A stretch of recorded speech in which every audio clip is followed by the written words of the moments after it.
Welcome to the Pencil Bob channel. I hope you enjoy my stories.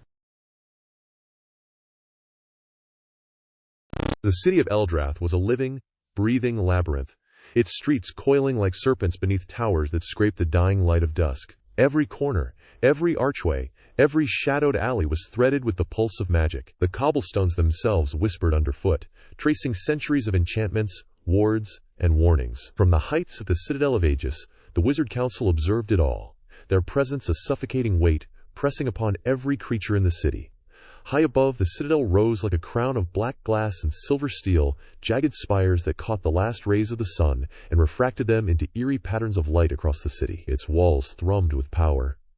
Even from the lowest alley, one could feel the hum, a vibration that sank into bone and muscle, bending the body in acknowledgement. The council's laws were etched into every stone, every shadow, every heartbeat. Obedience was the law, fear its constant companion. The council itself was a force of meticulous precision.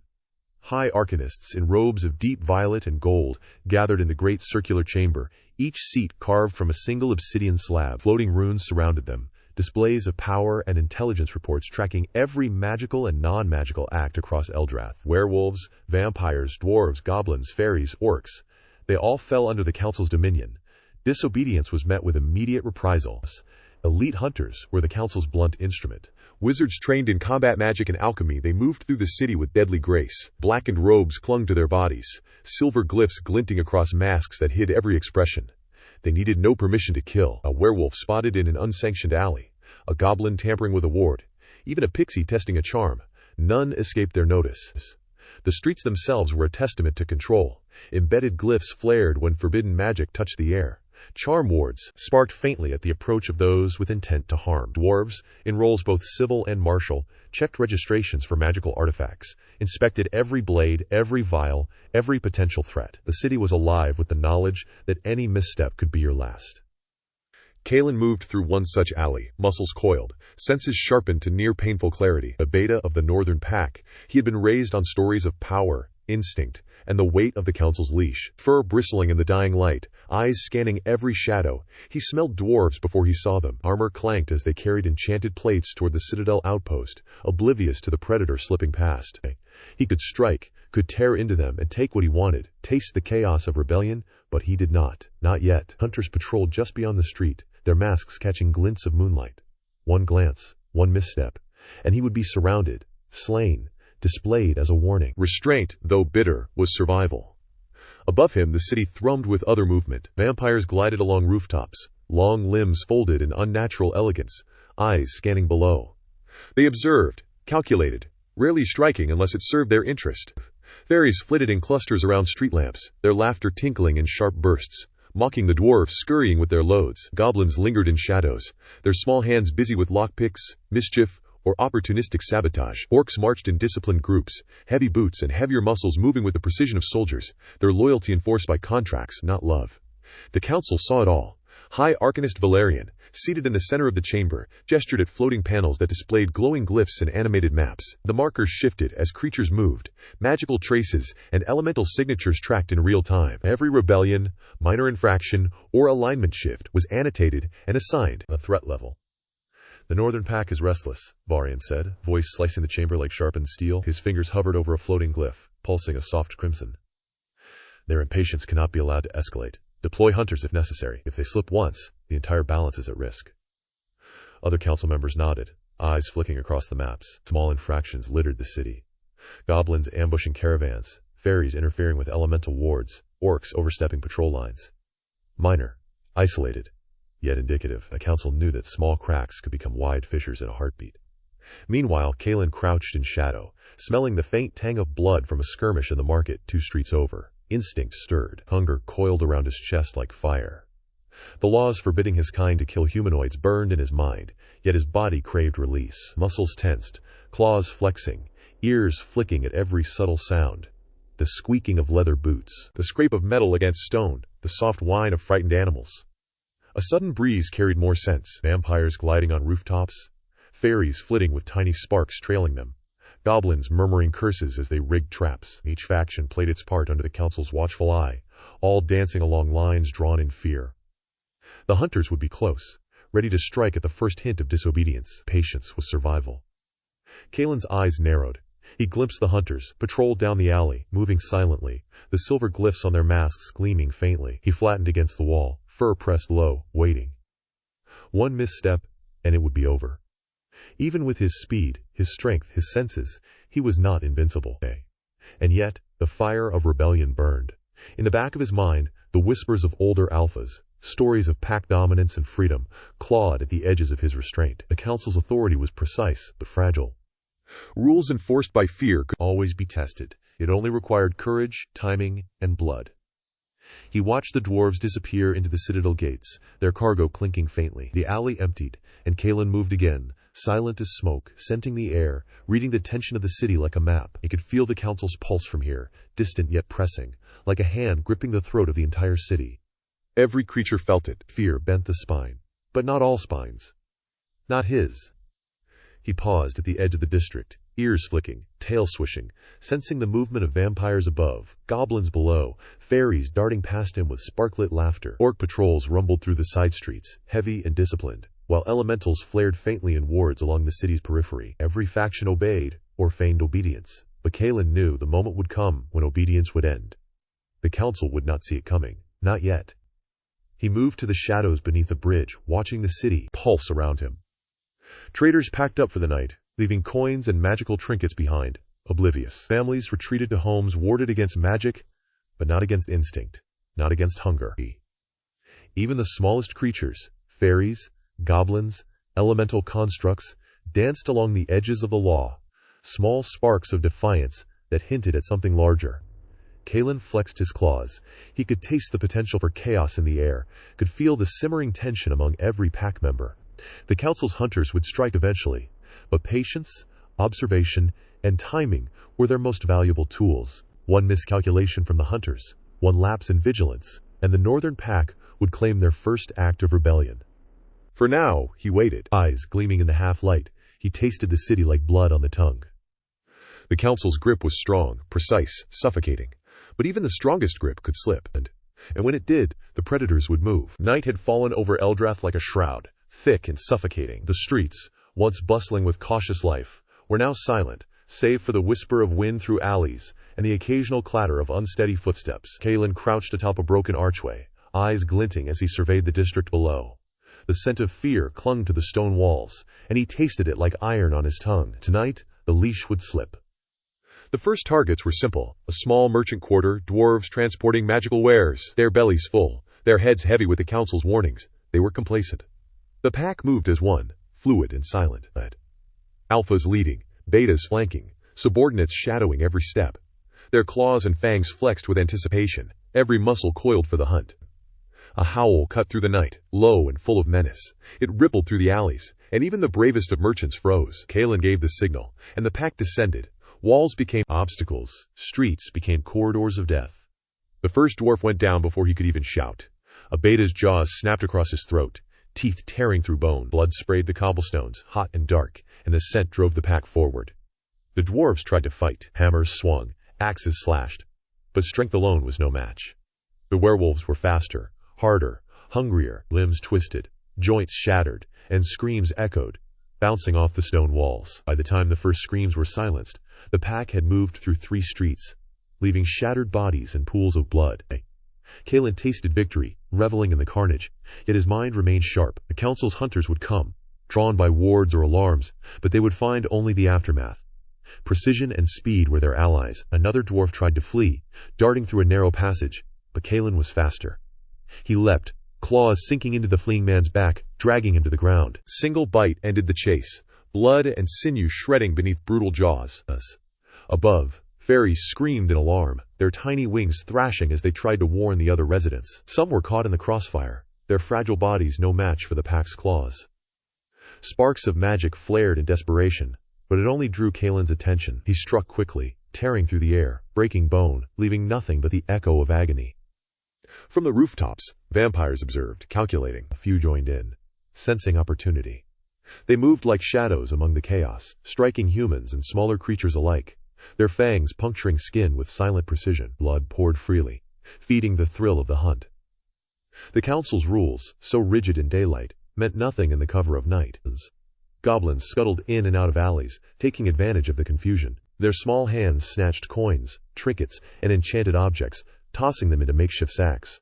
When confronted, they bit, clawed, and scrambled away, disappearing into the shadows as the larger predators tore through streets. Opportunistic but deadly in their numbers, they became a chaotic force multiplier for the rebellion. Orcs thundered through the district, massive forms crashing through barricades and doors. They struck with heavy axes, smashing heads and cleaving bodies. Every step shook the stone beneath them, and screams followed in their wake.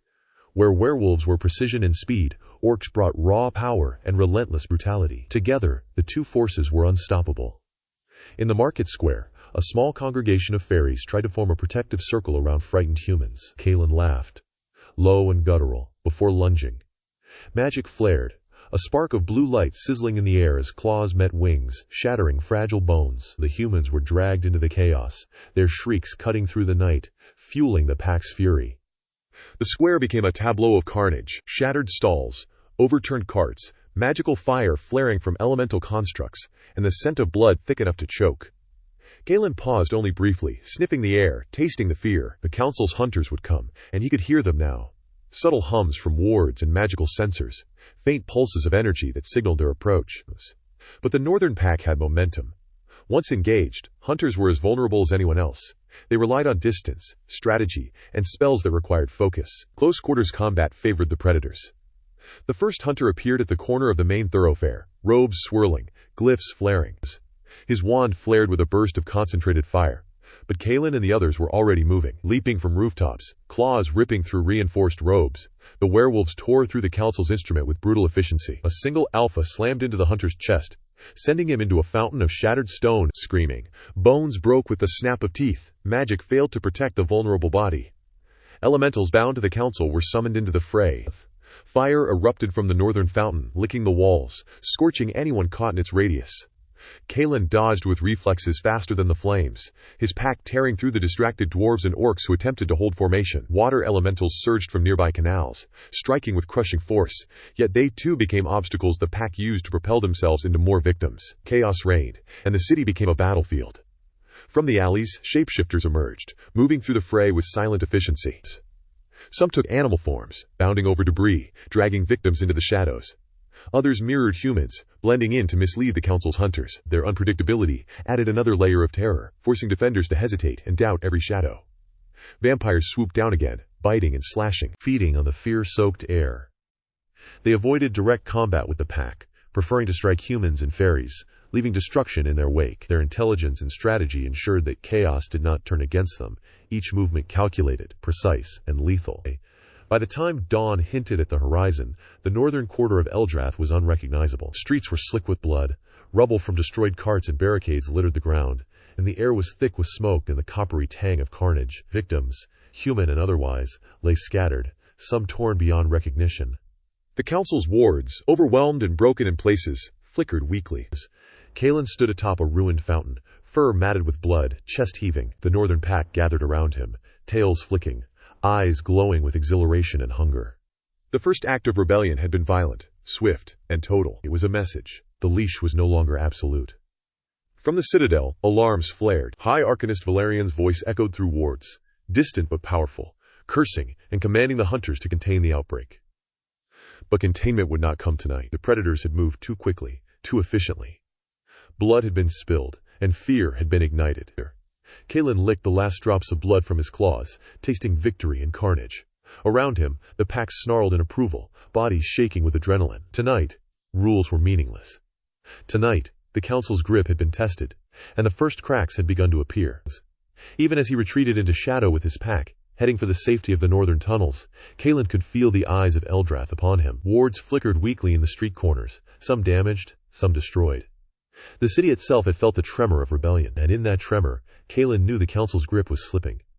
The night was far from over. The city of Eldrath awoke to the brittle chill of early morning. Mist curled along the cobblestones like restless spirits, drifting in and out of the shadows where sunlight struggled to reach. The air smelled of damp stone, charred embers from fires burned in the previous night's chaos, and the lingering copper scent of blood that no rain could wash away. The northern quarter bore its scars, twisted carts, shattered stalls, and dark stains across every street, a quiet testament to what the council called an unfortunate disturbance. Kalen moved through the quiet streets, muscles coiled beneath fur slicked with dried blood. The northern pack had returned to the tunnels that networked beneath Eldrath like a black vein through the city. Within those stone corridors, hidden from the eyes of the council, the werewolves could breathe, could speak, could plan. They licked the memory of the hunt off their claws. And yet, even in this relative safety, the taste of rebellion lingered, like smoke in the throat. "The council will respond," said Derek, a beta whose claws bore the scars of countless hunts. His low voice echoed through the tunnel, tinged with both excitement and caution. "Hunters will scour the city. Wards will flare. Magic will block our paths. They will retaliate." Kalen crouched near the edge of the tunnel, tail flicking. "Let them come," he growled, eyes narrowing. "They cannot stop what has begun. They cannot undo the fear we've sown." Even as the words left him, the pack shifted uneasily. Fear was a double-edged sword. It drove them to violence, to precision, to victory. But it could just as easily unravel their cohesion. The council had trained their enemies well. Years of observing their instincts, tracking their weaknesses, and understanding their hierarchy had made the hunters precise, almost clinical. One misstep, one overreach, and the northern pack could be shattered. Outside, the city was stirring.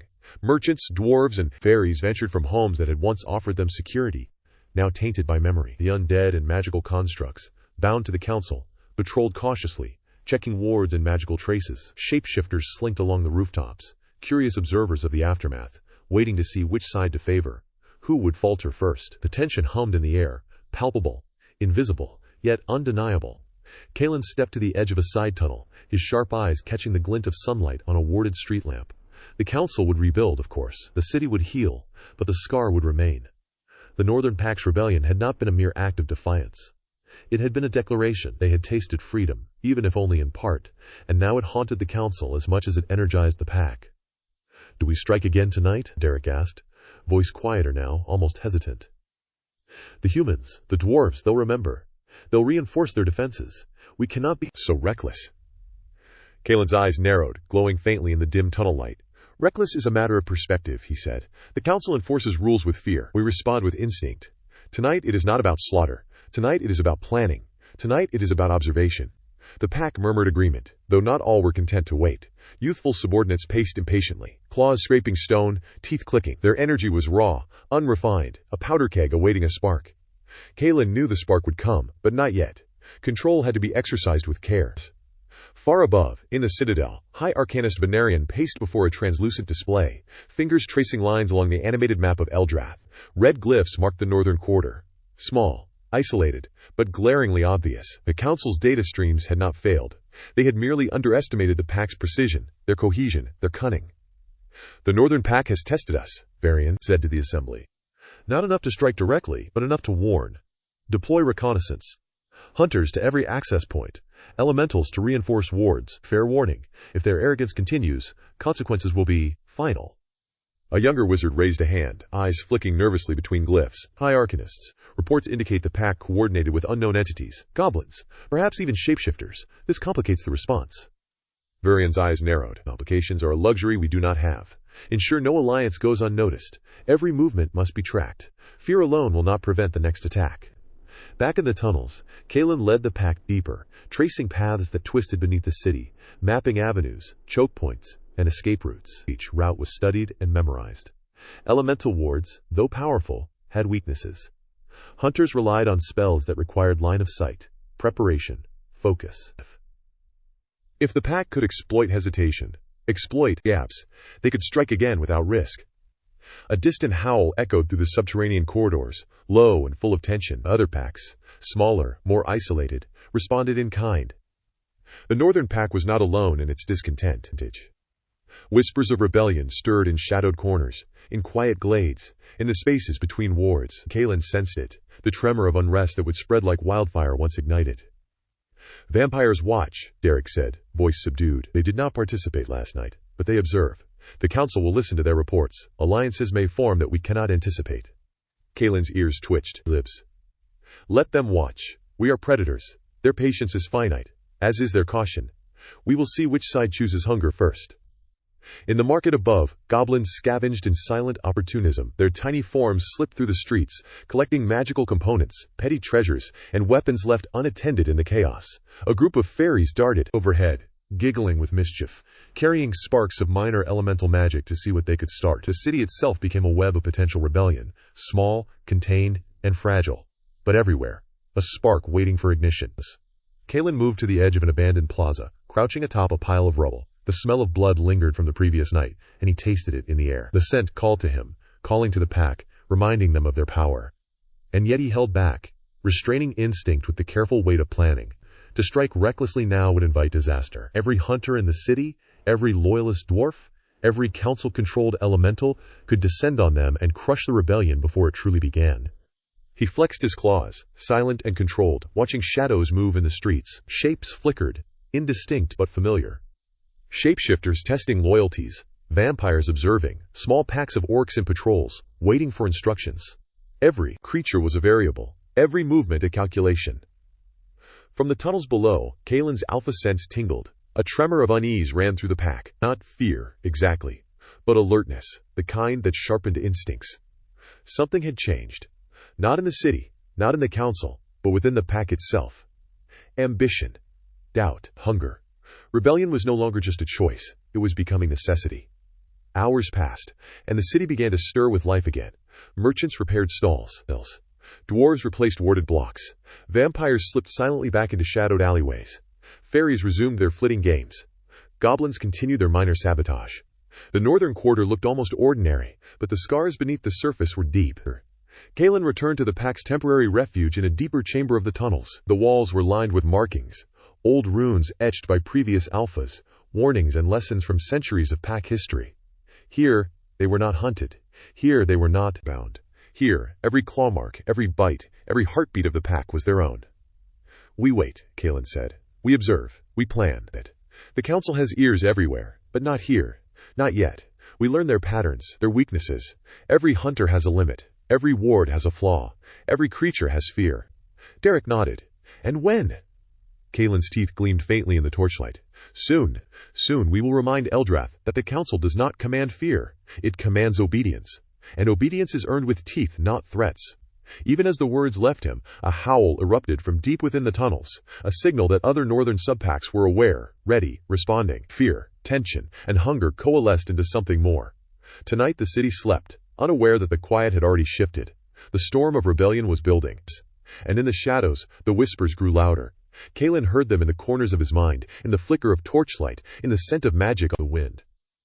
The council's grip, once iron, was starting to loosen. The northern pack was patient, but patience has a breaking point. Hunger, instinct, and ambition would carry them forward. And soon, the city of Eldrath would learn that even the smallest spark can ignite a blaze. Night fell like a shroud over Eldrath once more, darker and heavier than before. Smoke from fires burned in the northern quarter hung low, clinging to the streets and alleys. The smell of blood, iron and copper, mingled with the acrid scent of scorched stone. It was a scent the northern pack had learned to follow like a guide, a signal of prey and chaos alike. Kalen crouched on a broken balcony, eyes reflecting the faint glow of distant fires. The city below was restless, trembling under the tension the pack had sown. Small patrols moved cautiously, unaware that the predators they hunted had already taken control of the shadows. Tonight, there would be no mercy. Tonight, the pack would remind Eldrath what it meant to defy them. The first targets were a shipment of dwarven supplies, guarded by a handful of council enforcers. Kalen signaled, a low growl vibrating through the tunnel network, and the pack struck. Leaping from rooftops and dropping silently into alleyways, claws tearing into flesh and bone, they struck with precision. The dwarves were strong, their axes and hammers swinging, sparks flying as metal met claw, but strength alone could not match the pack. One by one, dwarves' fell spines snapped beneath powerful jaws, arms shredded by merciless claws. Blood pooled quickly, dark and thick, coating the cobblestones and turning them slick. The screams were loud, raw, mingling with the snarls of the werewolves. Kalen moved like a shadow, swift and unrelenting. He cornered a dwarf attempting to escape through a side alley. With a single leap, he pinned the man against the wall, teeth sinking into the shoulder. Bone shattered under the pressure, and the dwarf's scream cut short as life drained from him. The pack surged forward, unstoppable, a tidal wave of teeth, fur, and fury. Orcs thundered through the district, massive bodies smashing through barricades, doors, and defenses. Every swing of their axes cleaved heads and shattered ribs. They roared in approval as they tore through anything foolish enough to oppose them. Side by side with werewolves, their combined force was terrifying. From above, vampires swooped silently, fangs flashing. They struck civilians and magical creatures alike, drinking deep, leaving bodies slack and bleeding. Their movements were elegant, controlled, precise. Predators of the night exploiting fear without exertion. Occasionally one would intercept a council enforcer, fangs piercing the neck in a single, clean strike. Goblins darted among the chaos, nimble and opportunistic. Their small claws tore at robes, pouches, and magical talismans. A pack of goblins cornered a fairy in a darkened alley, laughing in high-pitched squeals as they ripped her wings with tiny, jagged knives. She screamed, sparks of magic flaring, but it was not enough. Her body fell limp, and the goblins scattered with their stolen treasures. The council's hunters arrived in force, glyphs glowing and wands ablaze. Elementals materialized, fire and water twisting into lethal shapes. Fire roared in walls and fountains, burning victims trapped in alleys. Water surged in crushing waves, slamming anyone caught into hard stone. The hunters shouted incantations, lances of concentrated energy forming and firing, yet they struggled to reach the pack. Werewolves and orcs moved too fast, too unpredictable, using alleys, rooftops, and shadows as cover.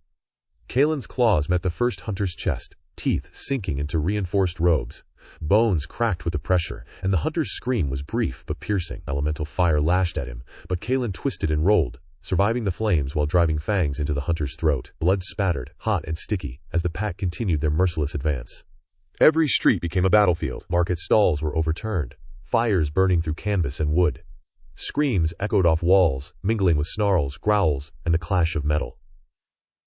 Fairies attempted to flee, wings flapping frantically, leaving trails of light and magic behind them. Some were caught in the chaos, bodies torn apart, magic sputtering uselessly as claws and teeth ended lives in seconds. A group of dwarves formed a line in a narrow alley, axes raised, hoping to funnel the attackers. Orcs met them first. The line crumpled under massive swings, bones splintering, heads flying, blood spraying the walls. Werewolves leapt from above, tearing through the fallen to ensure nothing survived. Kalen watched, tail twitching, as one dwarf tried to crawl away. A single pounce ended him. Claws sliced across the back, shattering ribs, puncturing organs. The sound of tearing flesh filled the night. Shapeshifters moved among the chaos, taking forms of fleeing humans and dwarves. They infiltrated the council's remaining patrols, whispering false warnings, sowing confusion. Some joined the hunt outright, claws and teeth cutting into victims who had thought themselves safe. Their unpredictability made them deadly, their allegiances unclear. Vampires struck again, this time targeting smaller groups of humans and magical beings hiding in corners. Fangs pierced necks and shoulders, blood spilling in red arcs. They avoided direct confrontation with werewolves and orcs, moving through shadows with calculated patience, taking advantage of every distraction. A single vampire took down 3 fairies in the blink of an eye, their delicate bodies torn apart before magic could react. Kalen's pack surged into the central square. The heart of the northern quarter was transformed into chaos incarnate. Bodies littered the ground, fires roared in every corner, and blood slicked the stones. A council war mage attempted to summon a barrier, glowing glyphs forming in the air, but a beta struck with a powerful swipe, shattering the mage's staff. The spell collapsed in a flash, the mage screaming as claws tore into him, ripping flesh and splintering bone. Even elementals turned against their summoners in confusion. Fire elementals scorched anything nearby indiscriminately, and water elementals swept victims into walls, breaking limbs, and flooding streets. The council's own weapons became part of the destruction as the pack exploited their presence. By the time the central square had fallen, Eldrath was unrecognizable. Smoke hung thick over the city, mingling with blood and debris. The northern pack, orcs, and vampires paused only briefly, surveying the devastation. The smell of charred flesh, wet blood, and fear was intoxicating, a heady reminder of their power. Kalen licked the blood from his claws, chest heaving with exertion. The pack's cohesion was absolute, each alpha, beta, and subordinate moving as one organism, each kill precise and deliberate. Survivors were scarce. Those who lived would carry the memory of tonight forever, etched into flesh and mind. A distant howl echoed, the signal from other northern subpacks. The rebellion was spreading. The council's wards and defenses had been tested, and though some hunters remained, they were too few, too slow. Panic would follow them, fear spreading faster than any spell. Orcs stomped through the streets, smashing barriers and dragging bodies into the shadows. Their roars filled the square, a chorus of triumph and terror. They showed no mercy, no hesitation. Every swing of their axes was final. Every kill was deliberate, a statement to anyone who dared oppose them. Vampires moved with deadly grace, finishing off the few remaining humans who had hidden among the wreckage. Each bite was clean, precise, feeding both hunger and the growing aura of fear. Shadows seemed to cling to them, each movement silent yet full of menace. Goblins took what they could, scavenging items imbued with magic, small treasures, anything of value. They laughed as they stabbed fairies, ripped off wings, and disappeared into the chaos. Opportunistic predators, thriving in the wake of larger violence, they added another layer of terror to the night. As dawn approached, Eldrath lay shattered. Streets were rivers of blood. Fires burned unchecked in several districts. The northern pack, orcs, vampires, and goblins had left their mark. Survivors huddled in broken alleys, shaken, terrified, and wondering if the council could ever restore order. Kalen climbed to the top of the central tower, surveying the aftermath. The city groaned beneath the weight of destruction. His pack gathered behind him, fur matted, claws bloodied, eyes glowing with the thrill of victory. "The council will respond," Kalen said, voice low and resolute. "But tonight, they have learned something. Fear is no longer enough. Control is a myth. Order is fragile. And we are the storm." He crouched, tail flicking, eyes scanning the horizon for the first signs of retaliation. Somewhere in the shadows, the council's hunters would regroup. Elementals would be reforged.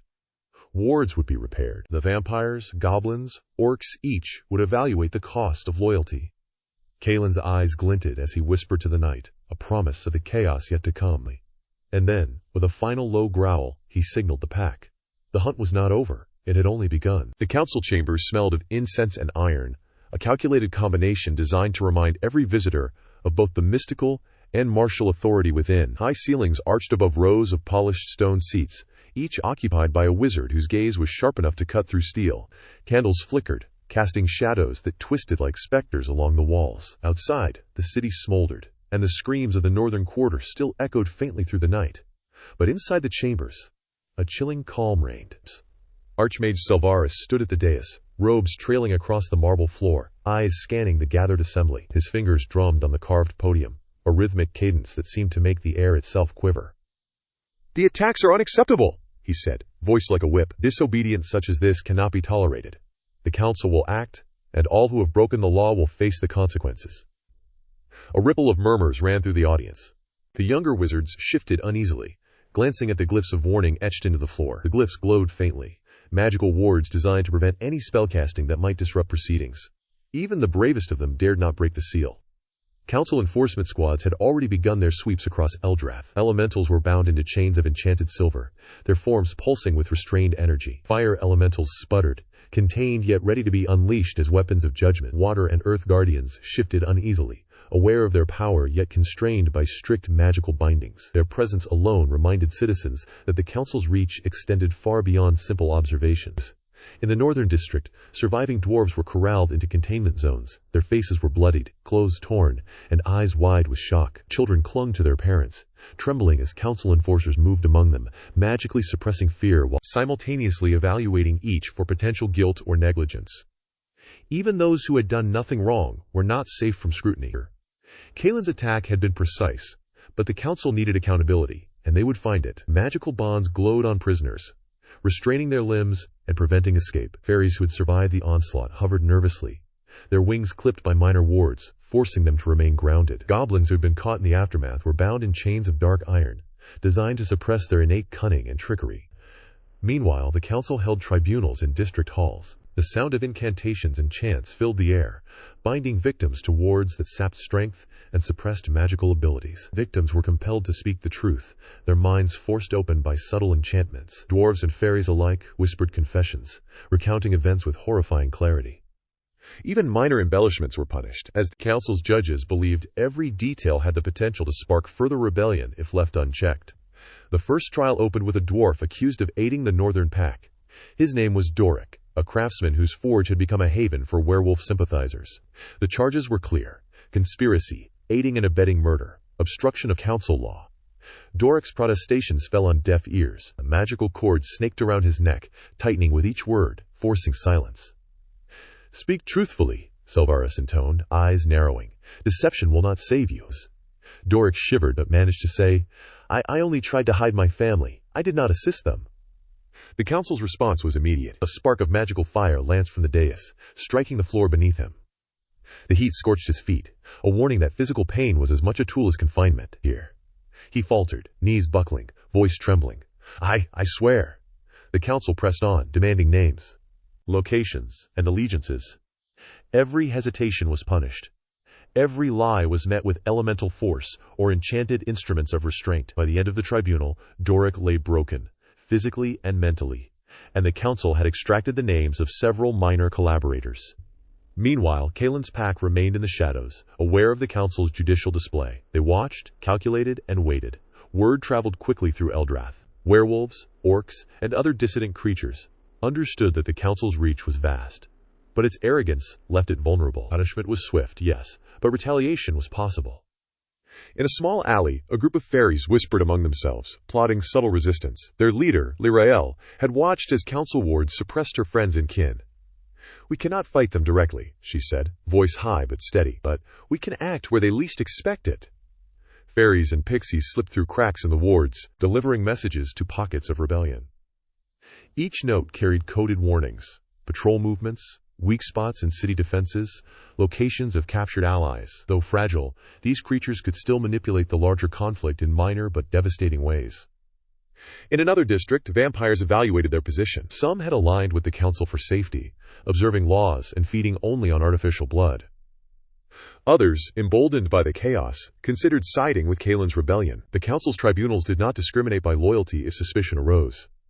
A single accusation could destroy a vampire's carefully constructed political alignment. The Northern Pack continued its hunt in secret. Despite the council's tribunals and investigations, small attacks continued.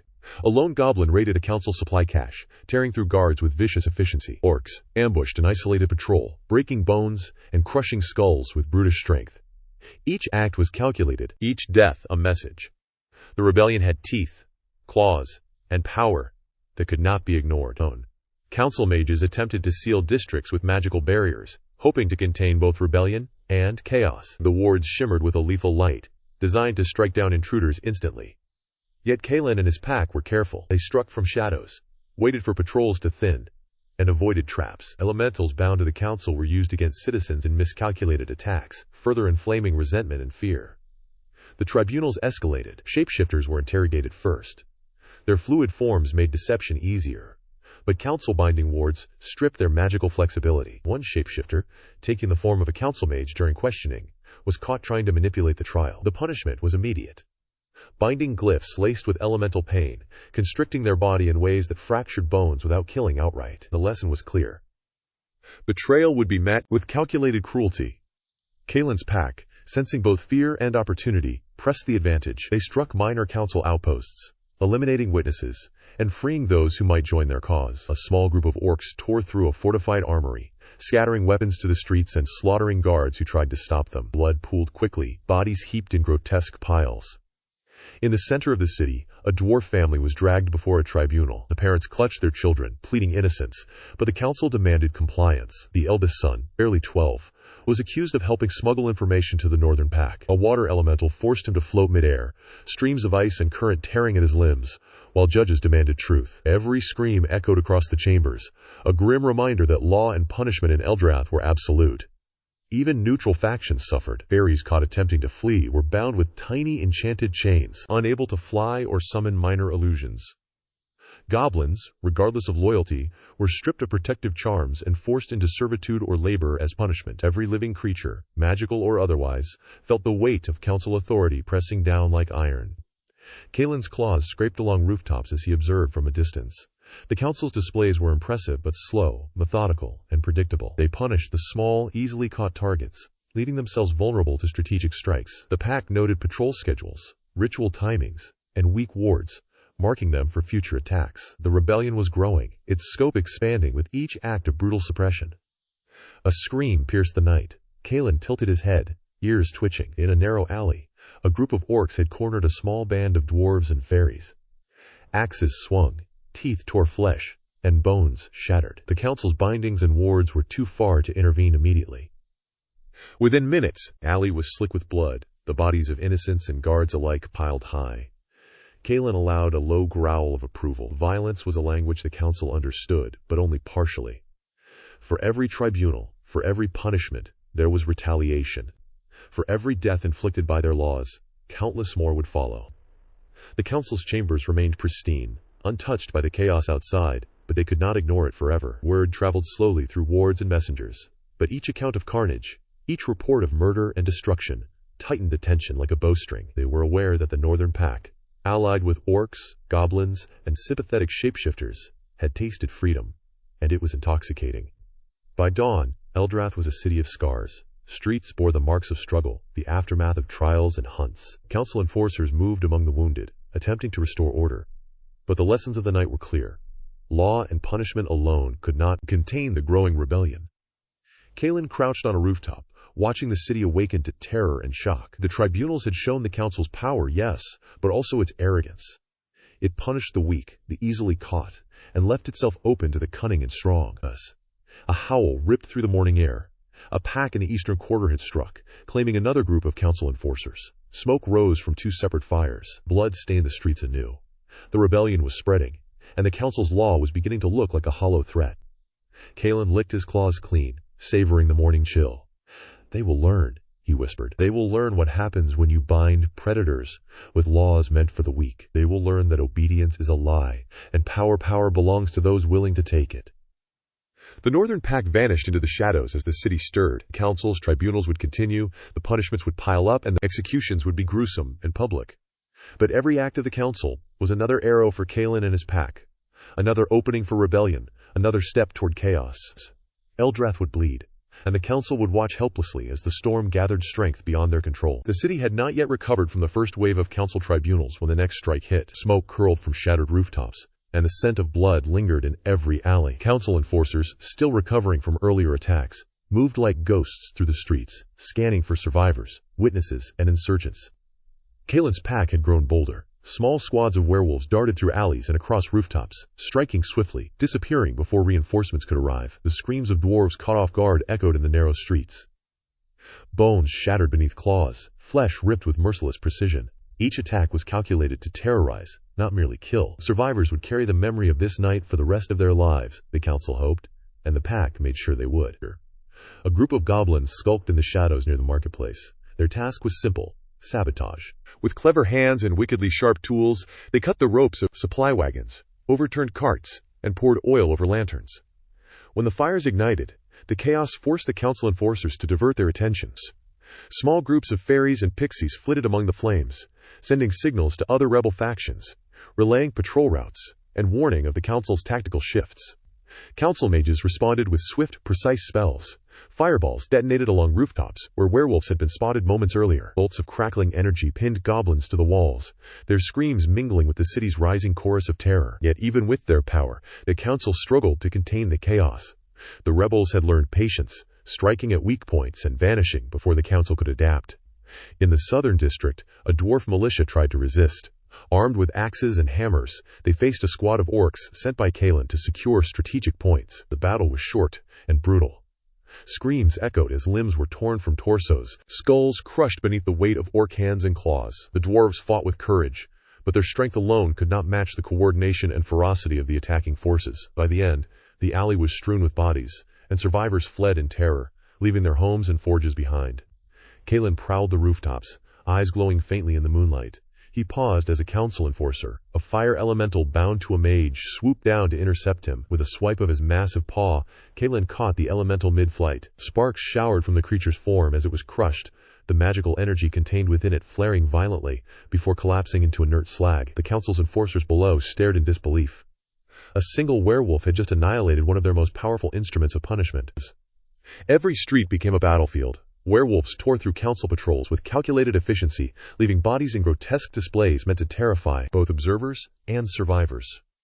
Orcs rampaged through side streets, smashing furniture, collapsing walls, and killing without hesitation. Goblins worked alongside them, slipping through the chaos to cut ropes, disable wards, and create new paths of destruction. Even the fairies contributed, casting blinding illusions that disoriented the council forces and lured them into traps.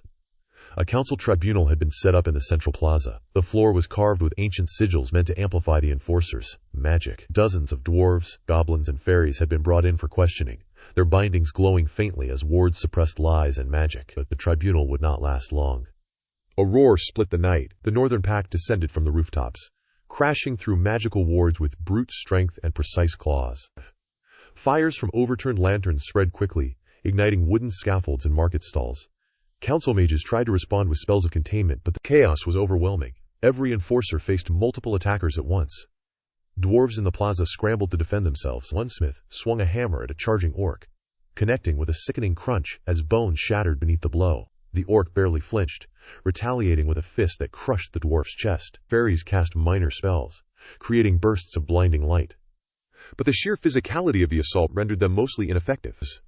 Kalen leapt onto the dais, tearing through protective wards as if they were papered. His fangs glistened in the firelight as he sank them into the chest of the lead enforcer, a mage of considerable rank. The enforcer struggled, casting spells through clenched teeth, but Kalen's strength was overwhelming. With a final, guttural growl, he ripped the mage apart, tossing the body to the crowd below. Pandemonium spread. Council mages attempted containment spells, binding circles, and elemental counterattacks. Water elementals tore through streets, hurling debris and attempting to extinguish fires. But orcs and goblins diverted them, guiding them into traps and collapsing structures on top of them. Flames reflected in shattered windows as the city burned, and screams, human, dwarf, fairy, goblin filled the air, a symphony of chaos. In a smaller side alley, a group of fairies and pixies orchestrated a distraction. They whispered incantations that projected terrifying illusions, shadowy beasts, flares of magical energy, and scenes of slaughter that paralyzed council enforcers with fear. While the council was distracted, Kalen's pack slipped further into the city, striking council supply lines, freeing captured allies, and leaving a trail of carnage behind. The council attempted a counteroffensive. Bolts of energy and fire rained down from rooftop positions, targeting werewolves and orcs. Elementals, bound in chains of silver and magic, surged forward to attack. But Kellen's coordination and the rebel factions' cunning made it impossible for the council to contain them. Werewolves leapt from rooftops, landing in precise formation, tearing apart elemental constructs before they could fully materialize. Orcs crushed council mages under their fists, and goblins slipped through openings to sabotage magical amplifiers. A council mage tried a high-level summoning spell, attempting to bring forth a destructive storm elemental. The sky darkened briefly as lightning crackled, and winds tore through streets. But Kalen's pack had anticipated such a move. Coordinated strikes brought the mage down before the elemental could fully emerge. The lightning dissipated harmlessly, leaving scorched rooftops and terrified civilians. In the chaos, Kalen spotted a lone vampire, council-aligned, attempting to flee the destruction. With a swift pounce, he caught the vampire mid-leap, claws sinking into chest and neck. A spray of blood coated the walls as the vampire's lifeless body fell to the ground. The pack's code was simple. Allies who hesitated or resisted became liabilities. Survival favored the strong, the bold, and the ruthless. Bodies were everywhere. Streets were slick with blood. Buildings crumbled under combined magical and physical assaults. And cries for mercy echoed from every corner. Small creatures, caught in the crossfire, were slaughtered without hesitation. Fairies who tried to intervene were either captured or killed, adding to the growing pile of corpses. Goblins, who faltered under pressure, were crushed beneath orc boots or torn apart by werewolves. By dawn, Eldrath was a city in ruins. Smoke rose from half-collapsed buildings, and the stench of death hung thick in the air. Survivors stumbled through streets littered with broken bodies and debris. Council forces, though diminished, began regrouping, reinforcing wards, and attempting to restore some semblance of order. Kalen and his pack retreated to the northern quarter. Their movements had been surgical, precise, and brutal. They had demonstrated the council's vulnerability, inflicted significant losses, and freed allies previously caught in tribunals or enforcements. Every council enforcer left alive carried the memory of failure. Every street bore the scars of their wrath. The council would rebuild, attempt to punish, and claim authority once more. But Kalen's message was clear. Obedience could no longer be enforced by tribunals alone. Blood had been spilled. Cities had burned, and the balance of power had shifted. As the sun rose over Eldrath, the city's population counted the dead, nursed the wounded, and whispered of vengeance. Dwarves mourned lost kin. Fairies hovered cautiously over burned streets. Goblins buried the smallest among them while plotting future strikes. Orcs licked bloodied fists, readying for the next assault. Kalen stood atop a rooftop, watching the sun reflect off the burning city. "Let them come," he growled. "Their laws are paper. Tribunals are theater. We are the storm, and we will not be bound." From below, a scream echoed, a final victim of the night's relentless violence. A council enforcer, caught while fleeing, had been dragged into an alley by Kalen's pack. Teeth sank into flesh, claws ripped muscle, and the council's symbol of authority was reduced to a puddle of blood and bone. Eldrath would remember this night, and Kalen, along with his pack, would ensure that the council never forgot who truly wielded power. The northern woods smelled of blood and wet earth. Kalen led his pack through twisted trees, paws silent against the mossy floor. Every shadow seemed alive, every rustle a warning. They had survived Eldrath's destruction, but the council would not forget, and neither would the other factions. Inside the pack, hierarchy dictated every movement. Alphas commanded obedience, betas enforced it. Omegas knew their place, or paid the price. Kalen's growl cut through the night, signaling a halt. Around him the pack froze, muscles coiled, eyes glinting in the moonlight. Reports? Kalen demanded, fangs bared. A beta stepped forward, shaking slightly. Orcs secured the eastern supply caches. Goblins sabotaged council communications. But there's unrest. Some younger wolves questioned the risk of striking further into Eldrath. Kalen's ears flattened. Doubt was dangerous. A single misstep could unravel everything. Doubt is weakness, he snarled. We are predators, apex hunters. Every council mage, every enforcer, every weakling hiding behind law, they are our prey. Remember that. Do not hesitate. Omegas shifted uneasily. Kalen could feel their tension. Fear was natural, yes, but fear could be sharpened into violence, loyalty, obedience. He walked among them, tail swishing, eyes cold, a misaligned claw, a faltering glance, a whisper of defiance. He noted everything. Young ones, he said, voice low and lethal. Tonight we hunt. Show the council what it means to defy us. Show them their tribunals are theater, and their laws are scraps to wipe our blood on. The pack stirred, excitement and hunger flaring in their chests. Even the hesitant betas bristled, anticipation tightening their muscles. Violence was not just survival. It was affirmation of identity. Each strike, each kill, each howl stitched the pack tighter. The first target was a small human settlement near the river. Scouts had reported lax security, council patrols stretched thin.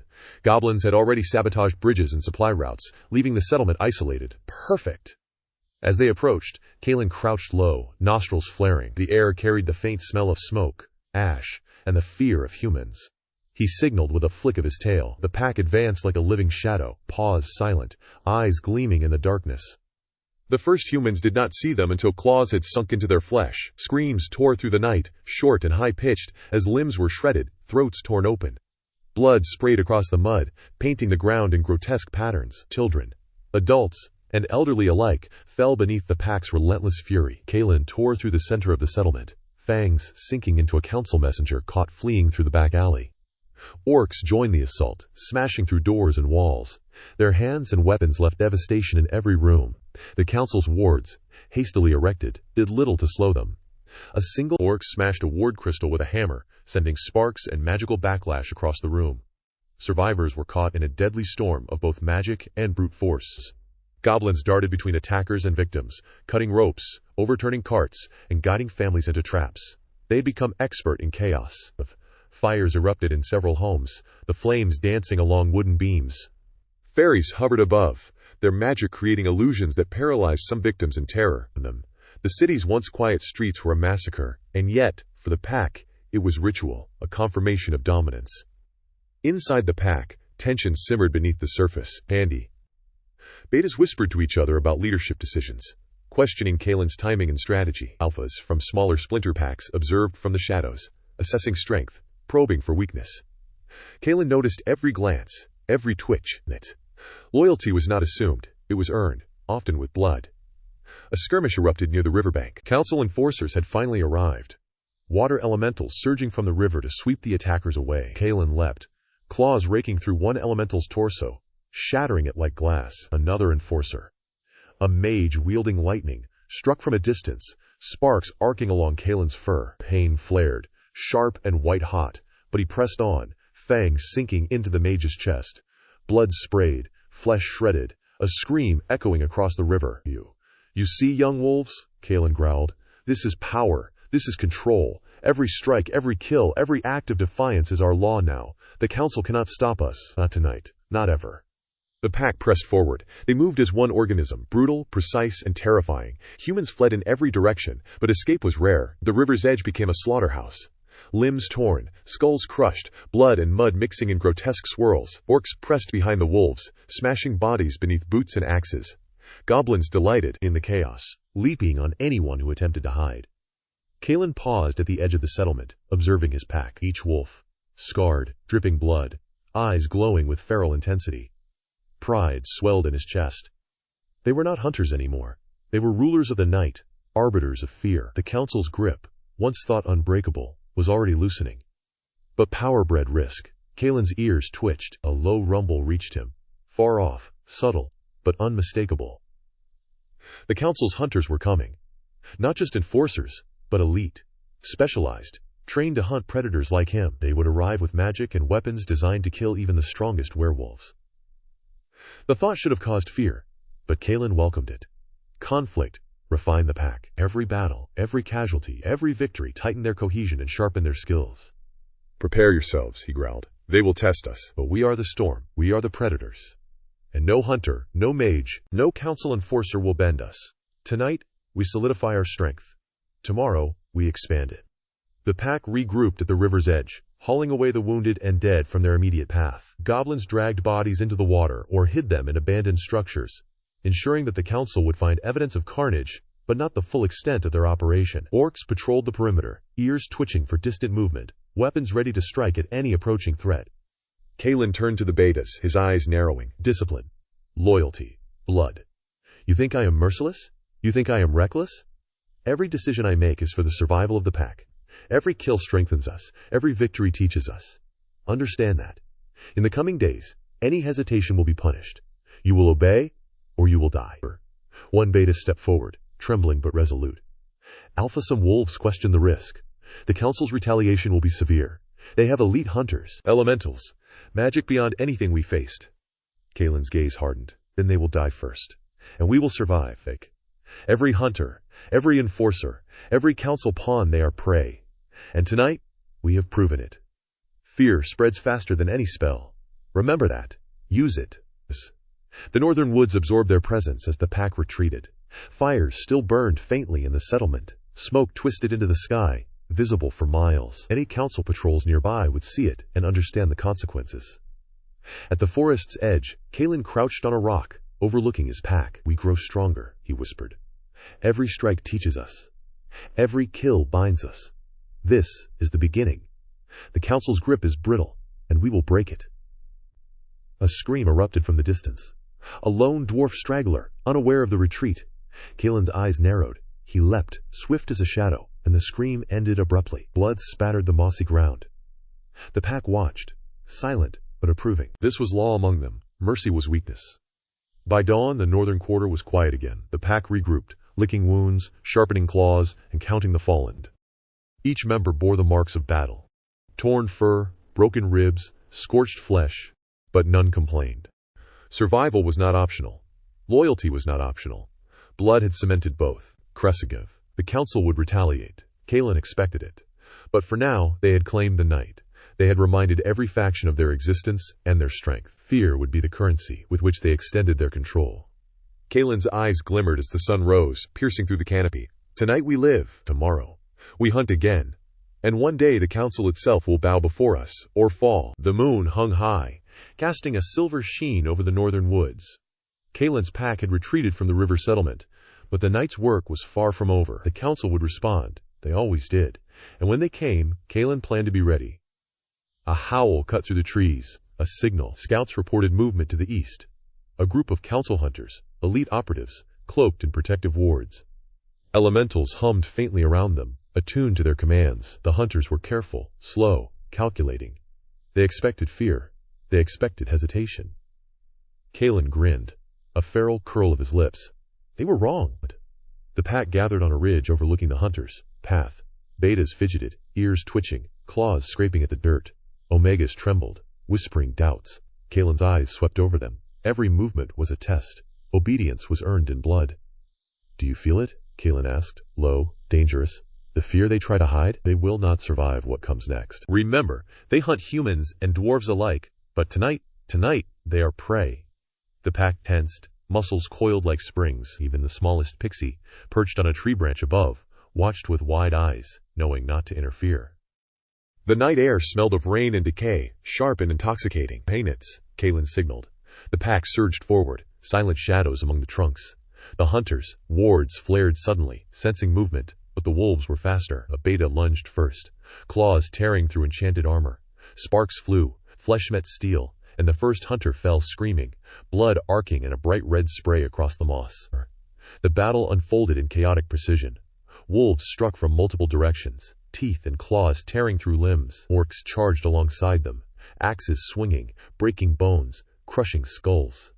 Goblins darted in, knives glinting, sawing at tendons and necks. Elementals, summoned by the hunters, countered with blasts of flame and shards of rock. Kalen was prepared. He dodged, weaving between attacks, fangs sinking into a fire elemental, shredding it to molten pieces. Magic collided with brute force. One hunter hurled a bolt of lightning, striking a wolf mid-leap. The wolf screamed, black smoke curling from its fur, but it survived, lungs burning, eyes glowing with unholy fury. Kalen was atop another hunter, tearing through protective wards with sheer strength. Steel and magic combined could not hold against feral power honed for centuries. Bodies fell rapidly. Goblins skittered over corpses, dragging valuables and weapons for future raids. Orcs crushed anyone attempting to flee, laughing, screaming, roaring in ecstasy at the kill. Kalen observed, noting weaknesses in the hunters, formation, their hesitations, the cracks in their discipline. Then came the betrayal. A young beta, one Kalen had thought loyal, faltered mid-strike. He hesitated, allowing a hunter's dagger to pierce his side. The wolf fell, snarling, blood spurting in arcs. Kalen's eyes blazed. Hesitation was not tolerated. "You weak fool!" Kalen hissed, springing on him. Fangs sank into the wolf's neck. A clean, brutal kill. The others watched, silent, reminded of what obedience required. Kalen tore free, turning back to the battle, adrenaline and fury fueling every movement. The hunters regrouped, but Kalen anticipated it. A coordinated charge broke their ranks. Wolves swarmed, dragging down one mage after another, tearing through magical wards like paper. Blood and hair mixed with the wet mud beneath them. Orcs pressed forward, hammers smashing ribs, axes splitting skulls. Goblins danced through the carnage, stabbing, cutting, ensuring no one survived to report the attack. The woods were alive with sound, growls, screams, the crack of breaking bones, the hiss of fire magic, the metallic clang of enchanted weapons against claws and teeth. Smoke from scorched wards filled the air, burning eyes and noses. But no one paused. There was only killing, only the hunt. Kalen's eyes found the council's commander, a mage with eyes like shards of ice, attempting to rally his remaining hunters. The mage's spells flared, lighting up the forest. But Kalen leapt through the air, claws ripping into the mage's chest. Flesh tore, wards shattered, and the mage's scream was cut short as Kalen sank his fangs deep. Blood sprayed onto the moss, hissing where it touched residual magic, and Kalen ripped free, leaving the body hanging in twisted agony over a branch. The pack moved as one. Betas rallied those who wavered, correcting mistakes with teeth and claws if necessary. Every strike was precise, every kill ensured survival. Goblins and orcs maintained the assault, flanking, harrying, ensuring no hunter escaped unscathed. Yet even as they dominated, Kalen knew the council's response would escalate. They had resources beyond imagination. Dragons could be unleashed, stone golems summoned, vampires deployed as strategic hunters. This was merely the beginning. But tonight, the pack had proven a point. Fear could be inflicted with tooth and claw, and the council's enforcers were not invincible. A final hunter attempted escape, sprinting through the trees. Kalen pursued, muscles coiling, senses ablaze. The forest blurred around him. When he caught the hunter, claws tore through shoulders, ribs split under brutal force, and fangs sank into the throat. The scream ended abruptly, replaced by silence. Kalen stood over the body, chest heaving, blood dripping, and let out a howl that shook the woods, a proclamation to every faction, every council operative. The pack was alive, and it was dangerous beyond reckoning. Orcs and goblins regrouped beside him, surveying the aftermath. The wolves had survived, thriving, each kill strengthening them, reinforcing loyalty, instilling fear in allies and enemies alike. Every surviving hunter was marked, every corpse a message. This was power in its purest form: fear, violence, dominance. Kalen crouched on a fallen tree, observing the forest. Wounds burned, fatigue pressed on him, but it was exhilarating. Survival was intoxicating. The pack gathered around him, licking fur, tending minor injuries, sharpening claws. Every member bore the night's marks, scars, cuts, blood, but none faltered. "We are not hunted," Kalen whispered, eyes glowing. "We are hunters. We strike first, strike hard, and strike without mercy. Let the council send reinforcements. Let them try. Every attack they launch, every hunter they deploy, strengthens us. They will learn what it means to fear." A small cry drew his attention. One goblin had discovered a survivor, a young human hiding beneath debris. Kalen's gaze narrowed. Mercy was not an option. He leapt, fangs sinking into the human's chest, the scream echoing faintly before silence returned. The pack watched, silent, approving. Obedience and ruthlessness were inseparable.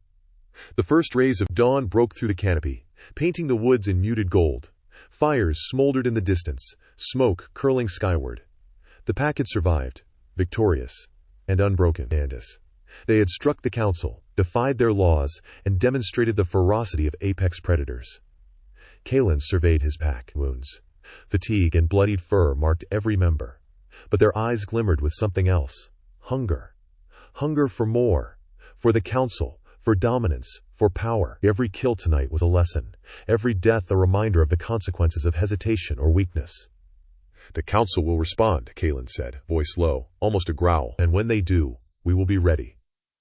The pack grows stronger, fiercer, united in blood. Any hunter they send, any enforcer, any mage, they will be prey. Remember that. We are apex predators, and this is our time. He turned his gaze toward the horizon, where faint light suggested the world beyond the forest. Tomorrow, raids would continue. Villages, council patrols, smaller factions, they would all feel the consequences of defiance. Tonight, they had sent a message. Tomorrow, they would escalate. Dale. Kalen's tail lashed once, twice, and he howled. A long, resonant sound that carried through the trees, through the mountains, across the rivers. It was not just a howl of triumph. It was a declaration. To the council, to the vampires, to all who obeyed law. The pack was rising, and nothing could stop them. As the sun broke fully over the forest, Kalen crouched beside a fire elemental he had captured and shattered, observing the twisted remains. Blood, ash, and fire mingled in a chaotic pattern across the ground. The woods were marked now, scarred by violence, and a scent of fear lingered. Every surviving member of the pack, every allied creature, understood the unspoken rules: loyalty, obedience, and ferocity. And any who faltered would join the dead. Tonight, the pack had survived. Tonight, they had ruled. And in the morning, the council would wake to a reality they had never anticipated. The wolves were not just hunting humans. They were hunting the very order itself.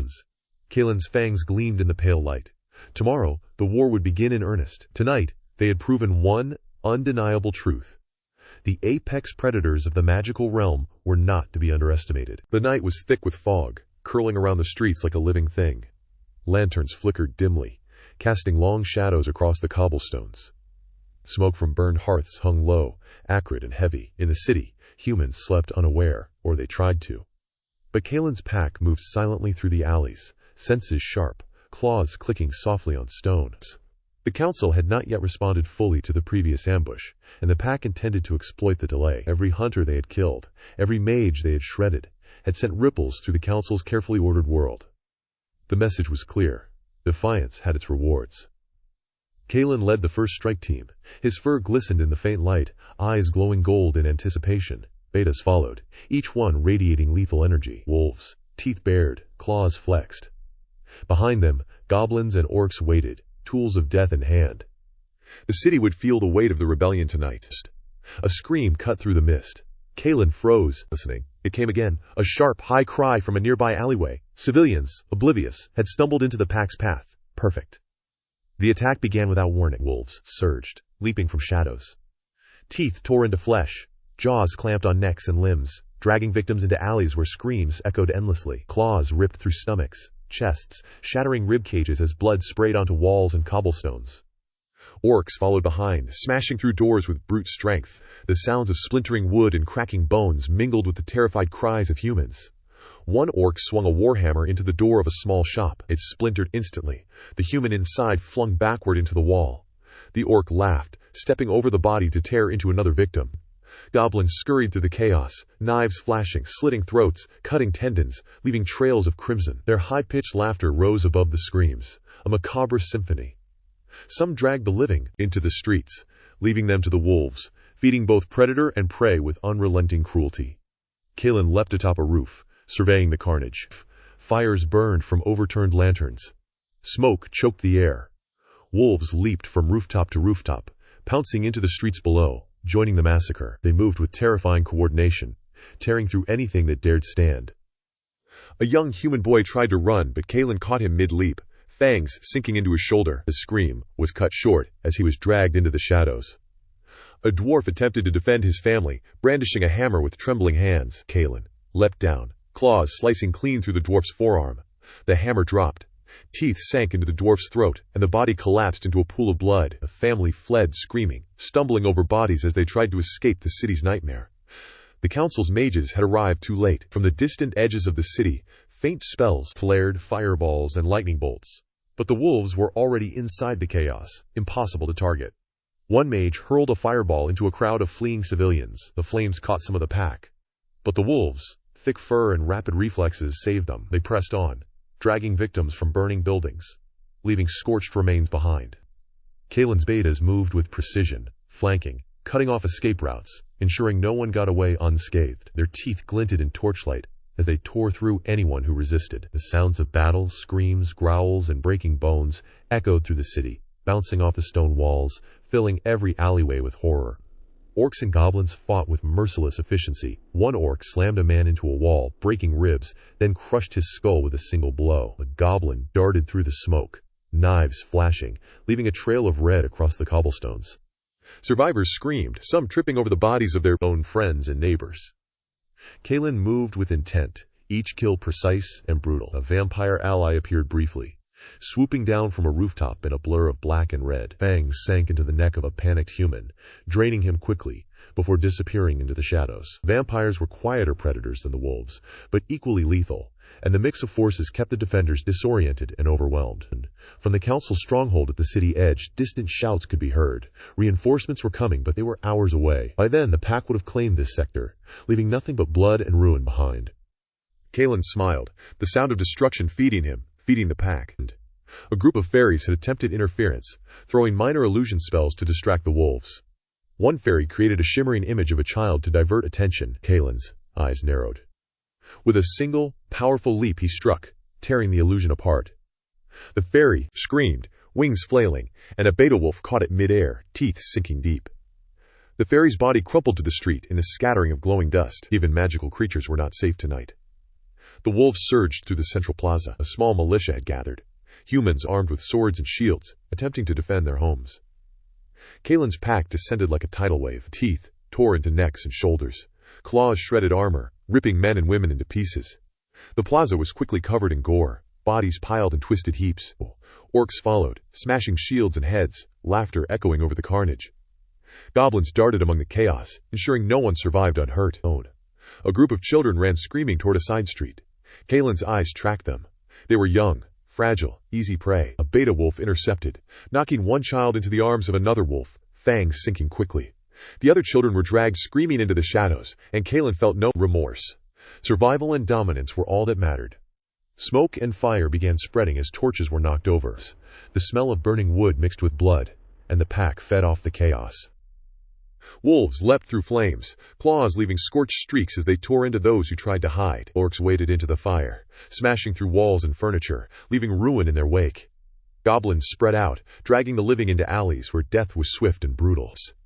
Kalen paused briefly, observing the battlefield. He noted survivors running toward a river. With a flick of his tail, he signaled a beta to intercept. The beta sprinted, a blur of fur and fang, pouncing onto fleeing humans.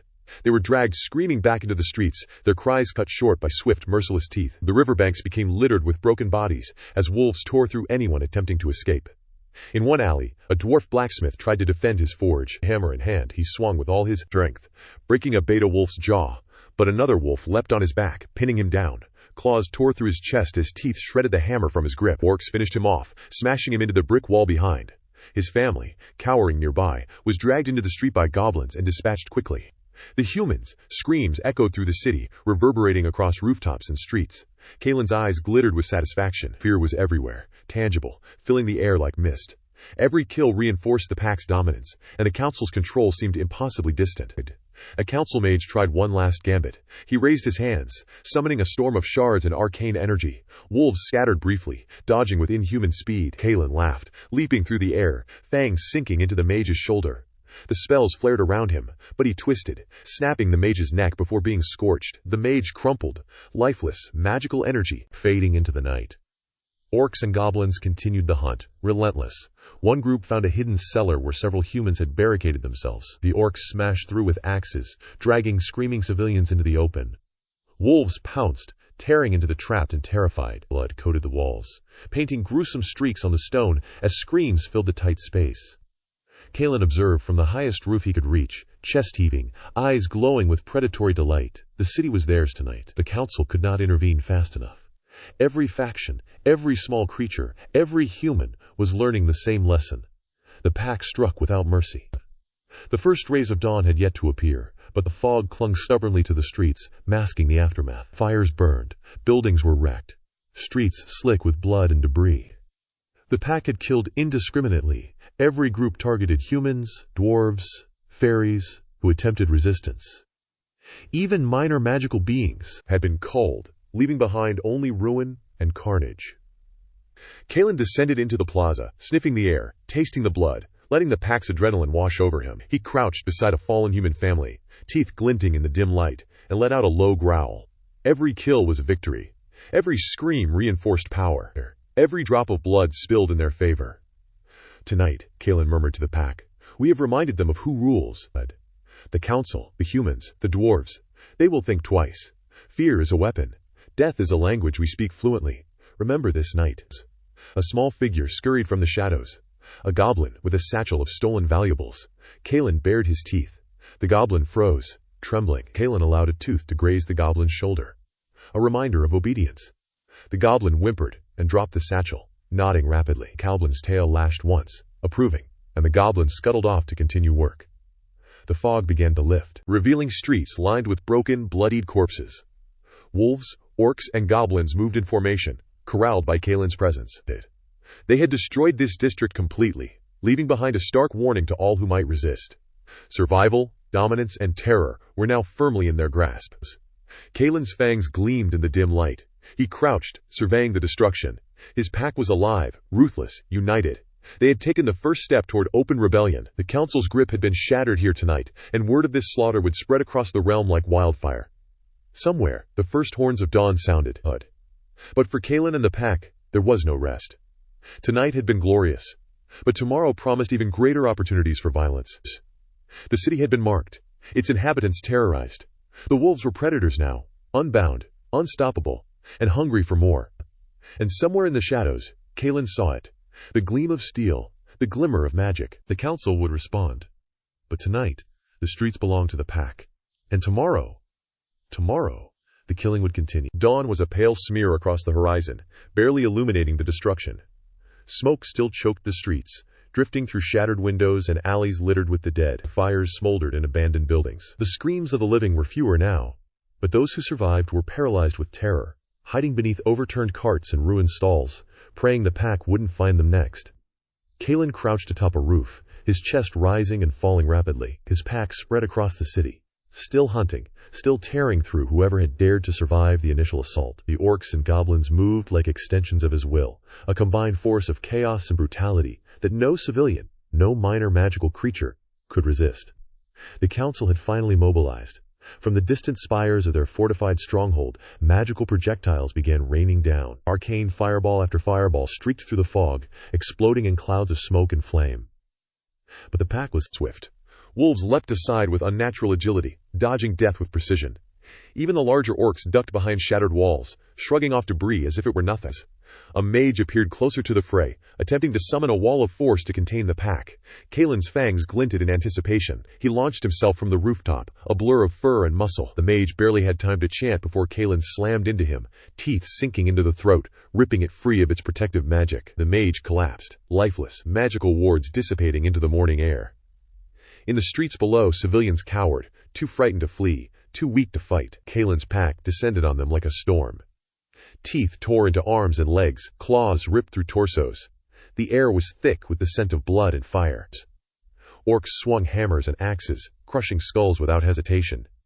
Goblins darted in, slicing throats, hacking at any limb they could reach. Every corner, every alley became a theater of slaughter. A dwarf militia had tried to regroup, dragging wounded family members behind them and bracing for a counterattack. Kalen's alpha instincts picked them out instantly. Leaping from a balcony, he landed amidst the dwarves, claws raking across faces, jaws snapping. One dwarf barely managed a swing of a battle axe, only for Kalen to dodge effortlessly and rip the weapon from his hands before clamping his teeth around the dwarf's neck. The others fell one by one, their cries echoing across the square. Even fairies, previously only minor participants in skirmishes, began to intervene. Tiny, glowing forms flitted through the smoke, launching illusion spells and minor elemental attacks. Kalen ignored most of them, swatting at a few with casual strikes of his massive paws. When one fairy dared to strike at a beta wolf, Kalen jumped, tearing it from the air, fangs sinking deep until the body collapsed into a glowing heap on the cobblestones. Survival was simple for the wolves: kill all threats and leave none alive. The city was a storm of movement. Fires burned, walls crumbled, and debris rained down as werewolves, orcs, and goblins tore through anyone who had dared remain. Kalen's eyes gleamed as he spotted a group of council enforcers approaching from the far end of the main thoroughfare. They raised shields and chanted protective spells, trying to slow the oncoming slaughter. Kalen signaled, and the pack split, flanking the enforcers. Wolves leapt from rooftops, landing on shields and shoulders. Claws tore through armor as fangs found throats and joints. The enforcers' magic flared in desperation, lightning arcs and fireballs scorching the ground. But they could not contain the pack's relentless momentum. Orcs and goblins pressed in from behind, crushing, stabbing, and mutilating. Within moments, the enforcers were reduced to screaming corpses on the cobblestones. A vampire appeared, swooping down silently from above. One swift movement, it sank fangs into a mage's neck, draining life in seconds before dissipating into shadow. The council's reinforcements had arrived too late, scattered and uncoordinated. The pack had claimed control of the central district, and Kalen knew it. A group of surviving humans attempted to escape through a narrow alley, only to be intercepted by goblins lying in wait. Their knives flashed, slitting throats and severing tendons.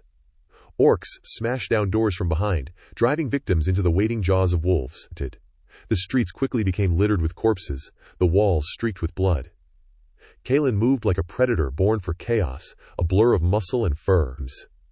He found a small group of children hiding beneath a collapsed cart, their wide eyes locked onto his glowing gaze. He growled low, savoring the fear. A beta wolf grabbed one child by the arm, shaking him violently. Kalen tore the child from its companion, teeth sinking into the soft neck. The other children screamed, but they too would fall if they couldn't run. Above, smoke twisted into grotesque shapes, dancing across the skyline. The sun had not yet risen, and the city was trapped in a liminal world of fog, shadow, and blood. The council's mages hurled spells from afar, trying to contain the spread of destruction, but they were isolated, too few, and scattered. Every spell was countered by a wolf, dodged by an orc, or disrupted by a goblin who danced around the edges of magic. Kalen's eyes caught movement in a nearby tower. A human sniper had taken position, aiming an enchanted crossbow. Before the bolt could be fired, Kalen leapt, slamming through the tower's wooden wall. The sniper barely had time to scream as claws ripped through his chest. He fell, arrow dropping uselessly to the ground. Wolves, goblins, and orcs flooded the tower, dismantling resistance.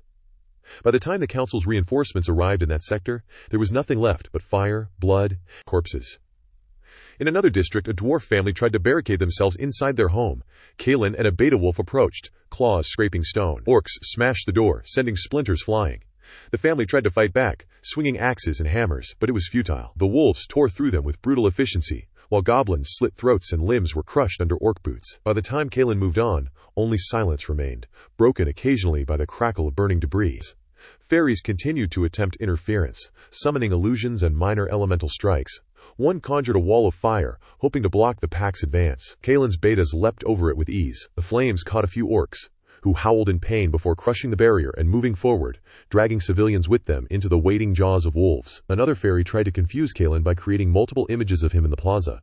He snarled, eyes narrowing, claws slicing through illusions, ripping the fairy mid-air before it could blink. The city's main market square became a tableau of destruction. Merchants, civilians, and minor magical beings were torn apart.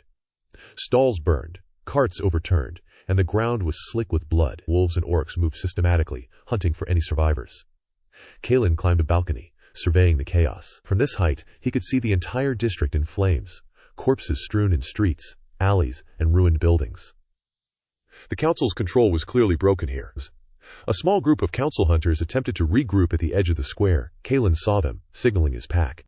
Wolves surged forward, orcs following behind, goblins darting in between. The hunters raised shields, chants of binding magic on their lips, but it was too late. Wolves leapt onto the shields, claws tearing through metal and skin alike. Orcs smashed forward, hammers crushing bones, while goblins sliced tendons and slit throats. Within moments, the hunters were reduced to bleeding, broken bodies, strewn across the cobblestones. Kalen descended into the square, paws landing in pools of blood, teeth flashing. His pack circled the remaining civilians. A young dwarf tried to run, dragging a wounded sister behind him. Kalen pounced, slamming the dwarf into a cart. Teeth tore through the back, spine snapping with a wet crack. The sister screamed, only to be dragged by a goblin into a nearby alley and left for the wolves. Even the city's magical creatures were not spared. A small group of water elementals attempted to rise from a fountain to intervene. Kalen struck, claws slicing through a watery form, dispersing it into a spray that soaked the cobblestones but did nothing to stop the slaughter. Elementals were powerful, yes, but when isolated and outnumbered, they were vulnerable. The pack exploited every weakness, leaving destruction in its wake. As the morning sun began to rise, casting pale light on streets slit with blood, Kalen climbed to the highest tower in the square. He howled, long and deep, a signal to the entire city and any watching council forces. The sound echoed over broken walls and ruined streets, carrying the message clearly. The wolves were unbound, unstoppable, and victorious in this district. From the distance, council mages and reinforcements moved closer, forming ranks. Kalen's eyes glittered with anticipation. There would be more fighting, yes, but tonight had been a triumph. The city would remember this night for generations. Fires burned, streets were soaked in blood, and the pack had proven their dominance. And somewhere, deep in the shadows, Kalen smelled it. A weak, trembling survivor trying to escape. He leapt without hesitation. Fangs sank deep, claws shredded, and another life ended under the unstoppable teeth of the rebellion. The first section of blood, fire, and death had ended. The council would retaliate, but the wolves had marked their territory, had struck fear into the hearts of every faction, and Kalen, standing amidst the carnage, understood one immutable truth. Fear was power, death was authority, and tonight, the pack had seized both. The council chambers were silent, a heavy, suffocating quiet that smelled of incense and fear. Wizards, robed in midnight blue and embroidered with gold sigils, paced along the polished floors. The smell of burned parchment lingered from the reports just delivered, detailing the devastation in the city's districts. Hundreds dead, dozens of magical creatures lost, and entire neighborhoods reduced to rubble and fire. Archmage Maltharion sat at the center of the council, his fingers steepled beneath his chin. His eyes, sharp as obsidian, flicked from one subordinate to another. "This is not just a rebellion," he said finally. His voice carried, measured but heavy with fury. "This is an insurrection. They are no longer testing us. They are challenging the very authority of the council." A younger mage, trembling, spoke up. "Archmage, our hunters, our elite enforcers, cannot contain them. They move faster than anticipated, and the orcs and goblins are coordinating. The werewolves are organized." Maltharion slammed a hand onto the table. The sound echoed like thunder. "I will not hear excuses. Mobilize the aerial sentries. Deploy the wards along the city's perimeter. Every spell, every enchantment, every binding available to us will be used. I want control restored before nightfall." But even as he spoke, the cracks were visible. Some council members whispered among themselves, eyes darting nervously. Their magic, powerful though it was, had failed in isolated sectors. The werewolves had moved with speed and brutality the council had underestimated, and whispers of defections had begun to circulate. Vampires, shapeshifters, even a few minor wizards questioning loyalties. Outside, Kalen's pack had pulled back to observe, their territory secured for the moment. But the damage was done. Fear rippled through the city, and the council's supposed invincibility was eroding. The werewolves did not need to attack the entire council stronghold yet. They only needed to show their reach, their ferocity. And the council, sitting in gilded halls, could feel it. In one alley, a goblin scout crouched, whispering into a small communicator. "The hunters are regrouping near the northern gate," he hissed. "Dwarves and fairies are assisting. The council's mages are hesitant. They're arguing among themselves." Kalen's ears twitched at the sound, even from the other side of the city. "Good," he murmured, low and dangerous. "Let them bicker, let them hesitate. Every moment of indecision costs them more than they know." Meanwhile, in the council's chambers, discussions had grown frantic. Magical wards were failing unexpectedly. Spells meant to restrain rogue werewolves flickered and collapsed. Maltharion moved from one mage to another, issuing commands, correcting mistakes, enforcing discipline. But tension undercut compliance. Some of the older mages, those who had seen the council's power wane before, whispered about alliances with the rebels, secret pacts made long ago that might now come into play. A messenger burst into the chamber, robes singed and hair matted with sweat. Archmage. Another district has fallen. The werewolves, combined with orcish forces, destroyed the eastern sector. Civilians, dwarves, even a unit of our hunters. They are all dead. Maltharian's hand tightened around the edge of the table until knuckles were white. And yet, you expect me to remain calm, he said through gritted teeth. Do you understand what this means? They are no longer pawns. They are a threat to everything we have built. One council member, older and wiry, leaned forward. Perhaps we underestimated them. Perhaps we relied too heavily on tradition. The werewolves, Kalen and his pack, have adapted. They coordinate. They anticipate. And they are ruthless. We cannot contain them with conventional methods. Maltharian's eyes narrowed. Then we must adapt faster. Every hunter, every elementalists, every summoning circle will be used. I want the council's grip on the city reinforced by tonight, no matter the cost. But not every voice in the council spoke for aggression. A younger mage, eyes wide with fear, suggested negotiation. Archmage, perhaps we could parley. They have already shown cunning. Perhaps a temporary truce, a demonstration of authority, could buy time. Maltharian's glare was enough to silence him. Do not suggest weakness. Fear is our weapon. Authority is our shield. They have seen our limits, yes, but we will remind them of the cost of defiance. The wolves will learn that nothing survives unchecked. Elsewhere, vampires convened in shadowed halls, discussing Kalen's uprising. Some were intrigued by the chaos, others wary. Celine, a high-ranking vampire, leaned against the wall, wings folded. The council is faltering, she murmured. They are terrified. If we play carefully, there is power to be gained. A younger vampire hissed. You would side with wolves? They are savage, indiscriminate killers. Civilians, dwarves, even fairies. No one is safe from them. Celine smirked. Savage? Yes. Indiscriminate? Only to those who oppose them. Strategy is apparent to those who watch closely. The council has underestimated Kalen's intelligence. That is their mistake. Meanwhile, minor magical creatures, fairies, elementals, and shapeshifters moved in the shadows, reporting back to the werewolves and their allies. Every hesitation, every crack in the council's armor was noted, logged, and prepared for exploitation. Kalen, atop a ruined spire, observed all of this through spies and careful reconnaissance. His plan was never blind. Every attack, every act of violence was calculated. Fear was a tool, destruction a method. But control was the ultimate goal. He had no desire for mindless chaos. He desired the collapse of the council's grip. And then he would decide who survived in aftermath. And yet, even as the council scrambled to maintain dominance, whispers of defection grew louder. Shapeshifters, minor wizards, even a handful of vampires considered what side would guarantee survival or power. Loyalty was not guaranteed, and Kalen knew that the council's authority relied on the illusion of obedience more than actual strength. In a ruined courtyard, a small contingent of council hunters prepared spells and enchantments. They were tired, stretched thin, and nervous. Their leader, an older human mage named Valor, shook his head. We cannot hold them, not like this. We need reinforcements, or the city will be lost entirely. A flash of movement caught Valor's eye. A goblin scout, barely visible, darted between shadows, carrying a message. Before Valor could react, the goblin vanished, leaving only the faintest trace of a magical sigil that alerted Kalen.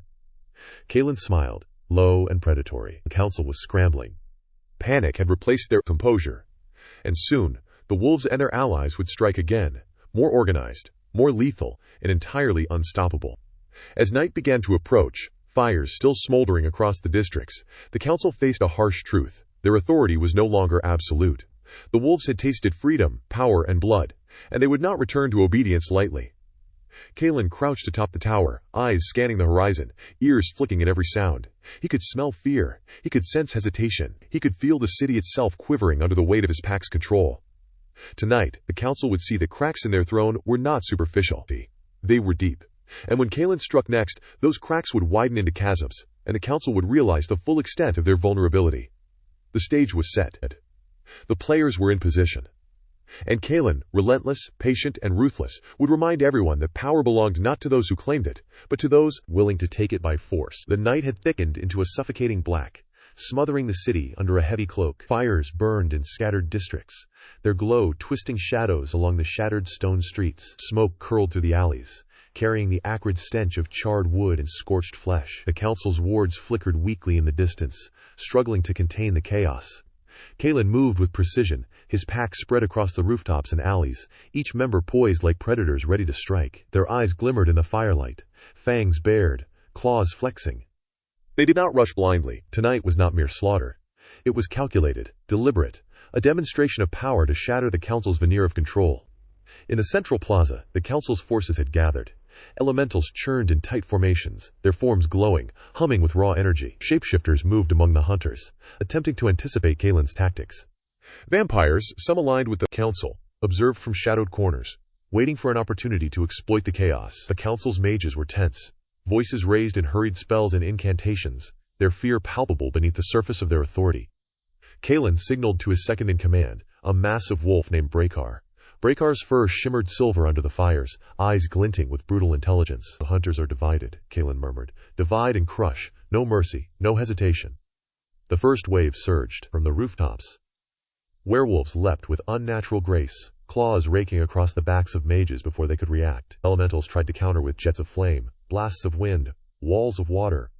But the wolves were relentless, weaving through the chaos with supernatural agility. The fire elemental, caught by a coordinated strike from Brakar and two other alpha wolves, was ripped apart, its essence scattering like sparks across the stone. Below, the orcs joined the assault. Massive, brutal, and merciless, they crashed through the council's infantry, axes swinging, crushing bones, severing limbs. Goblins darted in and out, sabotaging wards, spilling oil across floors, igniting flames to force council forces into disarray. The city streets became a blur of violence, screams, and magic.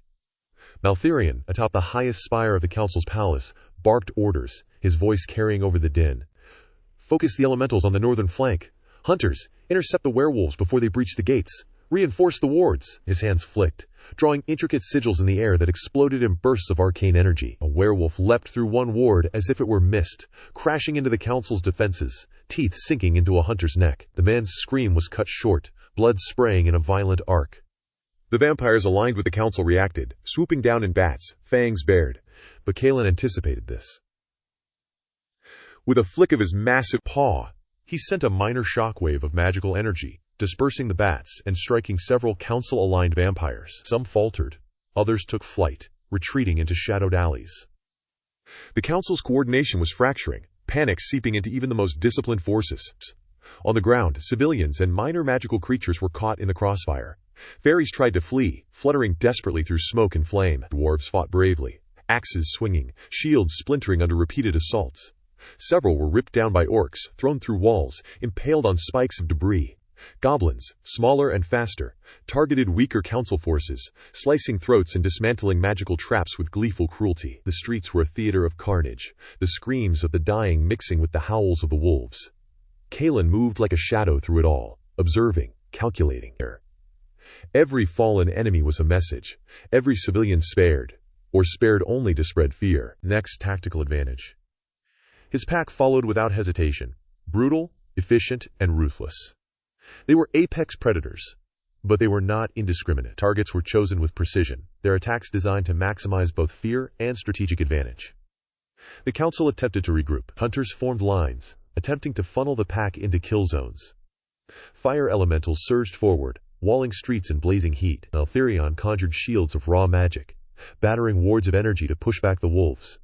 But each countermeasure was met with adaptation. Shapeshifters within the rebellion changed forms mid-fight, confusing mages and hunters alike. Goblins ignited barrels of alchemical substances, turning defensive walls into explosive hazards. Orcs smashed through the remaining lines, their brute strength rendering magic less effective. In the center of the plaza, a confrontation erupted. Kalen faced a hunter of notorious skill, a human mage named Valor, who had been the council's champion in previous rebellions. Valor's spells crackled with deadly force, each one aimed to immobilize or destroy the werewolf alpha. But Kalen was faster, dodging, leaping, striking. His claws tore through Valor's robes, rending enchanted silk, and then through his flesh. The hunter's scream echoed as Kalen's fangs found his throat, snapping bone and crushing windpipe in a horrifying instant. The other hunters faltered, witnessing the alpha's power firsthand. The morale of the council's forces wavered as Kalen advanced. Every movement a declaration that their authority was no longer absolute. Brakar led a squad of wolves to the palace gates, engaging an elite group of elementalists and council guards. Spells collided with claws and teeth. Fire met fur, steel met bone. A particularly large ogre, summoned from a magical prison by the council, was overwhelmed in moments, ripped apart by a coordinated strike from werewolves and orcs. The city shook with the force of the battle, stones cracking under the weight of magic and brute force. As the fight raged, Kalen's eyes caught a flicker of movement near a council archivist. The man was attempting to activate a summoning sigil, an emergency measure that could call additional elementals into the fight. Without hesitation, Kalen launched, leaping through the air. His claws tore through the parchment and the man's chest simultaneously. The magical circle fizzled. The summoning aborted. A message had been sent. Not one council member was safe, and no secret magic could be relied upon to save them. Shapeshifters, now fully aligned with Kalen, infiltrated council lines, taking forms of deceased hunters and council members. Their appearance caused confusion, friendly forces attacking each other in moments of misrecognition. Every second, the council's coordination unraveled further. Vampires observing from the shadows began calculating the odds. Some whispered to each other about siding with the pack, seeing opportunity in the chaos. Others withdrew, unwilling to risk exposure. Even the council-aligned vampires could not intervene effectively without risking decimation. By the time the battle reached the inner sanctum of the council palace, the city had become a landscape of ruin. Fires spread unchecked, corpses littered streets, the air thick with smoke, and the coppery scent of blood. Council wards, once brilliant and impenetrable, flickered like dying candles. Magic failed not because it was weak, but because it had been strategically undermined at every turn. Goblins and orcs exploited gaps. Wolves struck from unexpected angles. The city itself became a weapon in Kalen's hands. At the heart of the palace, Kalen paused atop the broken steps leading to the council chamber. Before him, elite hunters and senior mages regrouped desperately. But the look in their eyes had shifted from defiance to fear. He let out a low growl, the sound vibrating through the walls. The council's once absolute control had fractured. Tonight, he had shown not just strength, but inevitabilities. Then, with a single, swift motion, Kalen leapt into the chamber. Magic collided with fur as hunters attempted to halt him. A bolt of fire struck a fellow werewolf, incinerating him instantly, but Kalen struck down the mage who had conjured it, shattering bones and tearing through enchanted defenses. The room was chaos incarnate, screams and roars merging into one monstrous chorus. A council member tried to cast a binding spell, a last-ditch attempt to imprison Kalen, but the alpha anticipated it. With a swipe, the spell shattered, its energy ricocheting back into the caster, tearing through robes and flesh. The council member fell, lifeless, a warning to all who would underestimate him. By the time dawn crept over the horizon, the council had been humiliated. The streets were strewn with bodies, fires still burning, wards flickering and broken. Kalen and his pack had not destroyed the council completely. They had no need. But they had sent a message, a vivid, brutal proclamation. The throne was cracked, and the wolves would not bend to control. In the aftermath, whispers spread through the surviving council ranks. Defections became a tangible threat. Vampires, shapeshifters, and minor magical beings weighed their options carefully. Some approached Kalen with tentative alliances. Others silently prepared to abandon the council. The cracks were no longer theoretical. They were deep, gaping, and dangerous. Kalen stood atop the palace spire, surveying the ruined city below. The scent of smoke and blood filled his senses, and a feral grin split his face. Tonight had been just the beginning. The council's grip was shattered, but their end was not yet certain. Patience, planning, and brutal efficiency would finish the job, and when the final strike came, there would be no mercy, no hesitation, no survivor standing against the pack. The air hung thick with smoke and the metallic scent of blood, lingering long after Kalen and his pack had withdrawn from the council city. Fires smoldered in abandoned districts, the flickering glow casting grotesque shadows across crumbling walls. The streets were strewn with debris, broken wagons, shattered furniture, and the bodies of the fallen, both humanoid and magical. Every corner, every alley carried the echoes of screams, roars, and the clash of claws against steel. The city had become a battlefield, a monument to rebellion, and a proving ground for alliances yet to form. Kalen moved silently through the ruins, his fur matted with soot and blood, eyes scanning for movement. Beside him, Brekar's bulk brushed against the cracked stone walls, each step deliberate, careful. The pack's alpha had learned the value of patience. Tonight's victories were significant, but their work had just begun. Control was fractured, but not destroyed. The council still lived. Still commanded loyalty among some factions, and still held reserves of power. Spies report movement, Brekar rumbled, his voice low. Shapeshifters, council aligned, patrolling the eastern blocks. Kalen's ears twitched. He leaned closer, sniffing the air. Let them come! We've set traps, made the streets a maze. Any who follow will be torn apart before reaching the council's survivors. The first contacts came as dusk fell. Small groups of orcs emerging from the shattered alleys. They were massive, crude, covered in armor dented from previous skirmishes, eyes burning with a brutal intelligence. They did not waste words. Their leader, A towering figure named Grath stepped forward, axe in hand, saliva flecking his jaw. "You've shown them weakness," he growled. "We'll fight beside you, if you'll have us." Kalen studied Grath, measuring not just the orc's strength, but his cunning, his willingness to bend strategy to survival. Alliances were fragile, born of necessity and fear, but this one could shift the tide of the rebellion.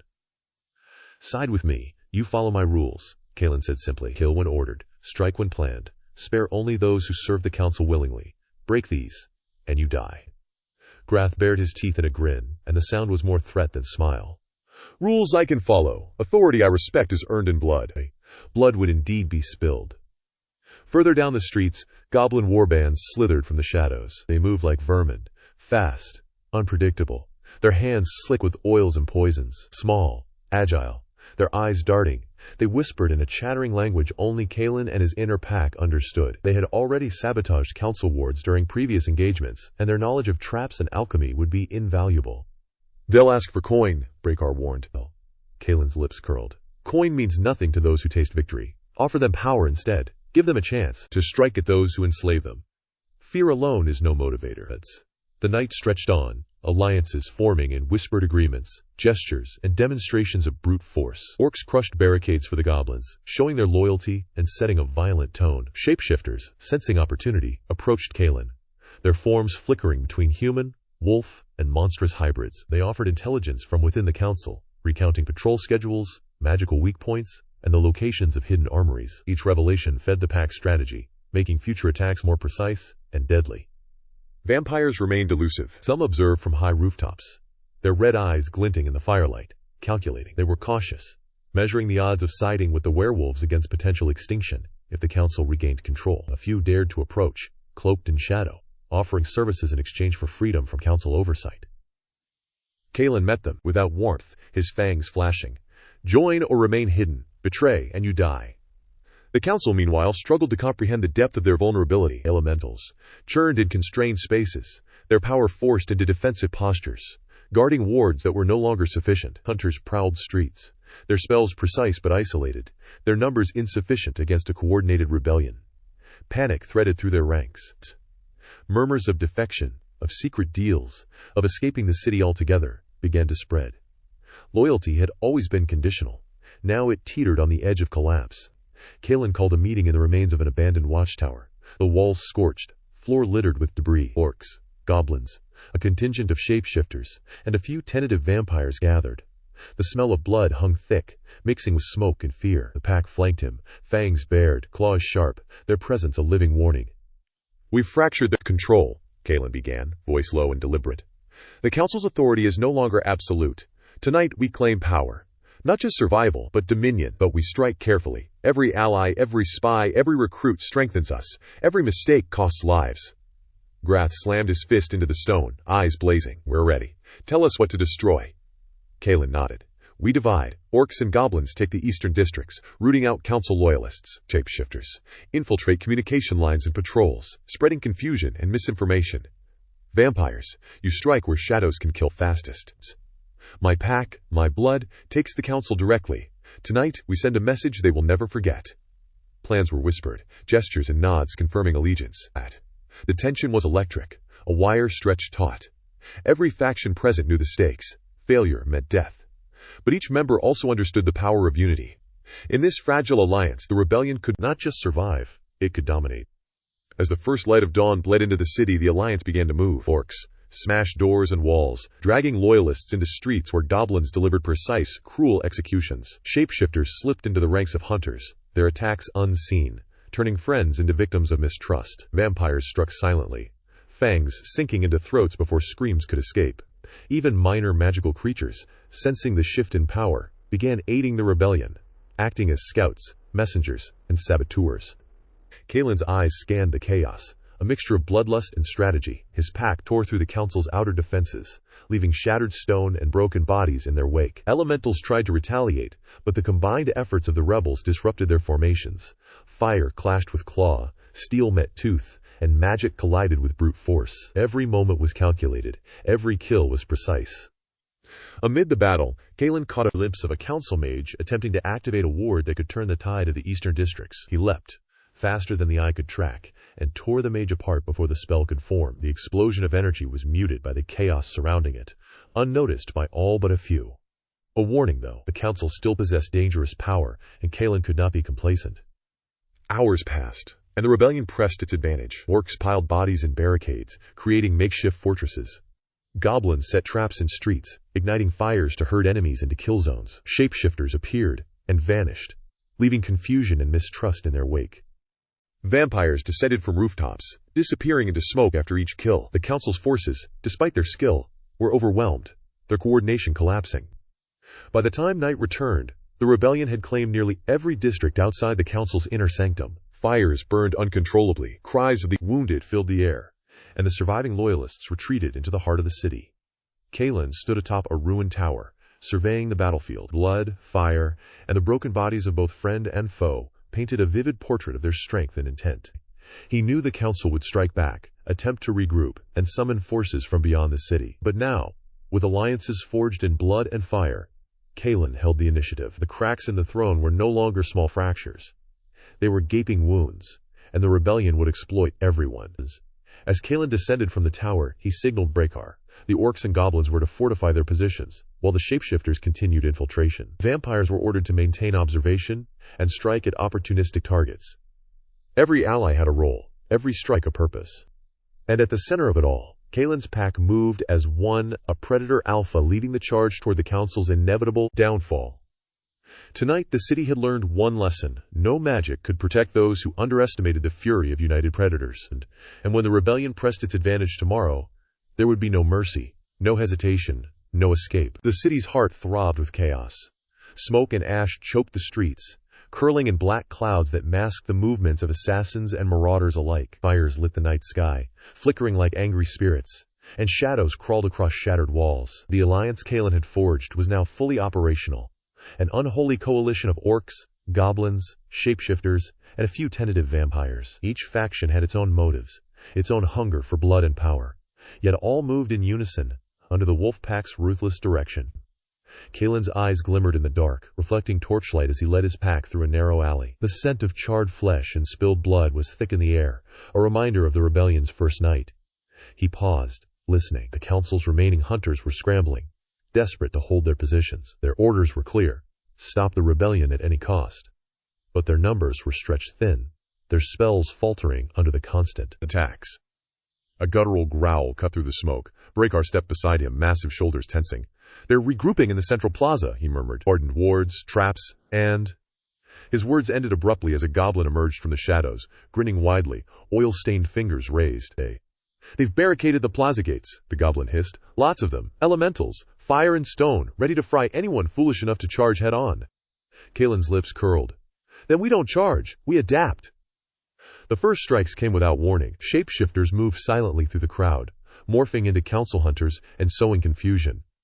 Misdirection was their weapon. Orcs and goblins surged through the alleys, tearing through gates and barricades, blood spraying across the cobblestones. Vampires swooped from above, fangs sinking into the necks of those who thought themselves safe behind wards.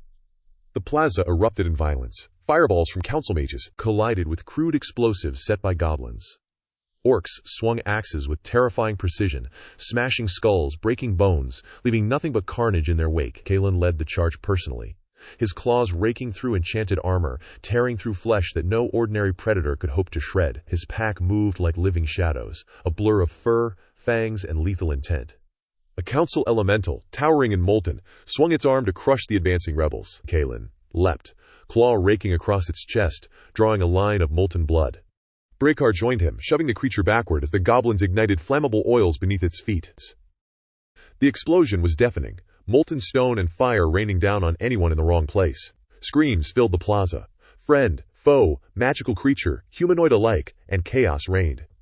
In the midst of the carnage, a vampire descended silently onto a rooftop, scanning for the council's inner circle. His red eyes gleamed. "Hidden themselves," he whispered to Kalen. "Behind wards and illusions. I can get to them, but it's risky." Kalen's ears flicked. "Risk is a luxury we cannot afford. Go, but move quickly. No mercy, no hesitation." The vampire leapt into the shadows, slipping past wards and illusions, leaving only silence and the faint whisper of wings. Meanwhile, the ground battle continued with escalating brutality. Orcs tore through squads of hunters, dragging bodies into piles to block reinforcements. Goblins set tripwires, triggering magical traps that obliterated anyone unfortunate enough to trigger them. Shapeshifters struck from within, their claws hidden until the instant of attack, then tearing through armor and flesh alike. The council's forces faltered. Hunters and mages who had once inspired fear were now retreating, their confidence shattered by the relentless onslaught. Elementals, bound by magic, struggled to maintain focus under the combined pressure of fire, steel, and cunning ambushes.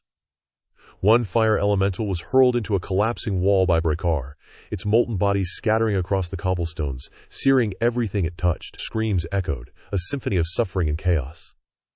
Kalen moved through the plaza like a predator in a forest of prey. Each strike was precise, each kill deliberate. No council hunter could match his speed or ferocity. Blood coated his fur, glistening in the torchlight, the mix of council and rebel casualties indistinguishable. Every kill was a message, every death a lesson. The rebellion would not wait, would not falter, and would not forgive. As the night deepened, the council's inner sanctum became the next target. Hidden doors, enchanted wards, and illusionary walls had delayed the assault, but Kalen's forces had adapted. Shapeshifters provided intel, pointing out weaknesses, while goblins sabotaged magical conduits feeding the wards. Orcs prepared for the final breach, their axes raised and teeth bared. A sudden roar split the night. One of the council's dragons had been summoned, a small but lethal beast, wings cutting the air, teeth snapping, fire licking its maw. It descended into the plaza, aiming for Kalen's pack. The orcs and goblins faltered under the raw power, but Kalen did not hesitate. He leapt onto the dragon's back, claws sinking into scales, fangs snapping at its neck. Brakar joined, hacking at limbs and wings, while goblins hurled firebombs from the sides. The dragon thrashed, igniting the plaza further, but eventually collapsed, wings broken, fire sputtering out as its life bled into the cobblestones. Victory, however, was short-lived. The council's inner mages began a counterstrike, raining down arcane energy in blinding waves. Kalen dodged, his pack scattering to avoid the worst of the blasts, but not all survived unscathed. The ground became slippery with blood and ash, bodies piling, some friend, some foe. The rebellion pressed on, refusing to yield, despite the toll. Kalen finally reached the inner sanctum gates. The air shimmered with protective wards, but the Alliance had prepared. Goblins triggered ancient devices, magical pulses disrupting the enchantments. Orcs rammed the gates with brute strength, axes embedding into stone and metal, forcing entry. Shapeshifters moved unseen, slipping through cracks, cutting down anyone attempting to block them. Inside, the council's leaders waited, arrogance still in their posture. They had survived the night, but they were exhausted, their forces decimated. Kalen's eyes burned with predatory intent. "No escape," he growled. "Your control ends tonight." The battle within was savage. Spells collided with claws and axes. Magic exploded in jagged shards of light, igniting corridors and ceilings. Vampires swooped silently, fangs finding throats. Orcs and goblins tore through defenders with terrifying efficiency. Shapeshifters struck from the shadows, leaving confusion and carnage in their wake. Every step forward was paid in blood, every victory stained with brutality. Finally, Kalen confronted the council's remaining hunters and mages directly. Fangs flashed, claws tore, spells shattered. A senior wizard attempted a massive incantation, a ward to obliterate the rebels entirely. But Kalen intercepted, claws raking across the mage's chest. The spell backfired, detonating in a flash that killed the mage instantly and sent debris crashing into the walls. By dawn, the inner sanctum was silent. Bodies lay in heaps, a mosaic of violence, blood, and scorched stone. Survivors of the council slunk into hiding, scattered, and leaderless. Kalen stood amid the ruin, chest heaving, fur matted with the spoils of battle. Orcs, goblins, shapeshifters, and vampires regrouped, eyes wary, still tasting the adrenaline and bloodlust that had carried them to victory. Kalen's voice cut through the heavy air. "The council's grip is broken, but remember this, tonight was only the beginning. Every ally counts. Every weakness must be exploited. They will strike back, and we must be ready." Brakar stepped beside him, surveying the devastation. "We've made them bleed. We've made them afraid. But their power lingers. We cannot falter." The Alliance dispersed into the city, tending to the wounded, scouting for remaining loyalists, and preparing for the inevitable retaliation. Fires burned uncontrolled, a testament to the destruction they had wrought. Shadows moved among the ruins, hunters still hiding, shapeshifters watching, vampires calculating the next strike. Every creature that had joined Kalen's rebellion had tasted power, violence, and victory, and none would forget it. As Kalen looked out over the city from a high tower, he sensed the tension of the coming days. The council was battered, but not destroyed. Revenge would come, swift and merciless. But tonight, for the first time, the Alliance of Rebellion had proven that even magic, Authority and centuries of control could be challenged, and blood would be the price paid to claim freedoms. And in the shadows, a single council mage, hidden and alive, whispered a single word as he watched the carnage. They will die for this. The night was thick with fog, rolling low over the shattered cityscape. Fires smoldered in the streets, casting flickering light that twisted shadows into grotesque shapes. Kalen and his pack moved silently along the rooftops, ears twitching, noses flaring. The council's elite hunters were out tonight, deployed to root out the rebellion, and their presence was almost tangible, calculating, cold, lethal. The first strike came without warning. A hunter leapt from the shadows, twin blades catching torchlight as they sliced toward Brekar. The orc pivoted, swinging his massive axe, and the hunter's legs were cleaved in a spray of blood and bone. Brekar growled, ripping the body in half and tossing it aside. Kalen's pack hit simultaneously. They dropped from the rooftops, landing with bone-crushing force on unsuspecting hunters. Fangs tore through necks and shoulders. Claws ripped armor and flesh alike. Every kill was precise, every strike a message. The rebellion would not bow.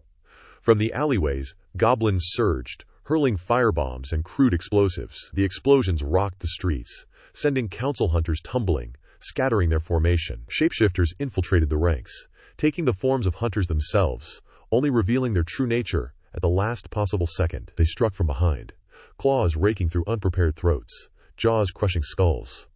Kalen's eyes glowed in the darkness as he stalked toward a group of hunters trying to flank the pack. He moved with predator grace, silent until the instant of attack. His claws tore through armor, flesh yielding beneath the force.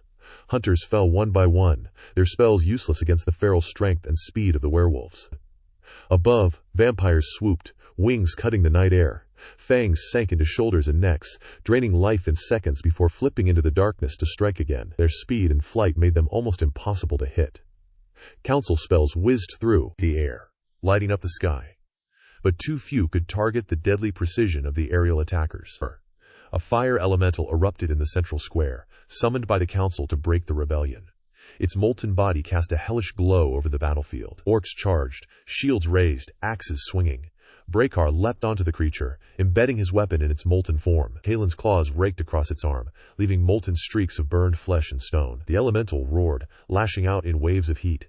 But goblins set off flammable charges at its feet. The fire flared, searing everything nearby.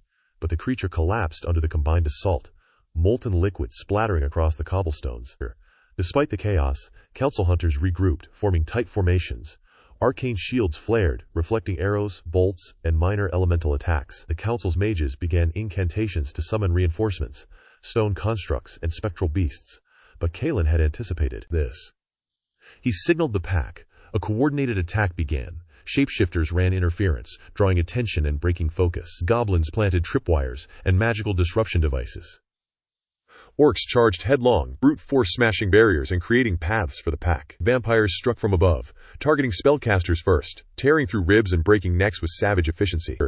In the center of the city, a group of elite hunters attempted a magical barrage, focusing on Kalen. Spells collided in mid-air, explosions igniting walls and burning corpses. Kalen dodged with preternatural speed, claws slashing through the air, tearing down the hunters who misjudged his approach. One hunter tried to stab him with enchanted silver, but Kalen's agility allowed him to catch the blade mid-thrust, ripping it from the hunter's grip and driving claws into his chest. Blood sprayed, searing hot from magical enchantments, yet Kalen felt nothing but triumph.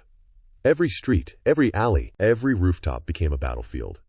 The council's hunters were methodical, professional, but they were not ready for this level of coordinated savagery. Orcs decimated squads with ease, smashing skulls and limbs.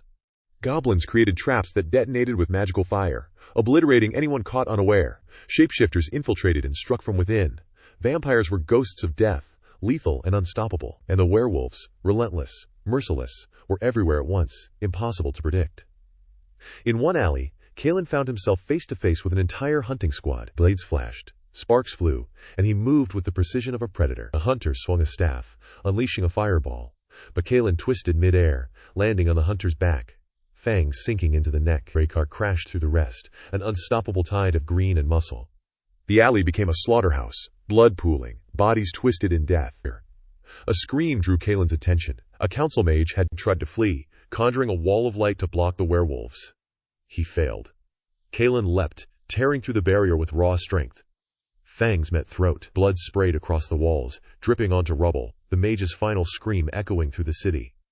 The battle continued for hours, relentless, unending. The Alliance was relentless. But the Council's hunters were trained to survive, to fight beyond exhaustion. Spell after spell collided with fang and claw. Wolves tore at robes and armor. Orcs crushed bone with every strike.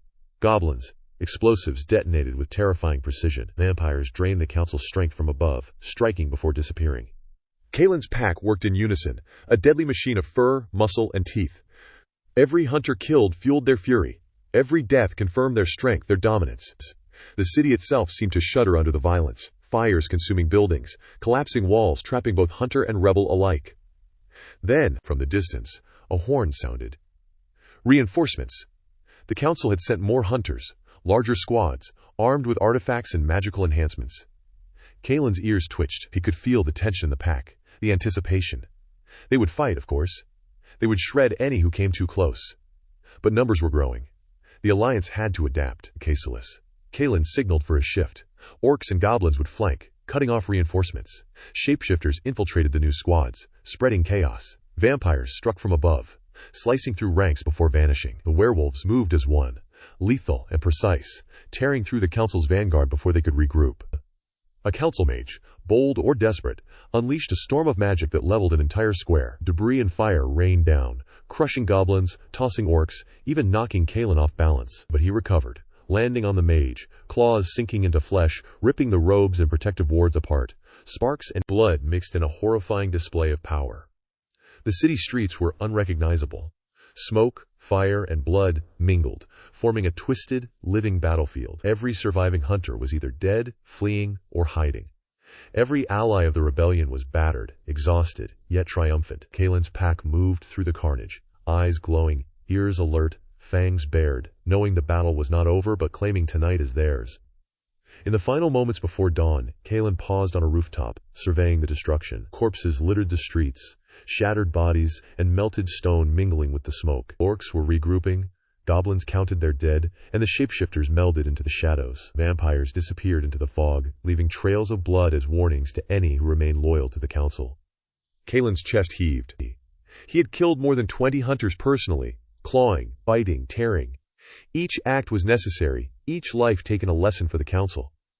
No one could challenge them and survive. And then, as the first light of dawn pierced the smoky sky, Kalen heard a final, chilling screams. A lone council mage, hidden in a ruined building, had conjured a last, desperate spell. The explosion collapsed the roof, sending debris raining down. Faintly, Kalen could hear the mage's voice, muffled, terrified, then silence. The mage was dead.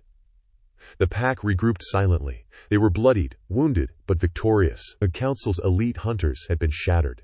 The rebellion had proven unstoppable. Kalen looked out over the city once more, blood coating his claws, his fur matted, eyes glowing with predatory triumph. Tonight, he growled, they learned fear, and tomorrow, we remind them why they should never underestimate us again. The fog thickened as night deepened, curling through the ruined streets like smoke from a funeral pyre. Every sound was amplified. The crack of shattered stone, the hiss of fire licking at walls, the screams of the dying echoing in narrow alleys. Kalen and his pack moved like predators through this chaos, silent shadows with fangs bared and claws ready. Every hunter still alive was a target, and every kill was a message carved into the city itself. In the central square, the Council's remnants attempted a defensive line. Elite hunters raised shields that glimmered with arcane protection, staffs and blades prepared to strike. They were cornered, exhausted, and yet prideful, refusing to flee. Kalen watched, his glowing eyes tracing every movement. With a sharp whistle, the pack descended like a storm. Fangs tore through necks, claws shredded armor. Rekar swung his axe in wide arcs, decapitating one hunter and smashing another's chest to pulp. Blood sprayed over the cobblestones, slicking the square with a thick, dark sheen. The survivors screamed, casting spells that ignited fire in unnatural patterns. But every magical blast that hit a target was met with brutal retribution. Vampires struck from above, swooping in like living missiles, draining life in seconds. Shapeshifters infiltrated the hunters' ranks, appearing as allies before revealing their true forms, claws and teeth ripping through unsuspecting throats. A squad of council mages attempted a desperate counterattack, summoning spectral beasts that lunged at the pack. Callan leapt over the first apparition, slashing it in half before it could reach him. Brakar smashed a golem into splintered rubble, grinding stone and metal into dust. Orcs flanked the mages, smashing through defenses, leaving bodies in twisted, broken heaps. Goblins set off alchemical explosives, igniting the streets and the mages' own wards. Each blast was a scream, a fireball consuming everything nearby, leaving nothing but smoldering ruins. Amid the carnage, Callan caught sight of a lone hunter, attempting to escape through a narrow alley. The hunter carried a relic, a crystal-tipped spear, glowing with magical energy. Callan sprinted, claws digging into stone, muscles coiling, heart pounding. He pounced, just as the hunter threw the spear. It struck Callan's shoulder, embedding deep, pain flaring. But he tore it free with his teeth, and drove his claws into the hunter's chest. Bones cracked, ribs splintered, blood gushed, and Callan wrenched the body apart, tossing it aside as he growled, victorious and unyielding. From above, vampires circled, wings slicing through smoke-choked air. They swooped low, sinking fangs into necks and shoulders, draining the life from council loyalists, before vanishing into the fog. One vampire impaled a mage on his winged leap, twisting and tearing as the mage's magic fizzled uselessly against supernatural strength. Every kill was instantaneous, surgical, horrifyingly precise. In another part of the city, goblins hurled explosive devices into an abandoned marketplace where hunters were regrouping. Fires erupted, shattering windows, igniting carts and barrels of magical ingredients. The hunters tried to fight back, but the narrow space favored Callan's pack. Wolves lunged from shadows, tearing through lines of defenders. Orcs followed, smashing skulls and breaking limbs. Shapeshifters struck from behind, leaving hunters disoriented and helpless. The ground shook as a fire elemental, newly summoned by a council mage, erupted in the square. Molten flames surged, scorching everything in sight. Callan and Brakar moved as one, claws and axes slicing through the waves of heat. Orcs charged the elementals, shields raised, absorbing molten blows that shattered stone. Goblins hurled flammable mixtures at its feet, causing explosions that twisted the elemental's body in agony. Sparks, fire, and molten liquid cascaded over the streets, leaving a landscape of destruction. But the council was not done. From the rooftops, a new squad of hunters appeared, wielding magical weapons enhanced to deadly precision. They fired bolts and blasts, catching wolves mid-leap, igniting furs, and forcing Callan's pack to split. Yet every attack was met with feral cunning. Vampires descended like shadows, tearing through the attackers before retreating. Orcs and goblins flanked from alleys, ambushing hunters and reducing numbers. Shapeshifters sowed confusion, striking from within, fangs and claws ripping through armor and sinew. Callan felt his body burn with rage, every kill fueling a frenzy of violence. One hunter, larger and more skilled than the rest, charged with twin enchanted blades. Callan met him in the middle of the street, claws flashing. The hunter's blades bit into Callan's forearm, tearing, but Callan's counterattack shredded his chest. Bones splintered, the hunter screamed, and Callan ripped through the remaining defenses, leaving nothing but a mangled, bloody corpse. The fog thickened as Callan and his pack advanced, systematically hunting every hunter who remained. The city's buildings groaned, fires consuming wooden structures. Explosions rocked alleyways, igniting corpses and rubbles alike. Every street became a slaughterhouse, every corner a death trap. Orcs smashed anyone attempting to escape. Goblins detonated explosives with sadistic precision, and vampires picked off spellcasters trying to flee. Callan's ears twitched at a sound. A council mage had attempted a summoning. Elementals surged, stone constructs raised from the cobblestones, spectral warriors manifesting from shadows. But the pack was ready. Werewolves leapt, claws and fangs tearing through constructs. Orcs and goblins joined in, overwhelming the elemental forms. Brakar cleaved a stone golem in half, sparks flying as molten veins ruptured. Vampires struck from above, fangs sinking into spectral forms, draining magic like blood. Amid the chaos, Callan noticed a council general attempting to rally survivors. The general, a towering mage, waved his staff and cast protective barriers. Callan lunged, tearing through the defenses with inhuman speed. Fangs sank into neck and shoulder, claws ripping through flesh and bone. The general's body convulsed as life drained from him, magic sputtering and dying. Callan tore him apart, leaving nothing but a mangled heap, a warning to any who still dared resist them. The streets were littered with bodies, council hunters, mages, and constructs alike, all destroyed with precision and brutality. Fires burned uncontrolled, smoke stinging eyes, ash coating the survivors.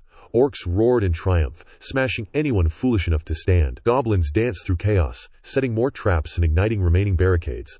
Vampires moved through the shadows, feeding on the wounded, leaving terror in their wake.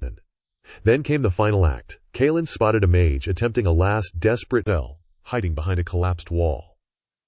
The mage's hands glowed, preparing a deadly incantation aimed at the pack. Kalen leapt, faster than thought, claws raking across the face. The mage screamed as skull and sinew parted under the werewolf's strength. Blood sprayed over broken bricks. The spell fizzled, and Kalen's eyes glowed with lethal satisfaction. Brakar and the orcs cleared the remaining hunters, ensuring no council forces remained to challenge them tonight. Goblins counted their dead, moaning at the loss of comrades, but laughing at the destruction they had caused. Vampires disappeared into the night, leaving a city soaked in blood, fire, and ash.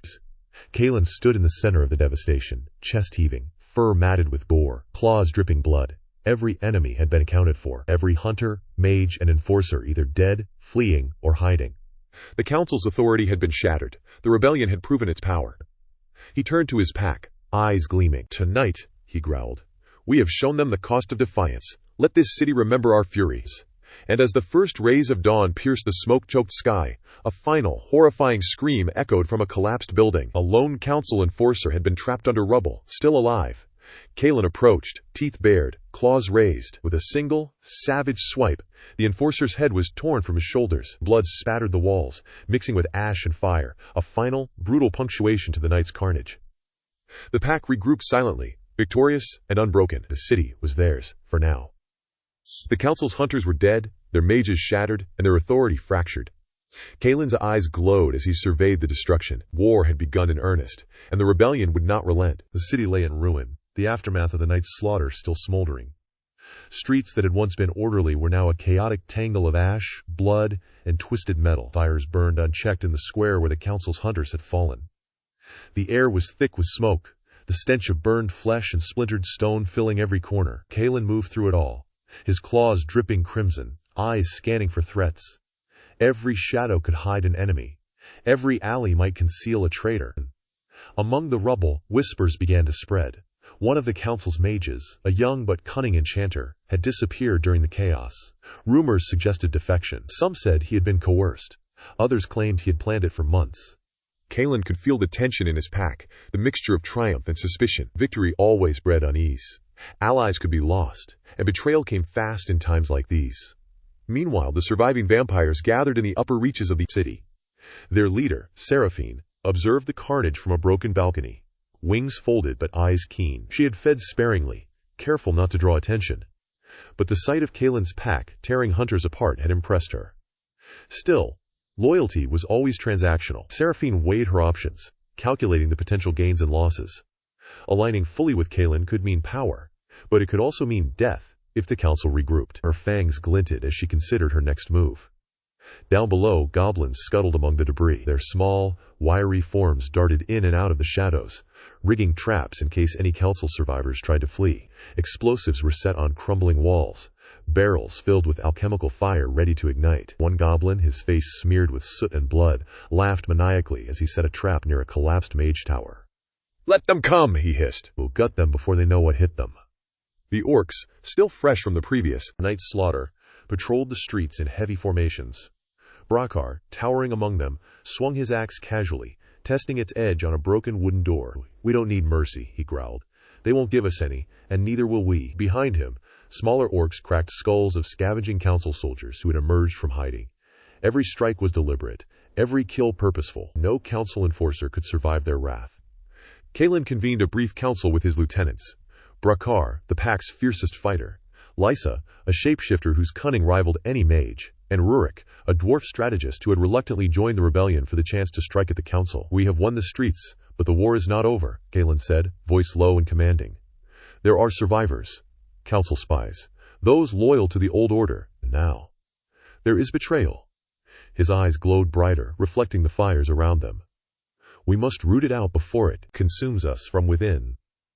Lysa's eyes narrowed. "Do you suspect Seraphine?" she asked, her form flickering briefly into a fox before returning to human. "She has been hovering too close, but she hasn't acted against us." Kalen growled softly. "I don't know, but she and her kind are opportunistic. We watch, we wait. Anyone who moves against us dies." Rurik tapped his hammer on the stone beneath him. "We should secure the council's remaining loyalists," he said. "Interrogate, intimidate, and if necessary, eliminate. Information is power, and we can't afford surprises." That decision set them in motion. The pack split into coordinated groups, moving through the city like predators. Werewolves in the lead, smashing through barricades and ruins. Orcs, at their flanks, heavy and unyielding. Goblins darted between them, leaving traps and incendiary devices to block any retreat. Shapeshifters slipped into enemy lines undetected, striking fear before they even revealed themselves. Vampires followed above, swooping silently to finish any who escaped the melee. Their first target was a council outpost that had survived the previous night's onslaught. The building was fortified, walls etched with protective wards, and inside, several of the council's remaining mages were frantically attempting to restore communication. Kalen's pack surrounded it, fangs bared, claws scraping against stone. Brakar kicked down the front doors. Explosions set by goblins tore through the barricades, sending wood and rubble flying. The mages tried to fight back, casting fireballs and defensive shields. One mage, a woman with silver hair, conjured a flaming elemental in the center of the room, its fire sweeping outward. Brakar swung his axe, decapitating it before it could strike. Wolves leapt through windows, through walls, tearing into the mages with savage precision. Lissa morphed mid-leap into a monstrous wolf hybrid, jaw clamping onto a mage's shoulder. The scream echoed through the city as the bones cracked and the flesh tore. Another mage attempted to teleport, but Rurik intercepted him, hammer smashing into chest and skull with a sickening crunch. The screams of dying mages mingled with the sounds of breaking wood, fire, and metal. Outside, goblins triggered barrels of alchemical fire, flames cascading across the streets, cutting off escape routes. Orcs pursued anyone fleeing, crushing bones, smashing faces, leaving nothing to chance. The city became a theater of death, each kill reinforcing the dominance of the rebellions. Amid the chaos, Kalen sensed movement behind them. He spun, claws raking across stone, fangs flashing. A council spy had infiltrated the pack, attempting to signal reinforcements. Kalen tore through him with brutal efficiency, blood spraying the cobblestones. His eyes glowed with lethal fury, the warning unmistakable. Betrayal would be punished without hesitation. Seraphine watched from a rooftop, wings extended, considering. She saw the efficiency, the violence, the precision. For a moment, her loyalty wavered. Then she smiled, fangs gleaming. Perhaps there is room for opportunity, she whispered. She swooped down, landing gracefully behind a group of fleeing mages. Her fangs tore into one neck, blood spattering over rubble and ash. Another mage swung a staff, striking her, but she was faster than the eye could track. Within moments, the rooftop became a grave. The council's enforcers butchered in silence. By the time the pack regrouped, the city had been purged of any organized council resistance. The air was thick with smoke, ash, and the coppery scent of blood. Fires raged unchecked, lighting the ruined skyline like the end of the world. Kalen's pack gathered, victorious but wary. Suspicion still lingered. Betrayal might come from any corner, any shadow, any ally. Kalen surveyed the carnage, teeth bared in a grim snarl. "We have won this battle," he growled, "but the war is far from over. Trust is fragile, and enemies hide in plain sight." Then the first signs of that betrayal appeared. From the north, a group of council loyalists emerged, led by a figure familiar yet unexpected. One of Kalen's own lieutenants, thought to be loyal. The dwarf Rurik had disappeared moments before the assault, claiming he had a strategic objective. Now he stood at the head of a small army, eyes cold, a hammer raised high, lined with magical wards Kalen had not taught him. The pack froze, orcs snarled, wolves growled, goblins froze mid-step. Seraphine hovered above, fangs bared in surprise. Kalen's heart thudded with rage and disbelief. A betrayal so close, so calculated, threatened to undo everything. Kalen lunged forward, claws flashing, but Rurik was ready. A wave of magical energy burst from his hammer, knocking back werewolves, goblins, and even a swooping vampire. Chaos erupted anew. Screams blending with the roar of the wind, the crackle of fire, and the sound of splintering stone. Kalen collided with Rurik, claws raking against enchanted metal, sparks flying as fur met wards. The dwarf's eyes were hard, unyielding. "I will see the council restored," Rurik spat, hammer smashing into Kalen's chest. Pain flared, ribs splintering. But Kalen roared, countering with a swipe that tore through metal and muscle alike. Blood sprayed, coating the shattered stones beneath them. The city, already a graveyard, became a battlefield anew. Wolves lunged at defenders. Orcs smashed anyone attempting to flee.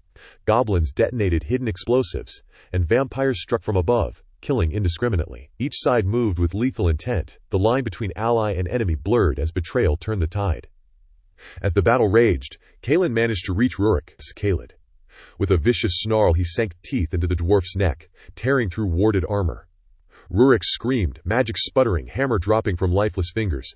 Kalen tore him apart, the dwarf collapsing in a heap of blood and broken bone. The battle did not end. Every street had become a gauntlet, every shadow a hiding place for spies and traitors.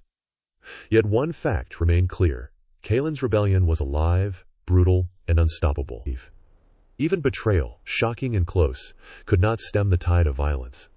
The city itself had become a testament to the cost of defiance and the price of survival. The city was a wound, smoking and open, the remnants of shattered walls and torn streets exposing the bones of its once proud structures. Kalen stood atop the rubble, claws still slick with blood, nostrils flaring at the scent of betrayal, fire, and fear. The battle with Rurik's treachery had been brief but devastating. The dwarf's body had been shredded, his magic sputtering out in a final, violent spasm that took half a wall with it. Yet even as Kalen wiped his claws, the sense of danger remained thick. The council had more eyes in the shadows. From the west, movement stirred among the ruins. Goblins darted between debris, skittering up walls and leaping across rooftops. Some carried crude weapons, others improvised explosives. Their shrieks echoed through the empty streets, punctuated by the groans of the wounded. One goblin clutched a flaming barrel, eyes wide with manic delight, and hurled it into a collapsing building. The explosion was deafening, stone and timber raining down on anyone unlucky enough to be nearby. Wolves leapt through the smoke, fangs tearing, claws rending flesh as screams filled the air.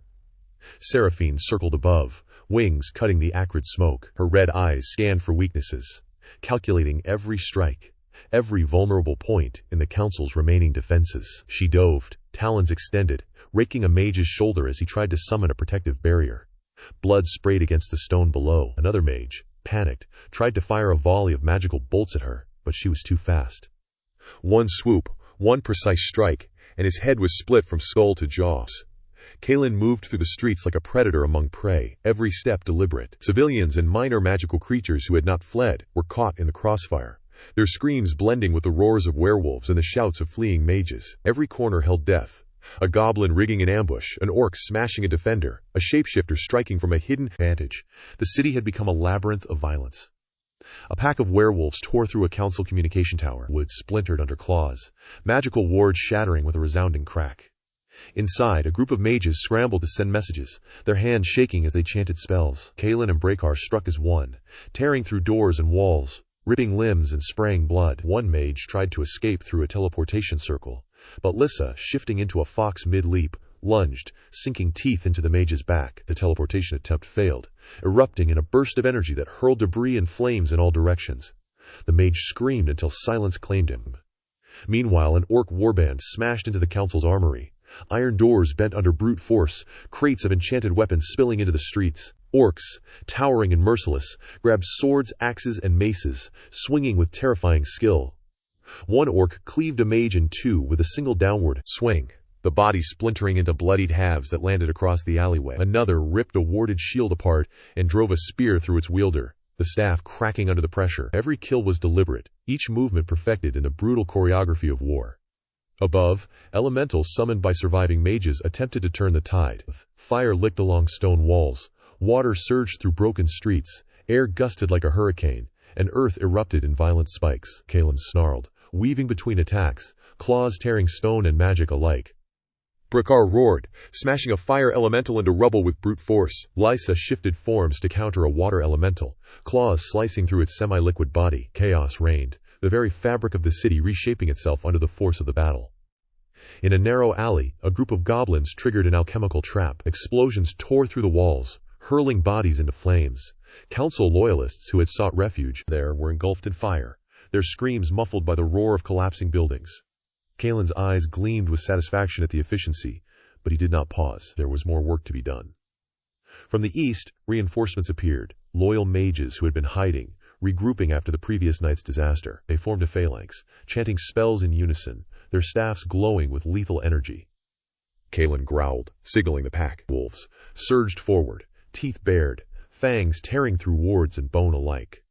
Brakar followed, axe swinging in wide arcs, cleaving any who dared approach. Goblins darted in and out, slashing with knives, setting off miniature explosions, cutting off retreat paths. The fighting became a blur of motions. Spells exploded, fire and ice colliding mid-air. Wolves tore through defenders, claws rending skin, fangs puncturing necks, ears filled with screams. Orcs smashed through magical shields, axes splitting bodies in half. Goblins caused mayhem, tripping defenders into pitfalls, detonating explosives at close range, their laughter mingling with the carnage.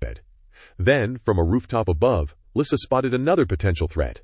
A shapeshifter loyal to the council had infiltrated the chaos, assuming the form of a werewolf from Kalen's pack. She transformed mid-leap into a wolf, pouncing onto the imposter. Fangs sank into flesh, claws raking, and the traitor screeched in terror.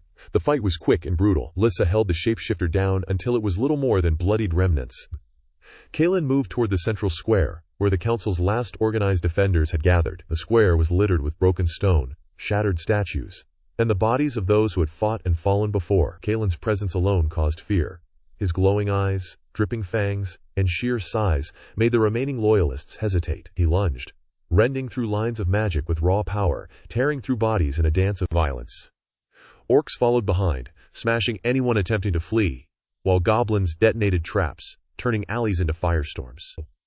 At the square's edge, a vampire suddenly joined the battle. Seraphine, descending with silent wings, targeted a council enforcer attempting to cast a defensive wall. Her fangs ripped into his throat, blood spraying across shattered cobblestones. Another mage struck at her with a fireball, but she twisted mid-air, letting the spell pass harmlessly, before diving again, fangs tearing flesh and draining life with methodical precision. The city's remaining loyalists were cornered. Many tried to flee, but the streets had become traps. Goblins triggered concealed explosives under carts and rubble, sending shockwaves through the fleeing mages.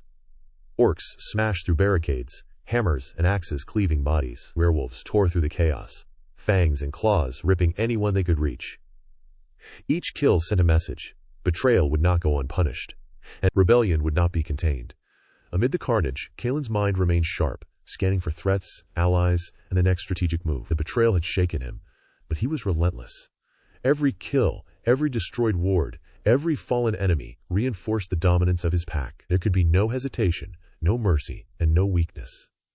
Finally, as the sun began to rise over the ruined city, the last pockets of council loyalists were eliminated. Smoke rose from countless fires. The screams had finally ceased, and the streets were littered with the bodies of friend and foe alike. Goblins scurried among the corpses, looting supplies and detonating final traps to ensure no survivors could regroup. Orcs and werewolves loped through the ruins, fangs dripping, claws coated with blood. Seraphine perched on a collapsed wall, wings folded, surveying the devastation with calculated calm. Kalen stood in the center of the square, bloodied but unbowed, muscles coiled, senses alert. Every step through the ruin was a statement of dominance, a warning to anyone who might consider betrayal. His pack gathered, a mix of victory, suspicion, and raw hunger in their eyes. The rebellion had survived its first true internal test. The betrayal had been punished with merciless brutality, but the lessons had been learned. Trust would now be a currency more valuable than life. Then Kalen's gaze fell on the horizon, a flicker of movement, a hint of magic, and he knew immediately. This was not the end. Reinforcements, more loyalists, spies, perhaps even the council itself, were already moving. The war was far from over, but for now, the streets were theirs, the betrayal avenged, and the price of defiance made brutally clear. And in the shadows of the ruined square, a final scream rang out, one that had gone unheard by the victorious pack. A lone council loyalist, hidden in the wreckage, met a violent end at the claws of a goblin, teeth and blade combining in perfect, gruesome execution. Kalen's message was clear. Loyalty was life, betrayal was death, and no one would survive the wrath of the rebellion unscathed. The city lay in ruin, yet it had never felt more alive. The air hung heavy with smoke and dust, tangling with the coppery stench of blood that still clung to the ruined streets. The remnants of the council's loyalists lay scattered across the shattered cityscape. Werewolves prowled through the debris, claws sinking into the broken earth, fangs flashing in the dim early light. Kalen moved silently through the carnage, senses sharp, muscles coiled with a predator's grace. Every ruined street, every smoldering ruin, told a story of betrayal, fire, and relentless violence. The rebellion had survived, but the city was far from secure. Magic lingered in the air, volatile, waiting to erupt. The surviving wolves sniffed and growled at unseen threats, ears twitching at the slightest vibration. Even the goblins, with their chittering and shrill laughter, moved cautiously through the ruins. Their traps had done their work, but the streets were treacherous. A wrong step could trigger an abandoned explosive or a collapsing building. Every step carried danger, every turn a potential ambush. Kalen's eyes flicked toward the horizon where shadows gathered.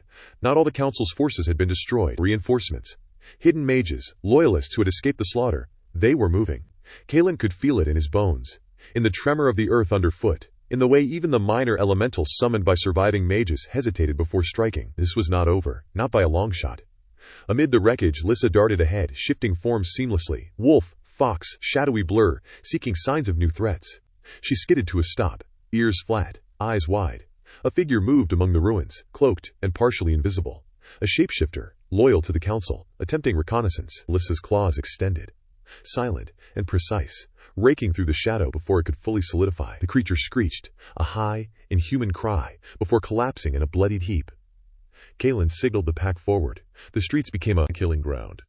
Orcs smashed through barricades, axes swinging, cleaving anyone attempting to flee. Goblins triggered concealed explosions, hurling debris and fire across the alleyways. Wolves tore into the remnants of council loyalists with ferocious precision. Fangs sank into necks, claws shredded torsos, and screams echoed off the shattered stone. Through the chaos, whispers of secrets floated on the wind. Survivors spoke in hushed tones of hidden chambers, of forbidden tomes and relics concealed beneath the city. The council's power was rooted not just in obedience, but in knowledge. Arcane codes, enchanted weapons, bindings that controlled beasts and elementals alike. If the rebellion could unearth these secrets, if they could expose vulnerabilities hidden for centuries, the tide of power could shift irreversibly. Kalen's eyes glimmered with understanding. Knowledge was as lethal as claws. The council's hunters had enforced control with merciless efficiency, but every secret uncovered could be turned against them. His pack fanned out, systematically clearing the ruins, searching for traces of hidden magic. Fire, water, and air surged unpredictably as surviving elementals, bound to old wards, lashed out. Wolves and orcs adapted quickly, dodging blasts, ripping apart summoning circles, tearing chunks of stone to prevent further magical attacks. At the city's heart, an ancient library had survived. Kalen's instincts drew him toward it. The building was partially collapsed, scorched, its magical wards flickering weakly. He pushed the doors open, muscles straining, and entered. The interior smelled of ash and old parchment. Shelves teetered under the weight of countless tomes, many scorched, many smeared with blood. Yet among the ruins, some secrets remained intact. Scrolls and books glimmered faintly, the arcane markings still pulsing with dormant power. Lissa leapt onto a toppled shelf, scanning the room for danger. A ghostly wraith materialized in a corner, its form flickering like smoke. It hissed, eyes glowing with malice. Lissa lunged, teeth sinking into its ephemeral form. It shrieked, scattering like mist, before dissipating completely. Another wraith emerged from a shattered bookcase, claws raking at Kalen's side. He spun, claws slashing through it as if cutting cloth, the spectral form tearing apart in screams of fury. Among the debris, a goblin scavenger unearthed a small, glowing orb. Its surface pulsed with arcane energy. He yelped, dropping it in surprise, and Kalen snatched it before it could explode. The orb hummed with forbidden knowledge, the very essence of power that the council had hoarded. Kalen's senses tingled. He could feel the potential to manipulate elementals, disrupt wards, and even control minor shapeshifters. The rebellion's advantage could grow exponentially if they learned to wield it. A sudden roar split the air. A dragon, small but fierce, swooped down from the ruins above. Its eyes, golden and intelligent, scanned the battlefield. The creature's wings churned the air, creating turbulence that threw goblins and wolves off balance. Kalen growled, leaping toward it, claws extended. The dragon met him mid-air, fangs snapping, fire curling from its throat. The clash was violent. Claws met scales, teeth clashed with fangs, and the ground below shook with their struggle. Goblins cheered and cheered, throwing daggers, while orcs hurled spears and axes. Finally, Kalen's claws found a weak point. Scales split under the force, and the dragon crashed into a crumbling tower. The creature roared, rolling through debris, before finally lying still. Victory came at a cost. The rubble had trapped several goblins beneath, their shrieks muffled, and a small pack of wolves had sustained injuries from falling stone. Yet Kalen did not pause. The library and its secrets awaited, and every second of delay was an opportunity for the council's survivors to regroup. He moved through the ruined building methodically, clearing wards, crushing lingering magical traps, and ripping open enchanted chests. Scrolls burned as quickly as they were unrolled, enchanted inks bleeding into the floors. Secrets spilled into the air, dangerous knowledge that could be wielded as a weapon. Spells to bind shapeshifters, formulas for elementals, forbidden alchemy, all now within the rebellion's grasp. The city, already a graveyard, became an arsenal. Suddenly, a mage materialized from the shadows, levitating with furious speed. His staff glowed with crackling energy, a storm of lightning arcing toward Kalen. The werewolf dodged with superhuman agility, claws raking through the mage's midsection as he passed. The mage shrieked, body convulsing, magic sputtering uncontrollably, until he collapsed, charred and broken. Another attempted attack from a balcony above, hurling fireballs, but Lysa was faster, diving mid-air, talons tearing through the offender with surgical precision. Outside, the city continued to burn. Orcs smashed down remaining barricades. Goblins ran amok, setting final traps, throwing vials of alchemical fire at any lingering defenders. Wolves tore through the streets with methodical savagery. Every surviving council enforcer was hunted, every hidden mage unmasked, every potential spy eliminated. Blood-soaked stone, shattered wood, and splintered magic filled the air. The rebellion was no longer just surviving, it was asserting dominance.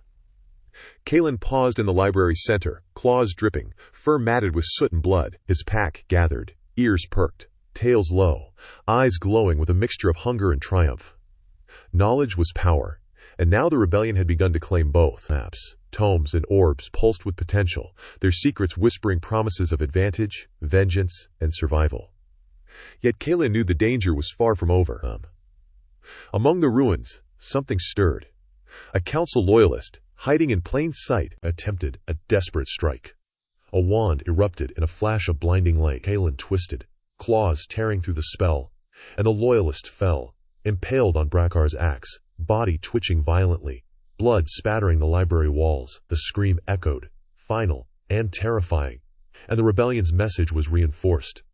Betrayal and defiance alike would be met with brutal death. The city lay in ruin, secrets uncovered, and the rebellion stronger. Yet even amidst victory, Kalen's gaze remained vigilant. Shadows moved in the distance. Surviving loyalists, rogue elementals, and hidden shapeshifters could strike at any moment. The war was far from over, but for now, the secrets of the realm were in the hands of the pack, the goblins, the orcs, and their allied forces. Knowledge and blood had been spilled in equal measure. The cost had been high, but the reward power to challenge the council was worth it. And somewhere, deep within the smoldering city, a final whisper of movement went unnoticed. A hidden chamber, untouched, contained a scroll that pulsed faintly. It promised horrors beyond understanding. Kalen would find it soon. And when he did, the balance of the rebellion and the council would tilt even further. The hidden chamber pulsed with a soft, eerie glow, a light that seemed alive. Dust motes drifted through the air, caught in the luminescence of a single arcane crystal mounted above a stone pedestal. Kalen approached cautiously, the pack trailing behind. Every sense screamed danger. The air was thick with residual magic, older and more potent than anything they had encountered in the city so far. The scroll on the pedestal shimmered faintly, its runes alive, twisting into forms that threatened comprehension. Kalen's claws flexed instinctively. This was power distilled, knowledge bound into a fragile parchment that could topple empires, or destroy everything in seconds. Lysa hissed beside him, her fur bristling as if anticipating a trap. Before Kalen could touch the scroll, the ground trembled, stone cracked beneath their feet, the chamber reacting to their presence. From the shadows emerged a figure, an elder mage, his robes singed, his eyes wild with desperation and fury. He carried no staff, only his fists and an aura of ancient power that crackled in the chamber. "You shouldn't be here," the mage rasped, voice like gravel. "This knowledge is not for the likes of you, the council they will." Kalen growled, lunging. The elder mage's hands flared with fire, hurling a torrent of molten energy. Wolves leapt, twisting midair, claws sinking into stone as fire splashed harmlessly past them. Lysa darted to flank the mage, jaws snapping, tearing at the mage's robes. Sparks flew as claws shredded the enchanted fabric, revealing a glowing rune etched into the mage's chest, thrumming with ancient magic. Kalen sank his teeth into the mage's shoulder. The man screamed, a high-pitched keening that echoed through the chamber, but he struck back with a pulse of arcane force. Kalen was thrown against the wall, bones crunching. Wolves leapt to intercept another wave of magic. Orcs smashed through reinforced doors, and goblins set off volatile traps, filling the chamber with smoke and debris. The battle was brutal, a chaotic dance of claw, tooth, steel, and spell. Kalen rose again, enraged, charging through molten shards of magic. The mage countered with a torrent of energy that shredded the stone floor, sending debris flying. An orc swung an axe, cleaving through a support beam that crashed into the mage's flank. The man shrieked, staggering, but he was far from defeated. Lysa spun in midair, slashing through another magical shield. Sparks erupted, leaving scorch marks on the stone walls. Goblins threw incendiary vials, igniting residual arcane fumes into blazing columns of fire. Wolves tore through debris, their teeth sinking into any remnants of council enforcers or summoned elementals that tried to protect the mage. The chamber became a maelstrom of violence. Amidst the chaos, Kaelin's eyes locked on the scroll. Its runes pulsed faster, almost as if responding to the violence. Knowledge hummed in the air, dangerous resonance that threatened to erupt if mishandled. Kaelin lunged, fingers brushing the parchment. The moment his claws made contact, the runes flared, releasing a shockwave that threw everyone back. Wolves tumbled, orcs crashed into walls, goblins screamed as the magic ripped through their senses. Kaelin's vision swam, shadows danced across the chamber, whispering secrets in a language older than the council itself. He could feel the power of elementals, the binding of shapeshifters, the manipulation of life and death, all encoded in the scroll. Every secret was a weapon, every spell a potential death sentence. The revelation hit him. The council's control had relied not just on fear and hunters, but on knowledge that was carefully hoarded, hidden, and protected by lethal wards. The elder mage, battered and bleeding, staggered to his feet. "You don't understand," he spat blood. "Some of this knowledge, once unleashed, it will destroy you. Destroy all of you." Kaelin growled in response. Knowledge was survival. Power was survival. The mage's warnings fell on deaf ears. Lyssa tore into the mage's side, claws slicing, fangs flashing. He screamed, summoning a wall of fire to shield himself, but it was too late.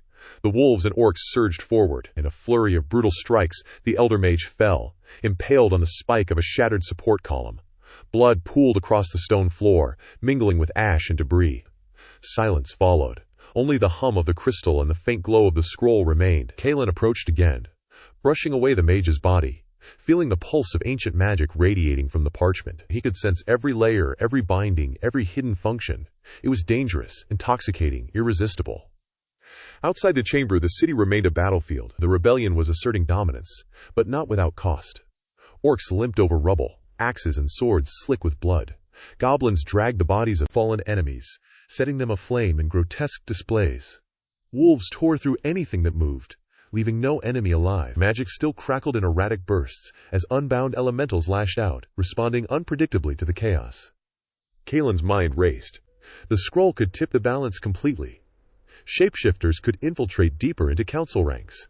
Elementals could be turned against their summoners. Forbidden spells could dismantle wards, destroy entire districts, or even control the minds of lesser magical creatures.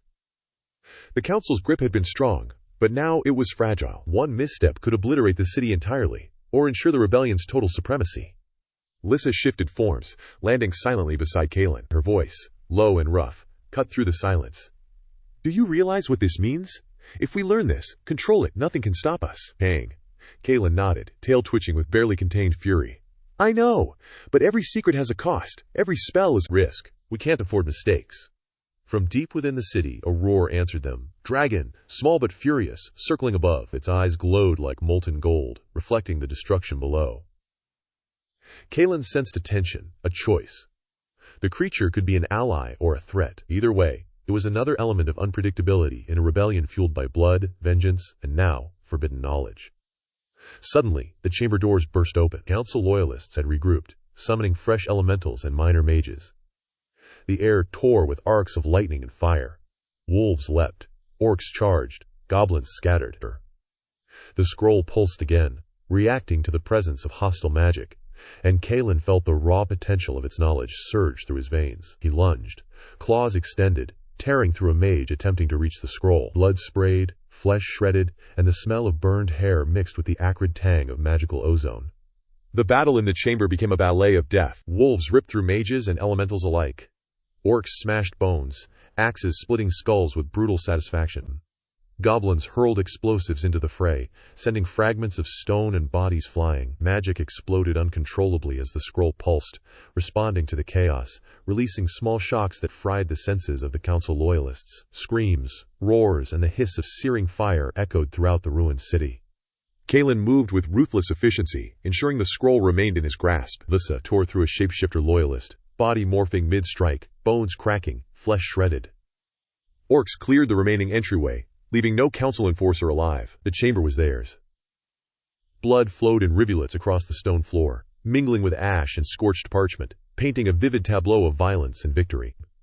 Finally, Kalen paused, surveying the carnage. The scroll rested safely on the pedestal, pulsing faintly, almost alive. His pack, battered but unbowed, gathered around him. Orcs and goblins licked their wounds, muscles twitching, eyes bright with adrenaline and bloodlust. The city outside was still a graveyard, but the secrets they had unearthed offered a new path, one that could dismantle the council completely, or obliterate the rebellion if misused. Kalen's gaze hardened. Every secret had been seized. Every loyalist had been destroyed or driven off. Every faction, from the smallest goblin to the largest wolf, had proven their ferocity. But even amidst victory, the tension remained, thick as the smoke that lingered in the streets. The council's power was not gone. It had been wounded, yes, but wounds could heal, and they would come back. And yet, Kalen allowed himself a brief moment of satisfaction. Knowledge was theirs. Power was theirs. Revenge was theirs. The city had fallen. The council's secrets were exposed, and the rebellion had taken a step closer to domination. Somewhere in the distance, a final scream echoed. A council mage, trapped in the rubble, torn apart by the chaos he had sought to command. Kalen felt no pity. There would be no mercy. Not now. Not ever.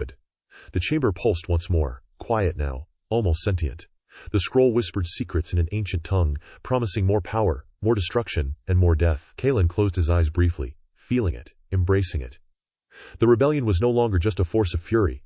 It was a force of knowledge. Knowledge, wielded by claws, teeth, and axes, would reshape the realm. The city smoldered under the aftermath of the council's secrets being exposed. Streets were littered with splintered stone, bodies of mages, elementals, and enforcers twisted in violent, unnatural poses. Fires flickered in alleys, painting the ruins in orange and black. Wolves prowled the debris, their claws slick with blood, noses twitching at every scent of death and magic. Kalen's pack moved like shadows through the chaos, silent but lethal. Each step was measured, every movement calculated. Orcs and goblins followed behind, hauling weapons, dragging the bodies of any council loyalists they had yet to finish. The city had become a war zone overnight, and every creature knew that hesitation was death. From the highest towers, council mages began casting defensive spells. Arcane barriers shimmered, barely holding against the onslaught of rebellion. Lightning crackled, fire roared, and the air smelled of ozone and burning flesh. Lissa leapt across a rooftop, claws sinking into the skull of a mage attempting to fire a bolt of magical energy. The mage's screams echoed, then ended abruptly as teeth punctured bone. Orcs smashed down barricades, axes swinging, heads rolling. Goblins planted explosives in alleyways and collapsed buildings, sending walls tumbling in clouds of dust and stone. The ground shook with each detonation, forcing council loyalists to scatter or be crushed under falling masonry. Wolves leapt from debris, tearing into anyone who hesitated, teeth flashing, claws raking flesh. Kalen moved through the chaos with predatory grace. He snapped the neck of a council enforcer before it could react. Magic surged from his claws, residual energy from the chamber they had looted the night before. Sparks of energy ignited the walls around them, forcing another group of mages to retreat. The sound of snapping bones, tearing flesh, and agonized screams filled every street, every alley, every shadow. Shapeshifters loyal to the council attempted to flank them, taking human form to blend into the chaos. Lissa spotted one immediately, leaping with unnatural speed and slashing through the impersonator's shoulder. The creature's form flickered, a sickly mixture of human and beast, before collapsing in a heap of blood and bone. Kalen's teeth found another, biting through a neck, the shapeshifter's howl echoing off the walls before silence claimed it. In the main square, goblins had set up a series of crude siege engines, launching flaming projectiles into council strongholds. Each explosion tore buildings apart, sending fragments of stone and wood raining down on anyone below. Wolves bounded over the debris, snapping at council mages who had attempted to regroup, tearing off limbs and spattering walls with blood. Orcs charged through the chaos, their raw strength plowing through barriers, crushing enemies beneath their weight. Kalen paused atop a crumbling tower, surveying the battlefield. The rebellion was no longer chaotic. It was organized, coordinated, and utterly merciless. Goblins moved in squadrons, each trap calculated. Orcs formed shock units, smashing through the council's front lines. Wolves struck with precision, targeting leaders and mages, tearing apart command structures in minutes. Every faction had found its purpose, and every creature was fueled by bloodlust and vengeance. A council dragon, small but furious, descended from the sky, its wings beating storms of wind and fire. It roared, hurling molten energy toward the advancing rebels. Wolves leapt aside, orcs raised shields, and goblins launched firepots in retaliation. The dragon's roar echoed over the city, a clarion call for council reinforcements. But the rebellion didn't flinch. They had tasted power. They had tasted victory. And they would not yield. Kalen leapt from the tower, landing in the midst of a squadron of mages attempting to form a counterattack. Claws raked through robes, fangs tore through flesh. One mage screamed as Kalen's teeth sank into his neck, breaking the bones with a sickening crunch. Another mage tried to summon a protective barrier, but Lissa tore through the spell, reducing the mage to ash before he could complete the incantation. Orcs and goblins swarmed the remaining defenders, cutting them down in waves. The air was filled with the scent of blood and burning flesh, mingling with ozone and the acrid smoke of explosions. Wolves tore through anyone who tried to flee, leaving no survivors. Kalen watched from a nearby rooftop as the council's forces crumbled under the combined might of rebellion. Every spell cast in desperation was answered with brutal, physical violence. Every attempt at control was shredded by teeth, claws, and steel. In a narrow alley, a group of elementals had been summoned to stop the advance. Fire elementals roared, hurling blasts of flame. Earth elementals rose from the ground like massive stone monsters. Kalen and Lysa charged without hesitation. Claws tore through stone limbs. Fire dissipated under raw physical force. Wolves leapt from debris, pulling molten cores from the elementals and shaking them to pieces. Orcs smashed the earth elementals into rubble, and goblins hurled explosives into the remaining fire forms. The alley became a graveyard of scorched stone and molten slag. Kalen moved through the carnage, calculating each strike. Every mage slain, every elemental destroyed, every loyalist butchered, increased their momentum. The city trembled under the weight of the rebellion. Buildings collapsing, streets splitting under magical feedback from unleashed spells and physical destruction. Smoke rose like a living entity, choking the air and burning lungs. The screams of dying council loyalists mixed with the roar of dragons, the growl of wolves, and the clash of steel. A vampire emerged from the shadows, drawn by the scent of death. Silent and predatory, he joined the pack without hesitation, fangs bared, tearing into a council mage who had just tried to summon reinforcements. Blood sprayed, mixing with ash and dust. Lyssa nodded briefly to the newcomer. Kalen acknowledged him with a low growl. The rebellion welcomed all who could fight, all who could kill. From the highest tower, a council general summoned a massive firestorm, a last desperate attempt to turn the tide. Lava and flame rained down on the rebels, melting stone and incinerating anything in its path. Wolves leapt aside, claws sinking into stone for purchase. Orcs charged headlong into the molten torrent, shields glowing from magical reinforcement. Goblins detonated timed explosives to redirect lava flows. The city became a furnace of death, but the rebellion endured. Kalen spotted the general, attempting to flee the top of the tower. Without hesitation, he launched himself upward, claws tearing through stone, teeth aimed for the mage's throat. The general screamed, spell after spell failing, as the raw brutality of Kalen's attack overwhelmed magical defenses. Lyssa landed alongside him, ripping the general apart with a precision born of pure bloodlust. The fall was final. The general's body crashed to the streets below, splattering debris and blood across the remains of the square. Everywhere Kalen looked, the rebellion struck with coordinated violence. Goblins used flamethrowers and crude alchemical bombs to flush council loyalists from hiding. Orcs crushed bones and tore through armored defenses. Wolves and shapeshifters killed silently, striking only where they could maximize carnage. Each street, alley, and ruined building became a stage for relentless slaughter. The city had become a crucible of fury. Council mages were running low on energy, struggling to maintain wards and shields. Their dragons had been driven off or slain. Elementals were shattered, their energy dissipated into smoke and ash. Loyalists were either dead, fleeing, or hiding in desperation. The rebellion had transformed from a chaotic uprising into an unstoppable force, brutal and precise in its methodical slaughter. Kalen paused amidst the carnage, breath coming in short, harsh gasps. Blood covered his fur, claws slick with gore, fangs dripping. Around him the city burned, wolves prowled, orcs roared in victory. Goblins laughed through smoke and rubble. The streets were littered with the corpses of council loyalists and magical enforcers, their power broken, their authority shattered. And yet, even in this victory, Kalen knew the war was far from over. The council would regroup, the survivors would seek revenge, and the secrets they had uncovered would become weapons that could either save them or destroy everything they had fought to claim. Lyssa approached, her eyes glowing with feral satisfaction. "We've taken the streets," she said softly, voice carrying over the distant roar of fire and collapsing buildings. "But this is just the beginning. The council won't let this stand." Kalen nodded. Gaze swept across the horizon, where smoke and fire obscured the sun. The rebellion had risen. The fury had begun, and soon the realm itself would tremble beneath the weight of claws, teeth, steel, and the unleashed power of those who would not bow. The night deepened, and the city burned under the growing rebellion. Fires licked at walls, sending smoke curling into the blackened sky. Wolves prowled the streets, their eyes gleaming in the shadows, ears twitching for the faintest sound of magic or flesh to tear apart. Orcs and goblins moved in lockstep, trampling through rubbles, dragging bodies from shattered council barracks, and tossing the lifeless aside without hesitation. Kalen crouched atop a half-collapsed roof, observing a square below where a council garrison had gathered. Spells flared in their hands, bolts of fire and ice shooting at the advancing rebels. Wolves leapt from the debris, landing atop enforcers, tearing them limb from limb. Kalen's claws met steel and bone, cutting deep, shredding both magical barriers and the flesh beneath. Blood sprayed, hot and sticky, drenching him and coating his fur in crimson streaks. Lissa moved like a shadow, silent and precise. She struck with surgical accuracy, taking down mages before they could cast anything beyond sparks. One mage screamed as her teeth sank into his shoulder, shattering bone and leaving sinew dangling. Another tried to summon a protective ward, but Lissa's claws tore through the spell mid-cast. The mage's eyes went wide, then blank, as life drained into the ground beneath him.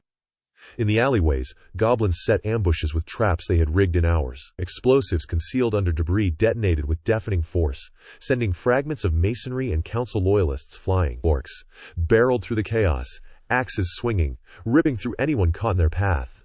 Wolves leapt, snapping necks, tearing throats, and slashing bellies with teeth and claws. Every sound was a scream, a crash, or a wet, sickening tear of flesh. Kalen spotted a council war golem stomping toward a group of goblins, its stone fists raised, ready to crush. With a snarl, Kalen leapt, claws scraping against enchanted stone, slicing through the golem's leg joint. Sparks flew as magic and raw strength collided. The golem faltered, stumbled, and Lissa's teeth tore into the exposed stone core, shattering it with an explosion of energy that knocked debris across the street. The goblins cheered, some cackling as they set fire to what remained. High above, a council dragon descended, wings slicing through the smoke. Flames roared from its maw, striking down buildings, goblins, and wolves indiscriminately. Kalen growled, leaping from a rooftop, twisting mid-air to land on the dragon's back. Teeth sank into scaled flesh, claws raking through its wings. The dragon screamed, thrashing violently, sending Kalen flying into a burning wall.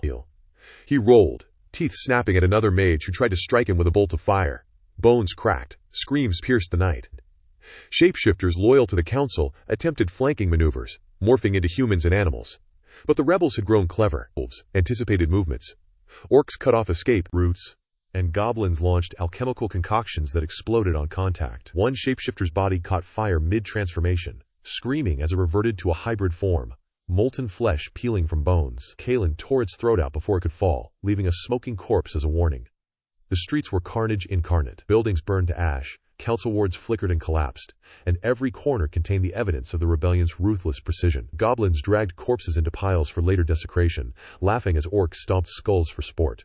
Wolves ran free, tearing through anyone unfortunate enough to try and escape. The city had transformed into a graveyard alive, with fire, smoke, and the stench of blood. Kalen advanced into the council's central plaza, where loyalists had attempted a last stand. Magic surged like lightning, striking the streets with devastating force. Wolves and orcs fell back, taking cover behind wreckage. But Kalen struck first, leaping through an arcane burst of fire, claws glowing with residual magical energy. He ripped through the chest of a council mage, bones splintering, ribs cracking under his bite. Blood sprayed in the air like a crimson mist. Lissa followed, cutting a swath through defenders with feral precision.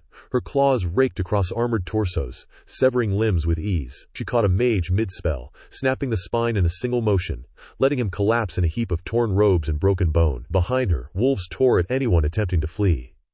The rebellion was methodical, brutal, and unrelenting. Orcs smashed through barricades, their axes cleaving heads, arms, and torsos alike. One orc swung his weapon at a council mage, bisecting him from shoulder to hip in a single, terrifying arc. Goblins hurled alchemical bombs, filling the plaza with smoke and fire, reducing anyone caught in it to charred remnants. Wolves leapt into the haze, teeth finding throats, claws shredding armor, leaving only silence where screams had been moments before. From the shadows, shapeshifters continued their infiltration attempts, but the rebels anticipated them. Lissa leapt from a collapsing wall, fangs sinking into a shapeshifter's neck mid-transformation. The body convulsed, fur giving way to flesh, then bone, and finally slackened, a mess of twisted limbs and leaking blood. Kalen tore through another, claws tearing ribs apart as the creature's scream ended in a wet, choking gurgle. The council's remaining dragons swooped down, desperate to turn the tide. Kalen and Lissa intercepted, leaping and tearing into wings with teeth and claws. Orcs charged forward, smashing into dragons, limbs with axes, tearing scales and forcing them down. One dragon fell, crashing into the plaza, sending debris and bodies flying. Wolves pounced on the downed creature, tearing at exposed throats and eyes, ensuring it would rise no more. In the chaos, a group of council mages tried to summon reinforcements. Lissa's claws tore through one's chest, stopping the spell instantly. Kalen leapt at another, jaws snapping down on the mage's neck, breaking it with a sickening crunch. Wolves cut through fleeing loyalists, tearing them apart in seconds. The plaza became a tableau of violence, a testament to the rebellion's fury and meticulous slaughter. Kalen moved through the aftermath with a predator's focus. Every dead council mage, every shattered golem, every destroyed elemental strengthened their position. The rebellion had become unstoppable. Goblins rigged traps for any survivors, orcs patrolled for stragglers, and wolves hunted down anyone foolish enough to hide. The streets were no longer theirs to fight through, they were the graveyard the rebellion commanded. High above, Lissa observed, eyes glowing with satisfaction. Council dragons, mages, and loyalists were nearly obliterated. Smoke and fire choked the city, buildings reduced to skeletal remains, streets a river of ash and blood. The rebellion had seized the upper hand completely. Kalen stood in the center of the plaza, surveying the carnage. The bodies of council loyalists littered the ground. Wolves prowled the wreckage. Goblins cackled as they desecrated corpses. Orcs flexed their bloody muscles. The city had become a war machine in miniature, each faction fulfilling its purpose with merciless efficiency. A lone council mage tried to flee, sneaking through the remaining ruins. Kalen's ears twitched. The wolf lunged, teeth sinking into the mage's spine. The body convulsed once, then went still. Lissa tore the mage's arm off and held it up, letting the remaining loyalists see what defiance cost them. Fear spread like wildfire, even among those who had survived the initial chaos. The rebellion paused, only to reorganize. Wolves regrouped, goblins repaired traps, orcs checked weapons, and Lissa and Kalen ensured no council loyalists could rise again. The plaza was theirs, every inch soaked with blood, every sound dominated by the growls, roars, and laughter of creatures reveling in their newfound power. Kalen's gaze swept across the horizon. Fires burned the skyline. Smoke billowed in waves. Dragons had fallen, golems shattered, elementals destroyed, and the city's defenses annihilated. Yet he knew the war was far from over. The council might still have secrets, hidden reserves of power, and allies waiting in the shadows. But for now, the rebellion had claimed victory. The streets ran red. The city trembled under the fury of creatures who refused to bow. And the council's authority was shattered. Kalen and Lissa stood side by side in the center of the plaza. Wolves circled them, tails flicking, ears alert. Orcs cheered, axes raised. Goblins danced around piles of debris, tossing corpses into bonfires.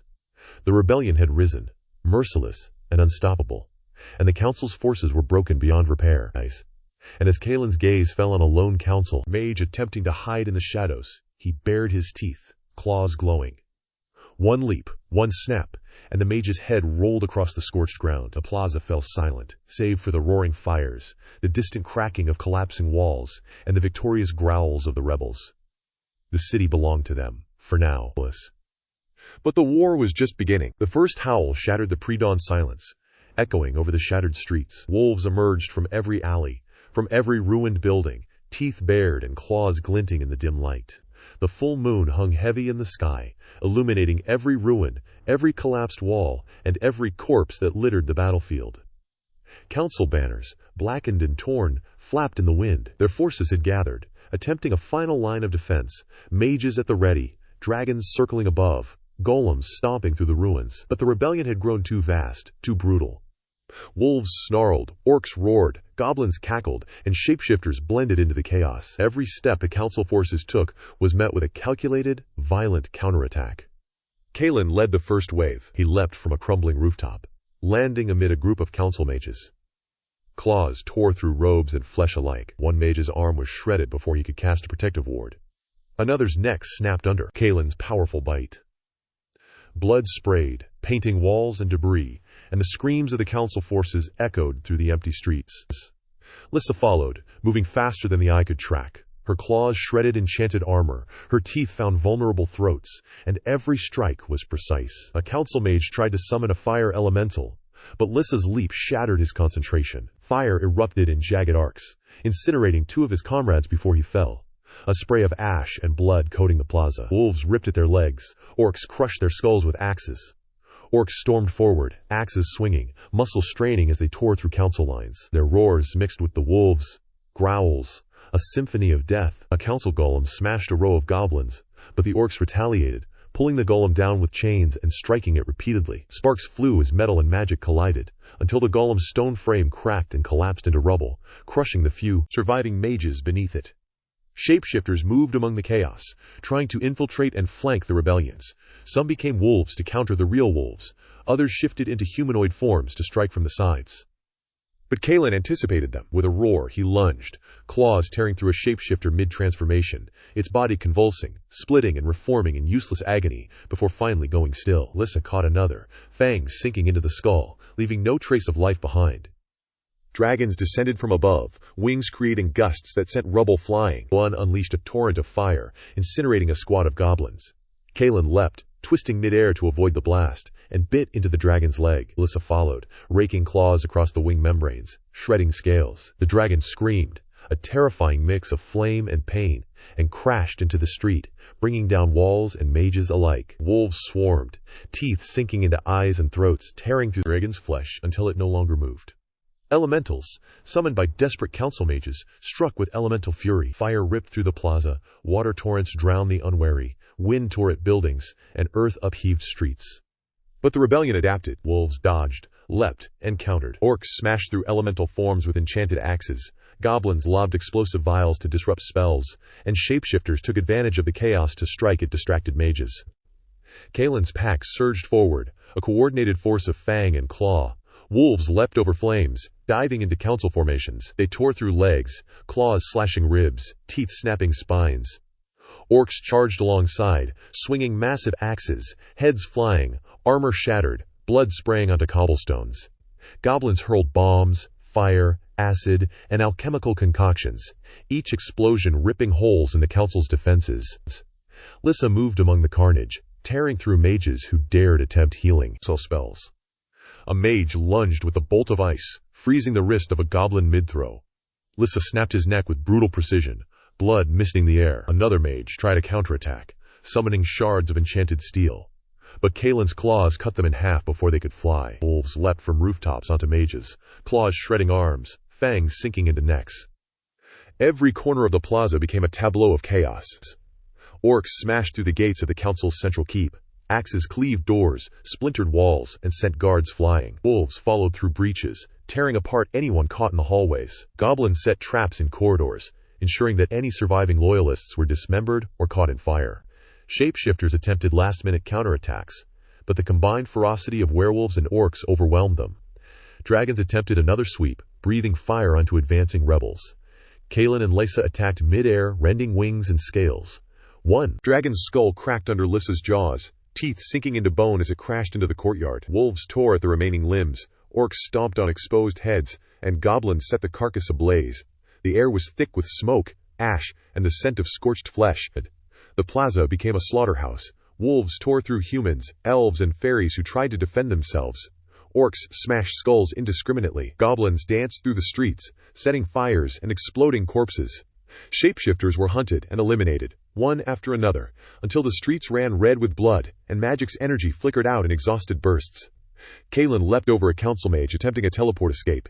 His claws ripped through the mage's chest, gutting him in one motion. Lissa followed, fangs tearing into a mage's arm, muscles ripping under the force. Orcs swung through the plaza, decimating groups of defenders, axes cleaving heads, splitting torsos, and spilling entrails across the shattered cobblestones. Wolves pounced on stragglers, jaws snapping, teeth finding throats, claws shredding armor and flesh alike. Even the streets themselves seemed to resist the council. Fires consumed barricades, collapsing walls into the ranks of the loyalists. Explosions, magical backfires, and traps laid by goblins made the cityscape a death trap. Wolves leapt from one side of a collapsing street to another, dodging falling stones, teeth snapping at mages too slow to react. Orcs hacked at trapped council members, ripping through metal and bone. Goblins danced in the chaos, gleeful as limbs flew and spells misfired. High above, Lissa tore into a shapeshifter who had taken the form of a dragon, fangs biting through scales, claws shredding wings. The creature convulsed violently, falling into a burning alleyway. Kalen finished a mage who had tried to counterattack with a torrent of lightning. His claws tore through chest and spine, leaving a wet, smoking mess. Feasted on those who lingered, tearing and snapping, leaving nothing but shredded remnants. Even the last council war golems were dismantled. Orcs and wolves coordinated attacks, ripping off limbs and exposing cores. Goblins hurled explosive vials into exposed machinery, igniting sparks and molten metal that splattered over corpses. One golem's core exploded, sending debris flying across the plaza, smashing through a council dragon and several mages alike. Smoke and ash filled the air, obscuring the full extent of the carnage. Kalen and Lissa moved through the devastation like predators in a field of prey. Wolves surged around them, orcs cleared paths, goblins hurled explosives into last pockets of resistance. Every council mage, every loyalist, every shapeshifter attempting escape was hunted and eliminated. Limbs were torn, torsos split, heads crushed, and blood pooled in every alley and square. The full moon war had truly begun, and no one on the council side would survive the first wave. The keep itself burned. Arched doorways collapsed, walls crumbled, and magical wards flickered under the relentless assault. Wolves leapt from the debris, fangs snapping at fleeing loyalists. Orcs swung axes with ease, decimating anyone caught in the open. Goblins set fire to corpses, creating walls of flame that trapped survivors inside their own ruined city. Kalen crouched atop a ruined battlement, surveying the devastation. Fires roared, bodies littered the streets, smoke choked the skyline. Dragons were dead or fleeing, golems shattered, elementals destroyed. Wolves, orcs, goblins, and shapeshifters loyal to the rebellion prowled, searched, and slaughtered any remaining defenders. Lissa appeared beside him, bloodied and gleaming in the moonlight. Wolves circled them, ears twitching, teeth bared. Orcs and goblins paused briefly to catch their breath, axes and bombs at the ready. The rebellion had shattered the council's forces, left the city in ruin, and carved their dominance across the battlefield. And in the center of the keep, Kalen's eyes found the last council mage attempting to hide. He leapt, fangs sinking into the skull, ending the mage's life instantly. Lissa followed, shredding a loyalist who had dared approach. Wolves howled, victorious, as the last pockets of council resistance were obliterated. The city was theirs, the rebellion unstoppable. But even as Kalen and Lissa surveyed the burning ruins, they knew the war had only just begun. Beyond the city, beyond the walls, the council might regroup, might strike back. Yet for now, the full moon war had begun in earnest, and nothing on the battlefield remained alive to oppose the rebellion. The screams of the council's remaining forces echoed through the shattered streets as night fell fully over the ruined city. Fires burned unchecked, their flames licking the crumbling walls of towers and shattered battlements. Wolves patrolled the rubble, their eyes glowing gold in the darkness. Every alleyway, every corner, every ruined square became a hunting ground. Kalen and Lissa moved like shadows among their pack. Wolves leapt from broken rooftops onto armored mages, fangs sinking into throats before a single spell could be cast. Blood splattered against scorched walls, and cries of agony filled the air.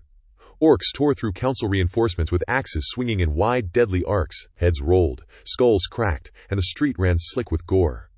Goblins skittered through the chaos, setting traps and throwing bombs into pockets of resistance. A mage attempted to summon a fire elemental to counter the assault, but Kalen's leap tore him from the ground, claws raking through his chest and severing a shoulder. The elemental's flames licked across the cobblestones, consuming a group of fleeing loyalists, but wolves and orcs adapted, using the chaos to their advantage. A dragon, still alive, soared above the battlefield, its wings tearing the air with shrill cries. It breathed fire over a group of orcs, engulfing them in flames. But Kalen twisted mid-air, claws shredding the dragon's wing, and Lissa followed, sinking fangs into its scaled neck. The creature screamed, thrashing wildly, crashing into the plaza and bringing down walls with it. Wolves tore into its limbs, orcs stomped on the burning carcasses, and goblins set more fire to ensure nothing survived. Council golems charged through the streets, stone fists smashing anything in their path. Orcs and wolves met them head-on, axes and claws slashing at their legs, chains wrapped around a golem's arm, pulling it to the ground. Wolves leapt onto its back, claws gouging at joints, fangs snapping at weak spots. Explosions from goblin bombs dislodged chunks of stone, until finally, the last golem toppled, its body shattering and crushing a group of fleeing mages. Shapeshifters attempted flanking maneuvers. One became a wolf to confuse the pack, but Lissa leapt, teeth sinking into the creature's flank. Another shifted into a human form and tried to cast a spell, but Kalen's claws tore through her chest, blood spraying across the courtyard. Every shapeshifter that tried to infiltrate was hunted down with brutal efficiency.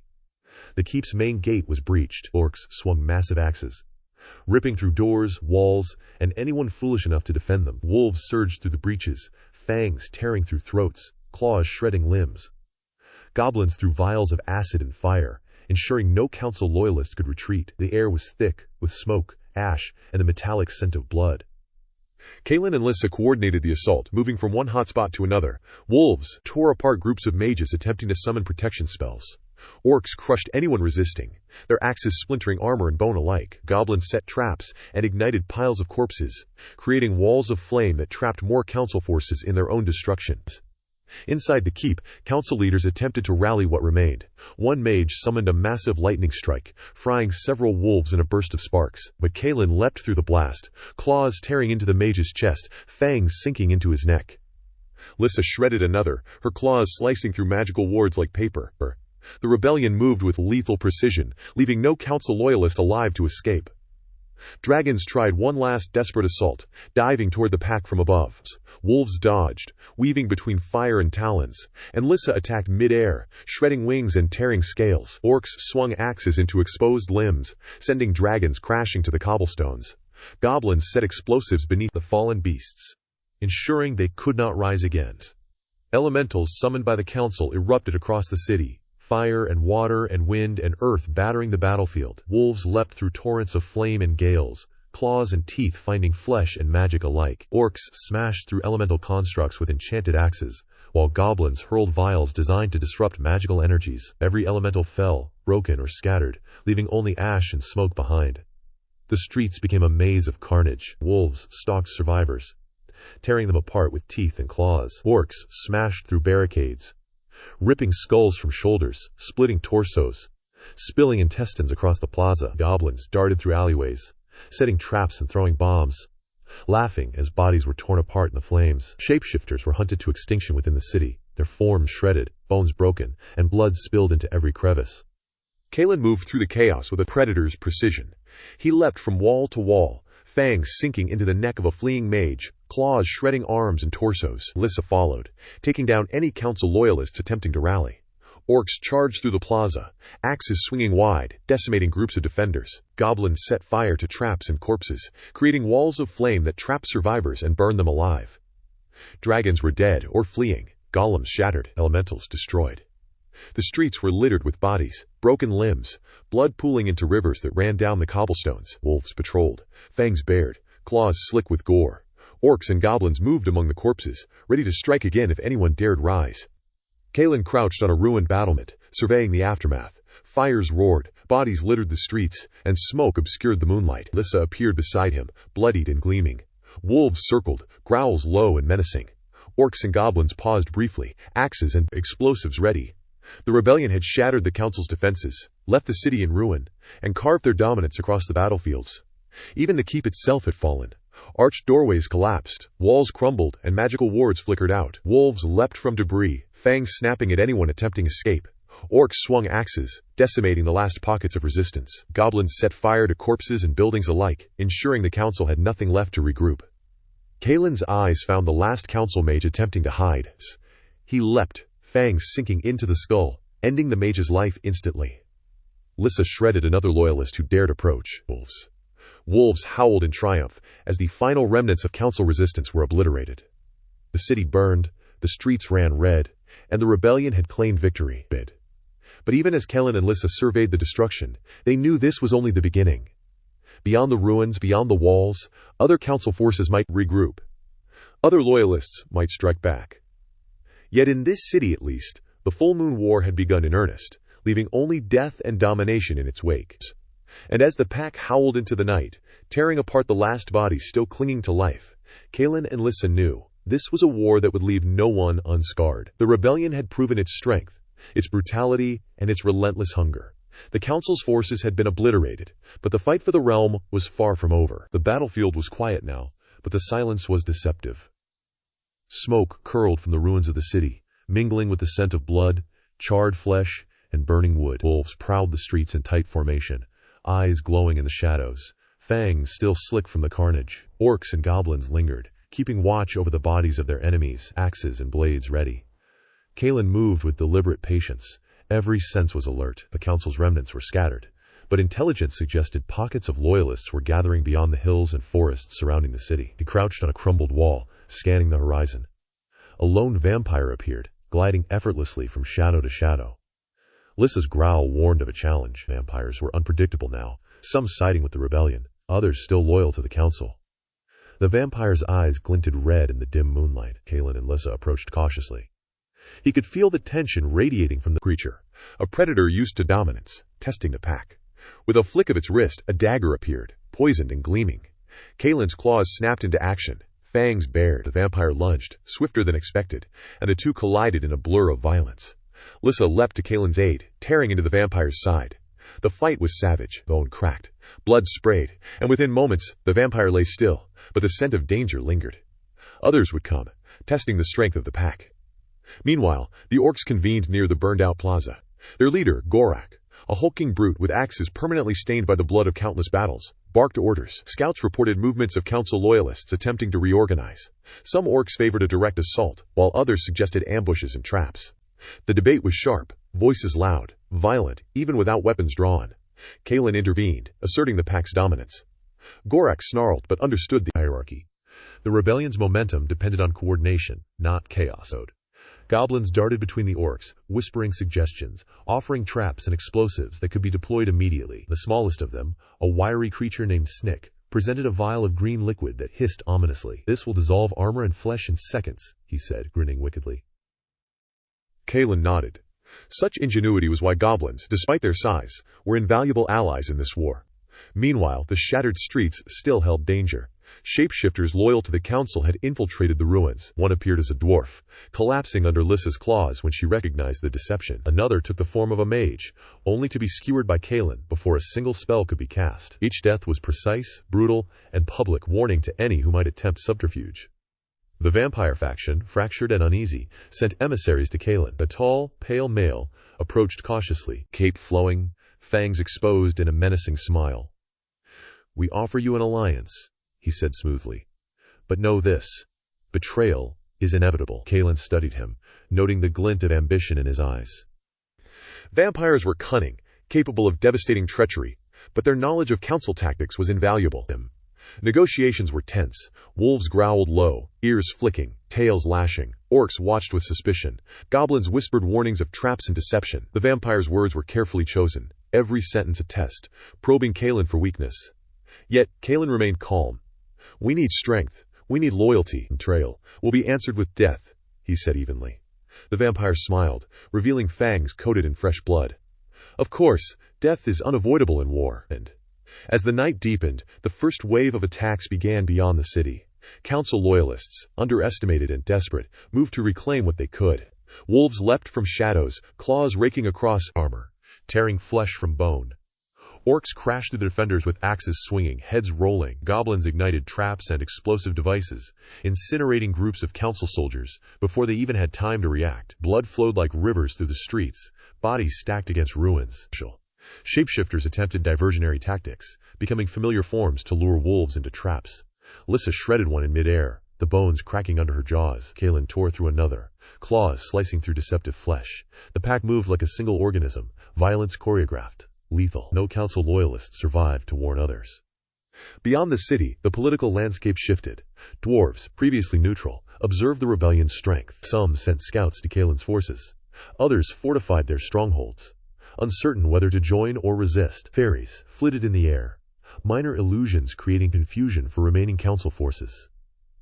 Elementals, summoned by rogue mages attempting to reclaim power, collided violently with Kalen's pack and their allies. Wolves and orcs adapted, striking elemental weaknesses with combined attacks of magic-damaged blades and brute strengths. In one square, a group of dwarves attempted to hold a barricade. Orcs smashed their defenses with axes. Wolves tore through lines with brutal precision. Goblins hurled acid and explosive devices into the crowd.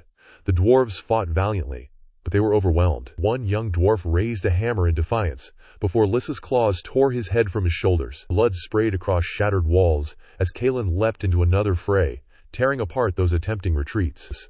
Council loyalists' morale faltered as news spread of Kalen's victories and the savagery of the rebellion. Vampires who had remained loyal now questioned their position. Shapeshifters hesitated, weighing which side offered better survival. Every act of violence, every shattered bone, every throat ripped open shifted the balance of power. Fear became a weapon as effective as any sword or spell. In the midst of this, Kalen convened a council of his own. Wolves, orcs, goblins, and the tentative vampire allies gathered. He outlined strategy: consolidate control over the city, send scouts to track remaining council loyalists, and prepare for possible retaliation from outside forces. Every decision was punctuated by the recent violence. Blood still dripping, bodies at their feet. The point was clear. Loyalty was secured through strength, fear, and survival. A scouting party returned with news. A small battalion of council enforcers had gathered in the northern hills, preparing to strike. Wolves snarled, eager for combat. Orcs flexed fingers around axe handles, anticipation in their eyes. Goblins cheered at the news of further opportunity for carnage. The vampires, quiet now, seemed to consider their next move carefully, weighing power, opportunity, and the promise of more blood. Kalen's eyes swept the group.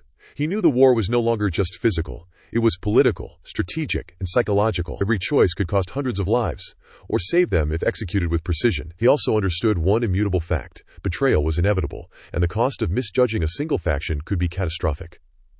Night deepened further. Fires burned in the city, illuminating twisted shadows that danced over broken walls and ruined streets. Wolves patrolled silently, fangs bared, eyes glowing.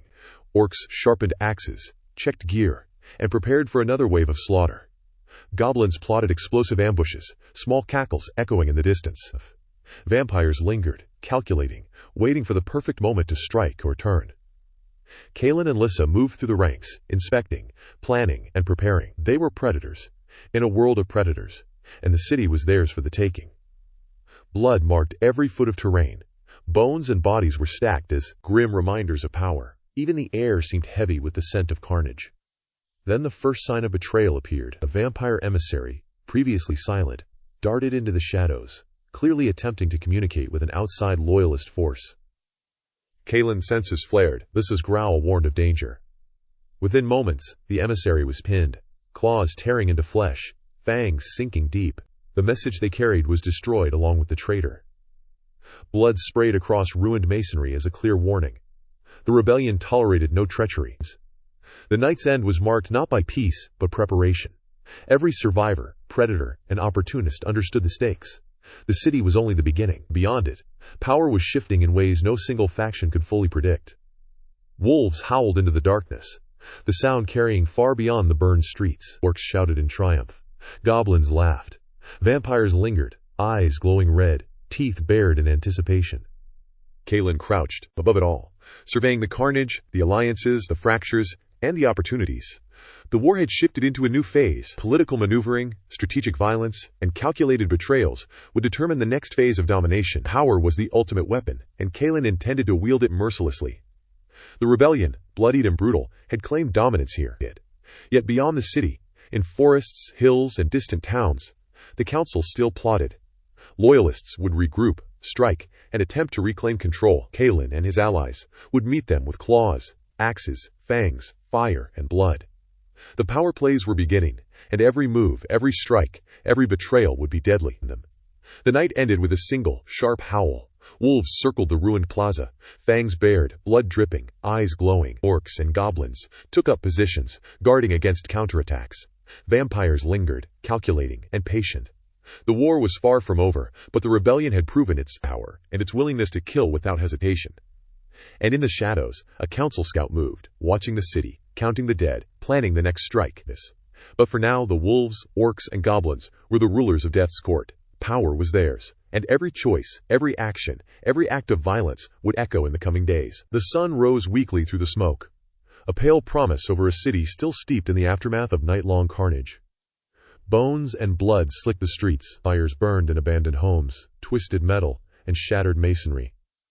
Wolves prowled silently, noses twitching, eyes glowing, seeking any lingering threat. Orcs checked their weapons and sharpened axes.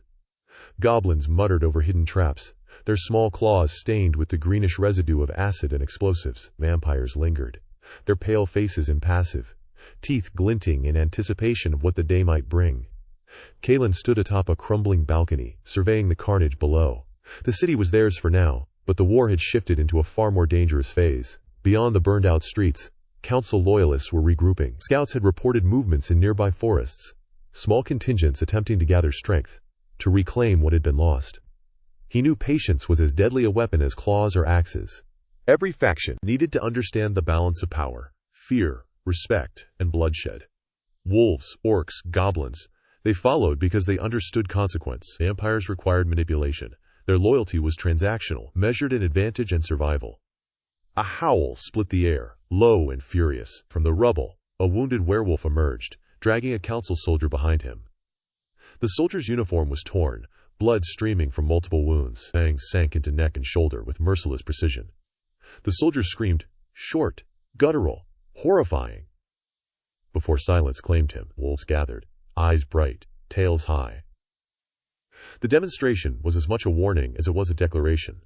Rebellion tolerated nothing.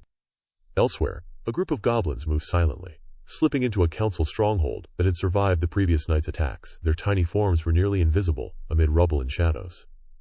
Within minutes, the defenders were slaughtered. One goblin's dagger found a throat. Another's small firebomb reduced a guard post to molten ash. Screams echoed, then were cut off abruptly, leaving only silence. The remaining goblins retreated, grinning with blood-streaked faces, carrying word of another victory back to Kalen. The orcs, massive and terrifying, rampaged through the city's outer edges. One contingent smashed a defensive barricade erected by council loyalists. Axes swung with inhuman strength, shattering bones and skulls in splintering explosions. Survivors were stomped into the dust, left as grim warnings to others. The air was thick with the metallic tang of blood and the acrid smoke of burning structures. In the shadows, the vampires observed, calculating. One, a female of considerable age, stepped forward, offering counsel to Kalen. The council is weak but not broken. They will strike again, and they will exploit any division among your allies, she said, voice soft but laced with menace. Trust is currency. Betrayal is inevitable. The question is, will you be ready? Kalen nodded. His pack had already been tested. Loyalty had been forged in blood, in fire, in the chaos of battle. But vampires were a different matter. Their ambitions were subtle, hidden beneath polite words and practiced charm. He would need to strike first if deception was attempted. Meanwhile, scouts returned with news of council forces massing beyond the northern ridges. Not large, but disciplined enough to be dangerous. They carried enchanted weapons, binding spells, and a few loyal elementals. Wolves crouched, tails flicking, muscles coiled for action. Orcs roared, axes raised, eager for combat. Goblins giggled, already plotting traps that could shred armor and flesh alike. The vampires lingered, pale faces illuminated by the rising sun, fangs bared in anticipation. Kalen organized the assault meticulously. Wolves and orcs would lead the direct attack. Goblins would deploy traps and explosives, striking from hidden positions. Vampires would serve as scouts, infiltrators, and assassins, targeting key leaders and sowing chaos within council ranks. Every faction had a role, and each act of violence was calibrated to maximize fear and disruption. The battle began at midday. Wolves leapt from cover, claws tearing through enchanted armor, fangs rending flesh. Orcs followed, axes swinging in brutal arcs, heads rolling, limbs flying. Goblins launched firebombs and acid traps, dissolving soldiers before they could mount any defense. Vampires moved unseen, striking leaders with surgical precision, leaving corpses in twisted, bloody heaps. Shapeshifters appeared, attempting to deceive and infiltrate. One took the form of a wolf to blend with Kalen's pack, but was immediately recognized and torn apart. Another mimicked an orc, only to be skewered by the very axes it hoped to emulate. The city became a battlefield of blood, fire, and shattered stone. Civilians were caught in the crossfire. Dwarves, who had resisted, were mercilessly slaughtered, hammers crushed, bodies impaled. Fairies and minor magical beings were hunted or used as bait to draw remaining council forces into traps. Elementals, summoned by loyal mages, clashed violently with wolves and orcs. Fire met clawing, stone shattered under brute force, water surged and drowned smaller combatants. The air was thick with screams, the scent of burning flesh, and the taste of blood in every inhale. Kalen's eyes burned with focus.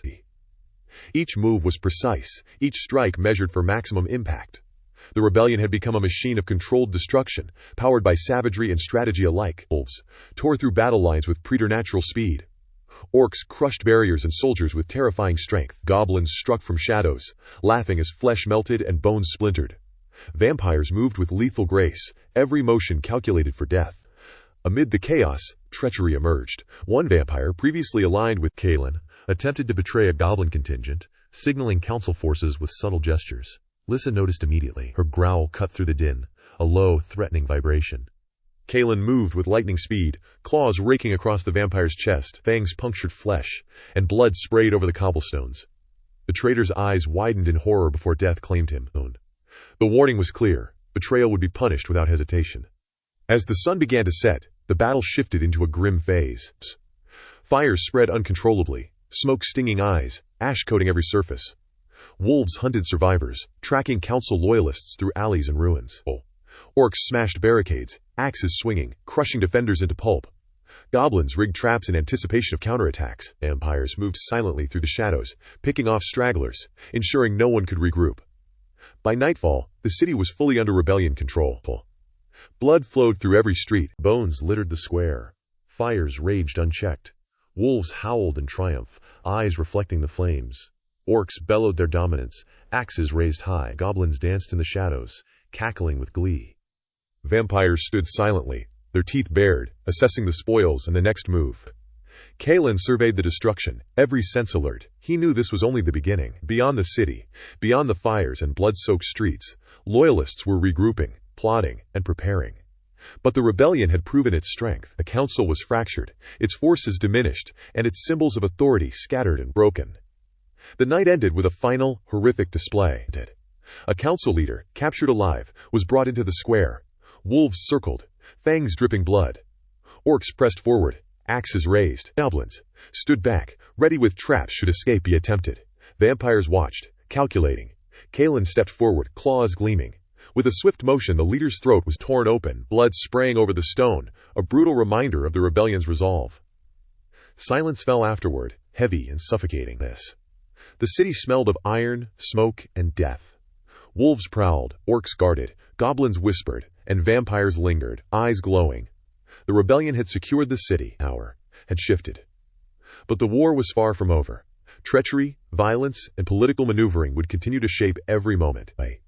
And somewhere in the shadows, beyond the ruins, loyalists were watching, counting bodies, planning revenge. Kalen knew they would strike again. He smiled, baring teeth slick with blood. Let them come. The wolves, the orcs, the goblins, and the vampires were ready. Power plays would continue, and every move, every strike, every act of violence would be met with equal ferocity. Blood, fire, and death had claimed this city, but the war had only deepened. Every faction had shown its strength, every betrayal had been punished, and every survivor understood that loyalty, fear, and sheer brutality were the only laws that mattered now. Kalen crouched on the highest wall, claws scraping stone, eyes glowing in the flickering firelight. The rebellion was unstoppable, and power, true, unrelenting, bloody power, was in their hands. The air trembled with the roar of war. Fires blazed across the horizon, smoke coiling into the sky like black serpents. The city was unrecognizable. Streets were torn apart, buildings reduced to charred skeletons of stone and timber. Blood slicked the cobblestones. Wolves prowled, muscles tense, teeth bared. Their fur was matted with gore, eyes glowing with unholy hunger. Orcs stomped through rubble, swinging axes and hammers, leaving devastation in their wake. Goblins darted among corpses, setting traps, scattering chaos, laughing at every death. Kalen stood atop the ruined spire of a collapsed watchtower, surveying the battlefield. The council's forces had returned, hundreds of magical hunters, elite and disciplined, advanced with shields gleaming, weapons enchanted, and elementals at their command. Fire, water, and air swirled around them, summoned to protect, to destroy, to enforce. The council had learned, adapted, and now sought retribution. He clenched his fists, feeling the thrum of battle in every vein. Wolves snarled and shifted around him, ready to leap at the first order. Orcs bellowed in anticipation, brandishing weapons, shaking the earth with their steps. Goblins cackled, ready to spring traps and scatter explosive chaos across the council lines. Even the vampires lingered, silent, calculating, their teeth bared, waiting for the opportune strike. The first clash was sudden. Wolves leapt from the shadows, ripping through council scouts. Flesh tore, blood sprayed, screams shredded the air. Orcs surged behind, crushing shields, shattering bones with brutal precision. Goblins hurled firebombs and acid vials, dissolving armor and flesh alike. Elementals countered, flames meeting claws, water splashing against Orcish fury, stone crushing goblin forms in moments of miscalculated mischief. Chaos reigned the city. The city had become a living nightmare, a symphony of agony. Wolves hunted with pack precision, taking down mages and soldiers alike. Fangs sank into flesh, tearing sinew and artery. Orcs smashed through ranks, hammers breaking bodies, leaving broken torsos and shattered skulls behind. Goblins darted through shadows, throwing traps that exploded into acid or flame, leaving anything unfortunate in molten ruin.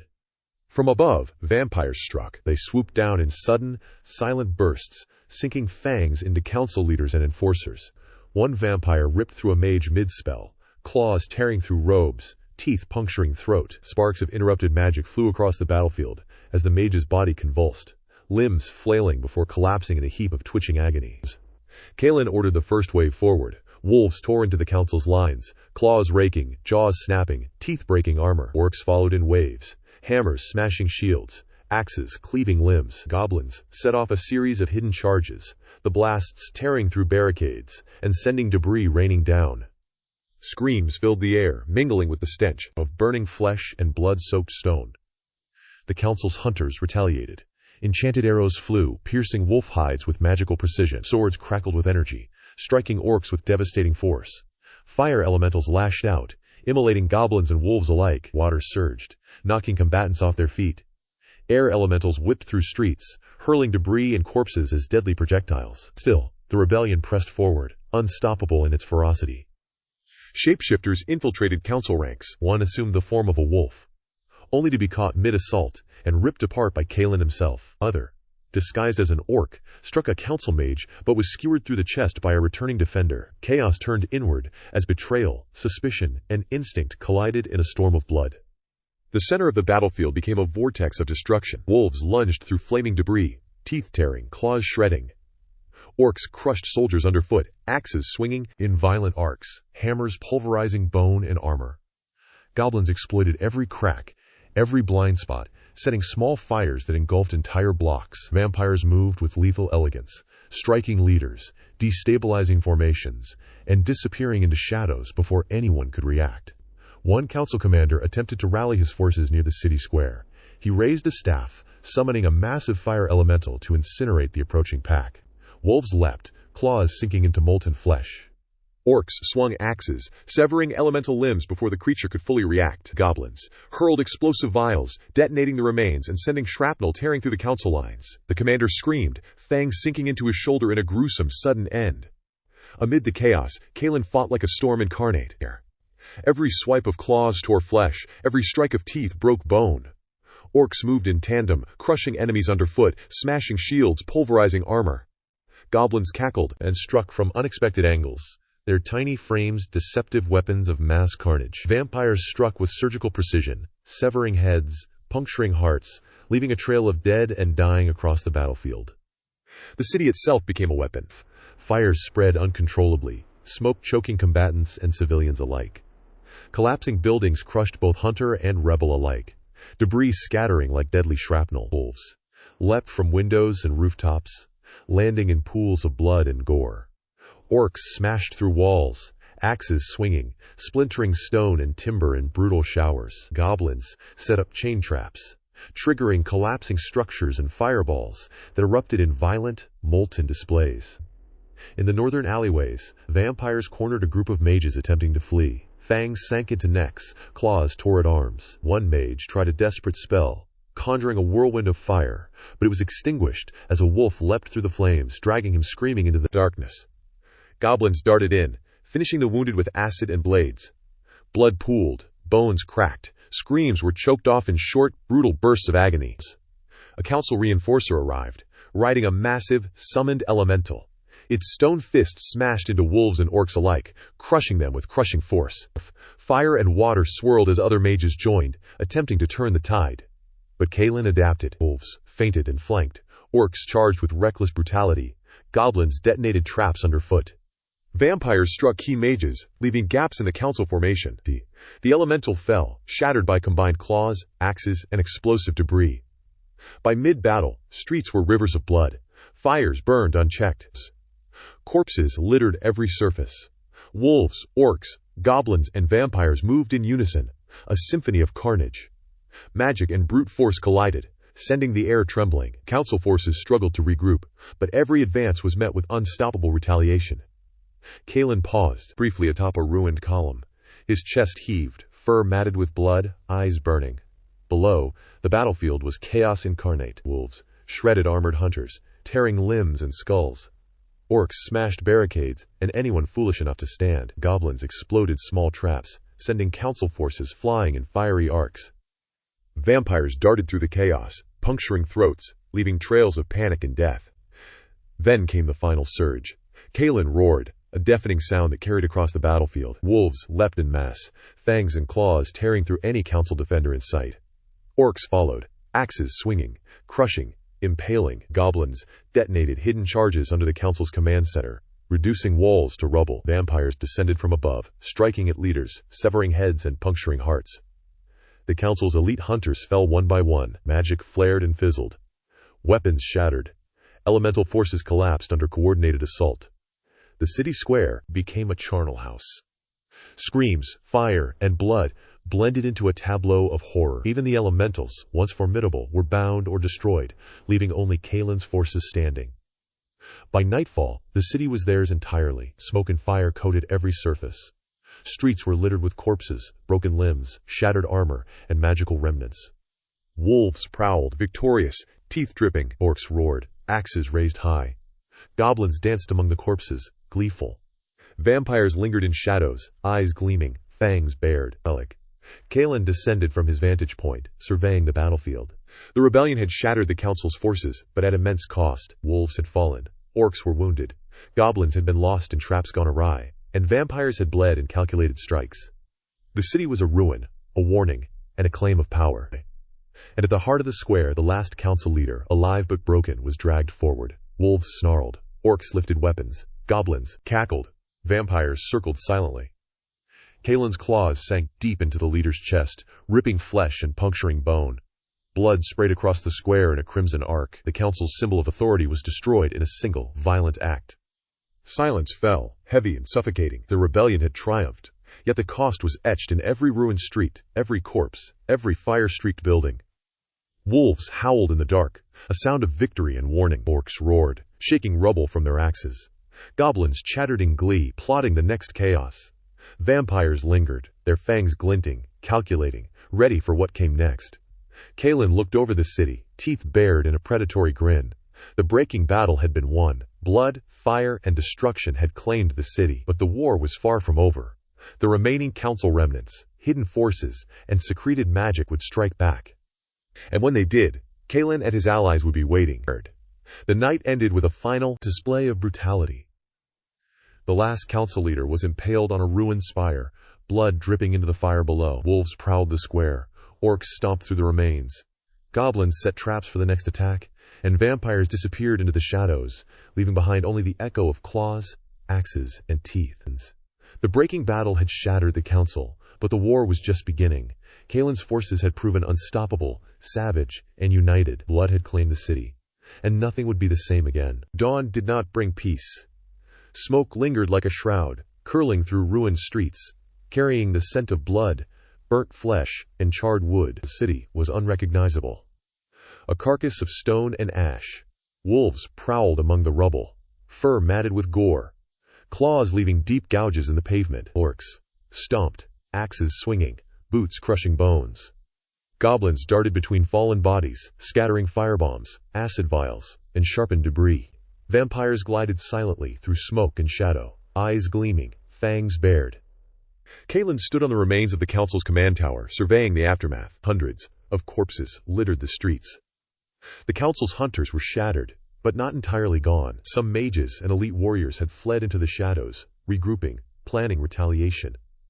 Kalen's gaze swept over his allies. Wolves crouched, ears pricked, tails lashing. Orcs flexed their arms, axes dripping blood, muscles tense for the next clash. Goblins chattered excitedly, setting traps and preparing for ambushes. Vampires watched, calculating the next strike, ready to intervene at the perfect moment. The battlefield was still alive with the echoes of destruction. Fires burned, smoke obscuring vision. Elementals that had survived the initial clash stirred, some bound to the council's fading control, others lashing out at anyone near. Kalen gestured. Wolves leaping forward to tear apart a fire elemental that had surged too close. Fangs sank into molten flesh, claws ripped through stone-like limbs. Sparks flew, smoke twisted, and the elemental shattered in a burst of scalding heat. Orcs charged into a street where remaining council mages had taken position. Axes swung in wide, brutal arcs. One mage attempted a fire spell, but an orc smashed him with a hammer before the incantation could finish. Flesh tore. Bones shattered. Blood sprayed across the walls of a ruined building, leaving streaks that glowed in the morning haze. Another mage conjured a whirlwind of stone and air, knocking orcs off their feet. But wolves leapt through it, jaws clamping down on necks, dragging them screaming into alleyways. Goblins were everywhere. They set explosive traps along streets, triggering a series of devastating chain reactions. Council soldiers were sent flying, shattered by concussive force. Fire spread uncontrollably, consuming what remained of timber and fabric. Acid sizzled through armor and flesh alike. Goblins laughed, darting through chaos, picking off the wounded, finishing anyone who tried to flee. Vampires struck from above. Shadows shifted, silhouettes moving with lethal grace. One dove into a mage mid-spell, tearing the throat open, claws raking down the torso. Another swooped over an orc, biting deep into the neck, sucking blood in a swift, precise motion. Spells fizzled, screams echoed, and bodies collapsed into the blood-soaked streets. Vampires vanished as quickly as they appeared, leaving death in their wake. The council tried to retaliate. From the north, a battalion of hunters surged, shields raised, weapons glowing with energy. Elementals of water and air joined them, hurling debris, crushing rubbles, and attempting to corral the rebellion. But Kaelin's forces were relentless. Wolves leapt over obstacles, tearing through ranks. Orcs smashed shields with brutal strength, axes cleaving limbs. Goblins set fires under advancing troops, triggering secondary explosions that sent debris flying. Vampires struck from above, picking off leaders and creating panic. In the central square, a mage attempted to summon a massive earth elemental to turn the tide. The ground shuddered as stone rose, creating a wall between the council forces and the rebellion. But Kaelin had anticipated it. Wolves circled, leaping onto the elemental, sinking claws into jagged stone. Orcs hammered at its base with axes, cracking and shattering stone chunks of attack. Goblins threw explosives at key weak points. The elementals toppled, crashing into council lines, crushing soldiers beneath tons of stone. Magic clashed with raw brutality. Fire and ice collided, lightning arced across the sky. Wolves dodged, leapt, tore. Orcs smashed, crushed, tore through armor. Goblins hurled acid and fire. Vampires struck with surgical precision, severing heads, puncturing hearts. The battlefield was a tornado of chaos, each death a violent eruption of sound and motion. Shapeshifters infiltrated council lines again. One assumed the form of a mage and attempted a spell to trap wolves. Kaelin recognized the deception instantly. With a single swipe, the shapeshifter's form was ripped apart, flesh and bone splattering across the ruins. Another shapeshifter attempted to mimic an orc, ambushing hunters from behind, only to be skewered mid-attack.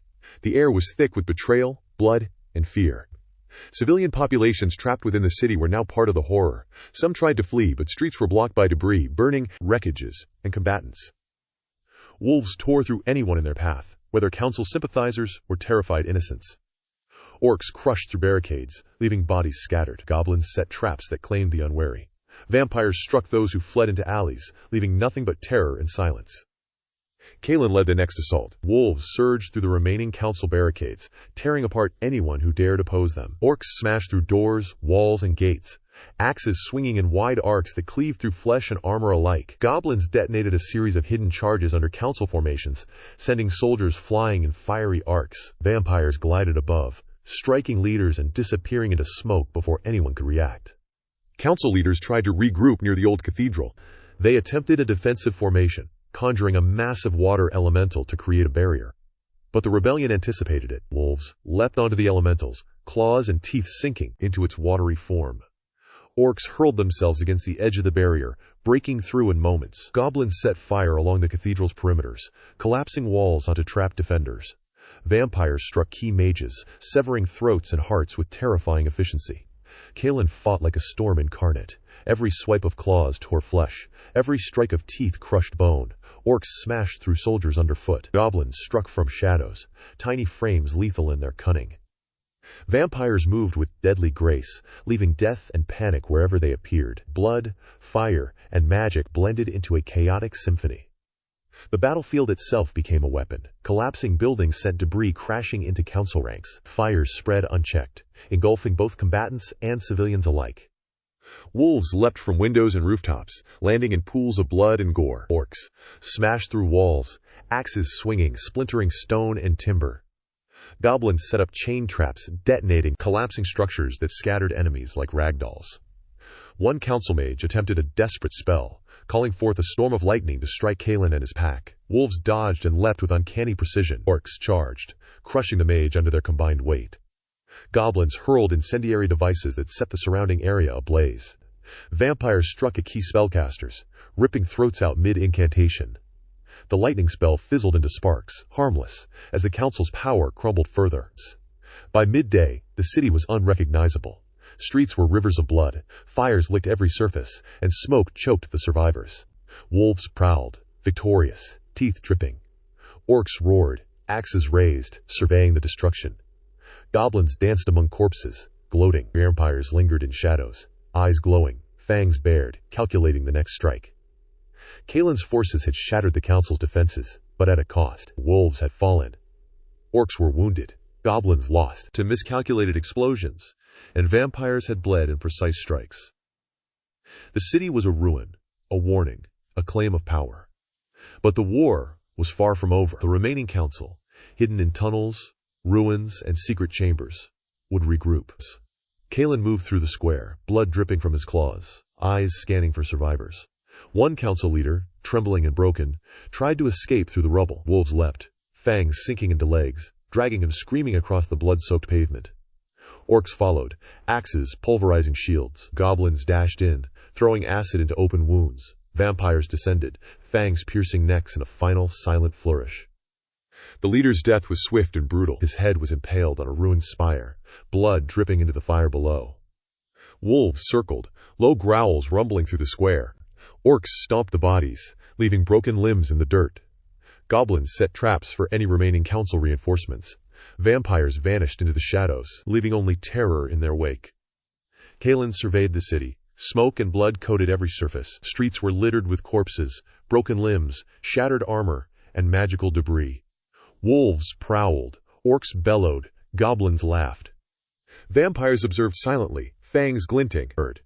The breaking battle had concluded.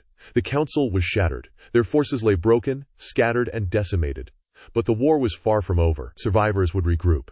Hidden caches of power remained, and magic still pulsed beneath the city. Kalen's forces had triumphed violently, leaving a city drenched in blood, fire, and chaos. The warning was clear. The rebellion had risen, unstoppable, savage, and united. Yet somewhere in the shadows, a council mage stirred. Their eyes glowed with wrath and cunning. The battle had been lost, but the war had only just begun.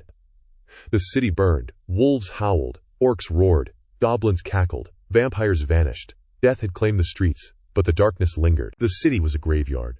Smoke rolled in heavy clouds thick with ash and the acrid stench of burnt flesh.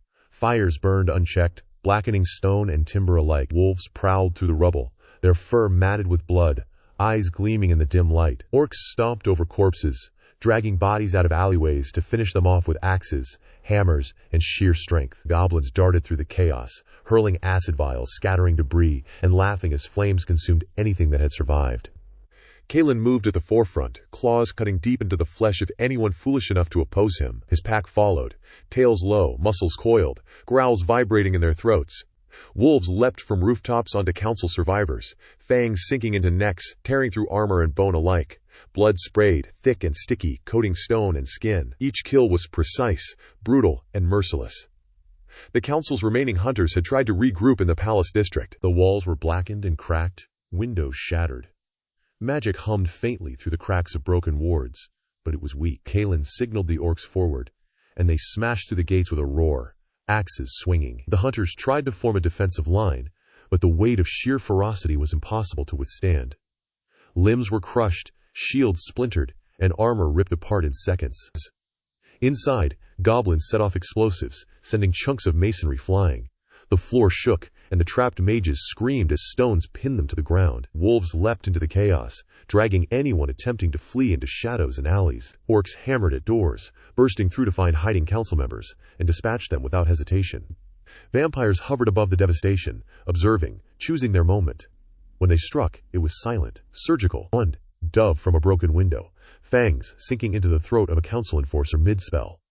Another raked claws down the chest of a mage, tearing through bone and muscle.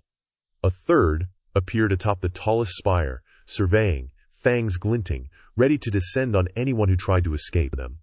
The council's forces fought back with magic, desperate and erratic. Fireballs flew, lighting streets in bursts of orange and red. Water elementals surged, sweeping bodies off the streets. Lightning arched through shattered walls, taking out anything metal it struck. The rebellion moved with relentless coordination. Wolves leapt, orcs smashed, goblins detonated traps, vampires struck with precision. For every spell the council cast, a dozen deaths followed. Kalen's pack was everywhere. Wolves flanked buildings, leapt across streets, dragged survivors into shadows. Their growls rumbled through the city like distant thunder. One wolf tore a hunter's head from his shoulders mid-chant, blood splattering a nearby wall. Another sank teeth into a mage's chest, ripping open ribs, consuming flesh with brutal efficiency. Orcs followed behind, smashing through walls and doors, leaving corpses in their wake. Goblins set up traps across the palace hall, explosives, acid, fire, anything to prevent escape. As council mages attempted to flee through side corridors, traps detonated, flesh and bone were scattered, screams echoed, and walls crumbled under the combined effect of magic and explosives. Goblins cackled as they flitted through shadows, finishing off anyone left alive with knives and poison darts. Vampires struck with terrifying grace. One appeared behind a council leader, ripping the throat out silently. Another descended from above, claws raking a mage's back as they tried to cast a protective ward. When the spell failed, blood sprayed across the ruined marble floors. The remaining council forces tried to summon elementals to counter, but many failed mid-incantation, bodies collapsing into blood-soaked stones. Outside, the streets were rivers of red. Wolves ran through, jaws clamping down on anyone who moved. Orcs stomped through corpses, axes swinging, splitting skulls and cracking limbs. Goblins danced amid chaos, setting new traps, creating secondary explosions that scattered any survivors. Fire spread rapidly, consuming the palace district entirely. Smoke and flame obscured the bodies and debris, turning the entire area into a living inferno. Kalen paused at the top of a broken stairwell, surveying the battlefield. Only a handful of council forces remained, cornered and desperate. Some tried to summon protective wards. Others attempted spells to escape. Wolves leapt, fangs tearing through armor. Orcs hammered shields to splinters. Goblins hurled firebombs at fleeing figures, sending limbs flying. Vampires struck from above, precise and lethal, leaving panic and death in their wake. One of the last council mages tried a final desperate spell, calling forth a storm of ice and wind to freeze the rebellion in place. Wolves dodged and circled, jaws clamping into necks. Orcs smashed through the icy barriers, axes cleaving through frozen limbs. Goblins set incendiary devices that shattered the ice in explosions, sending shards into the remaining council members. Vampires struck the spellcasters before they could recover. Kalen's claws found the throat of the last surviving council enforcer.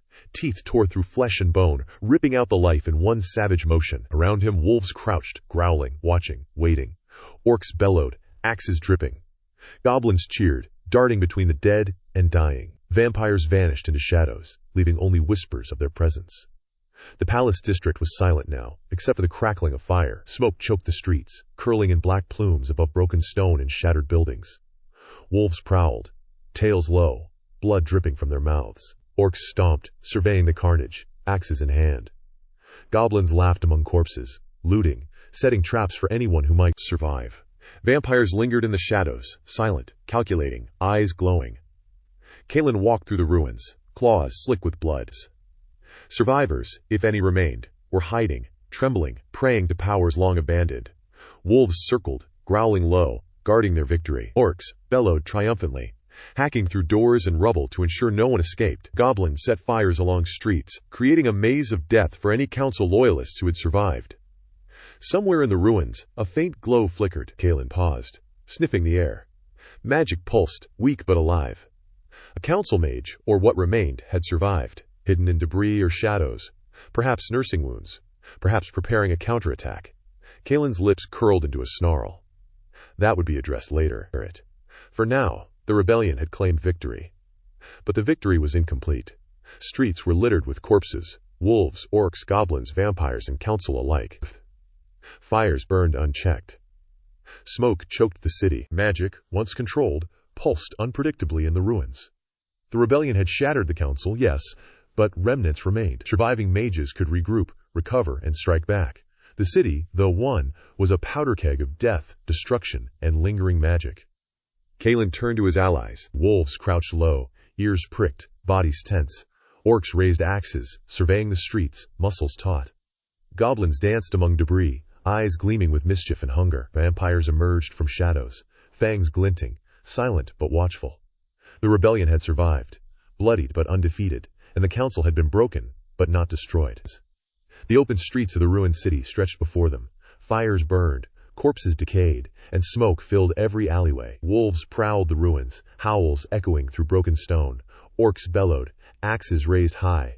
Goblins set traps along every street. Vampires lingered, calculating the next strike. Kalen's claws flexed, dripping with the final blood of the council.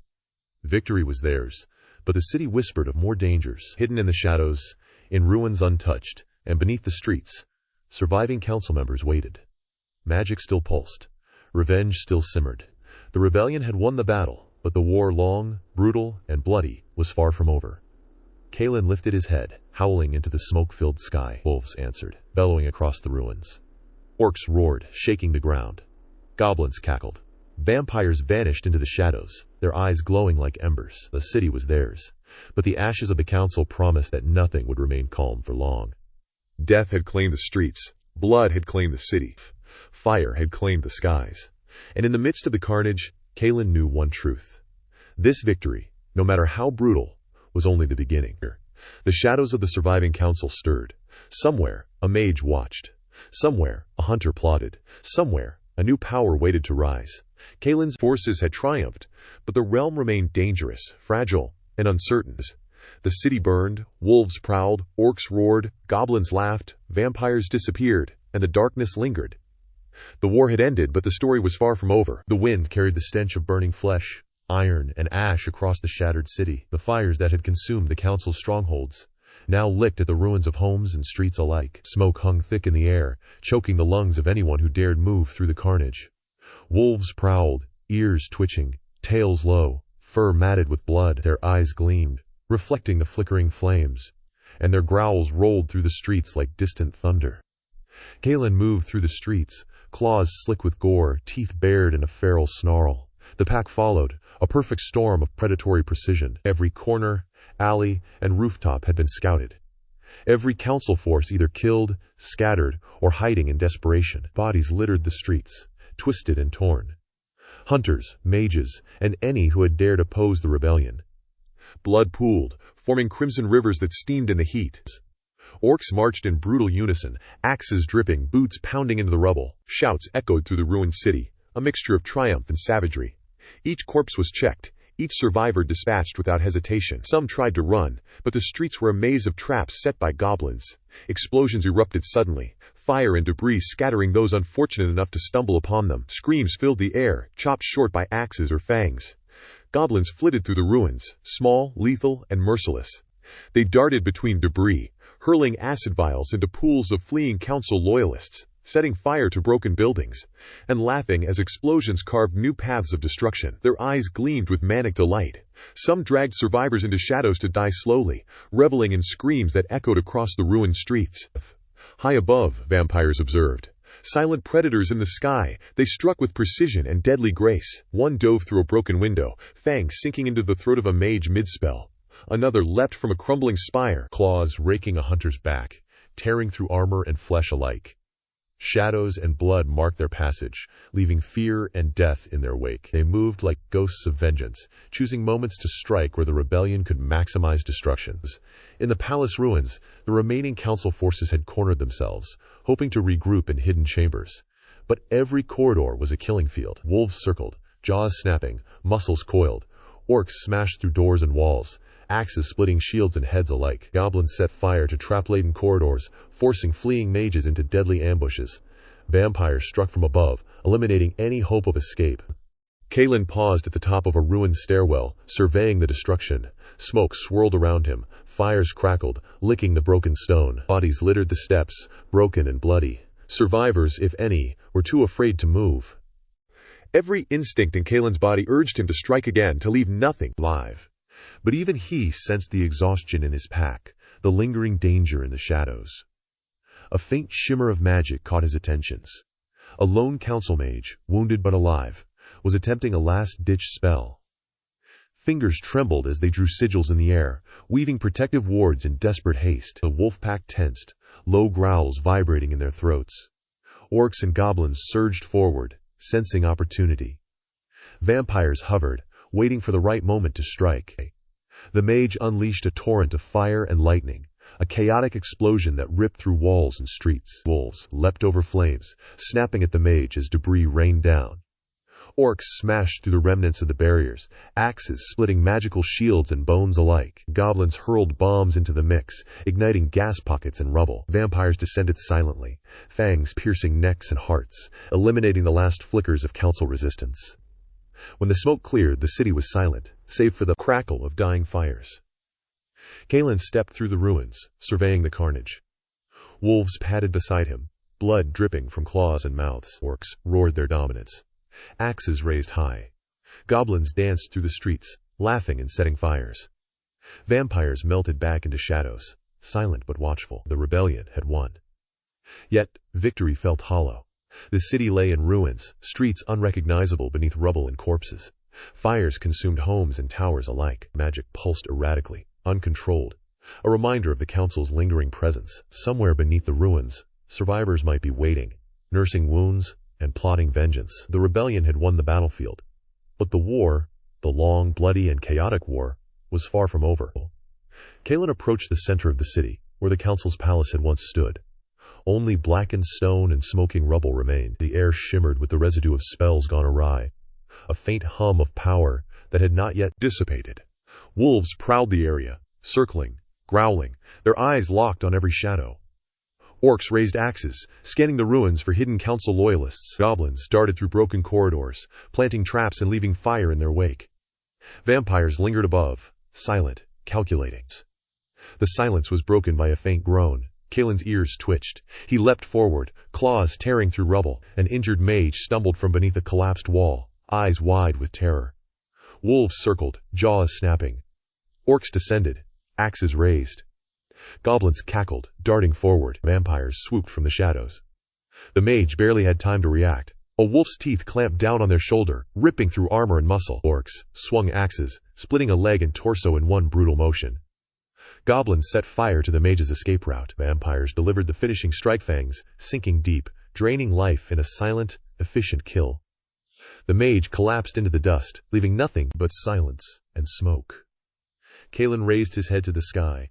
His howl echoed across the ruined city, a victory cry that was part triumph, part warning. Wolves answered in chorus, their voices carrying through the blackened streets. Orcs bellowed in agreement, axes raised high. Goblins cackled, setting new fires and leaping through debris.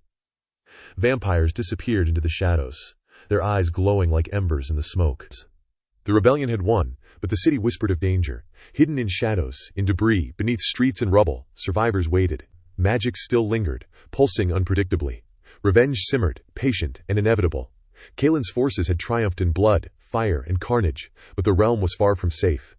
The wind shifted, carrying the faint hum of magical energy.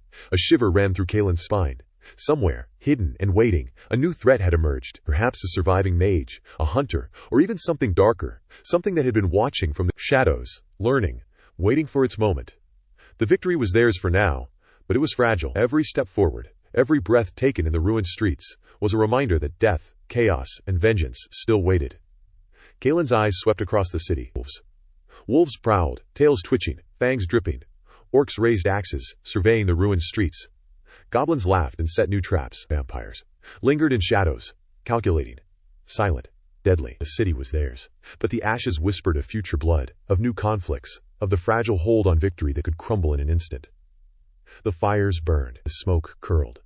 Blood covered stone and timber. The rebellion had survived, victorious but scarred. The council had fallen, broken and scattered.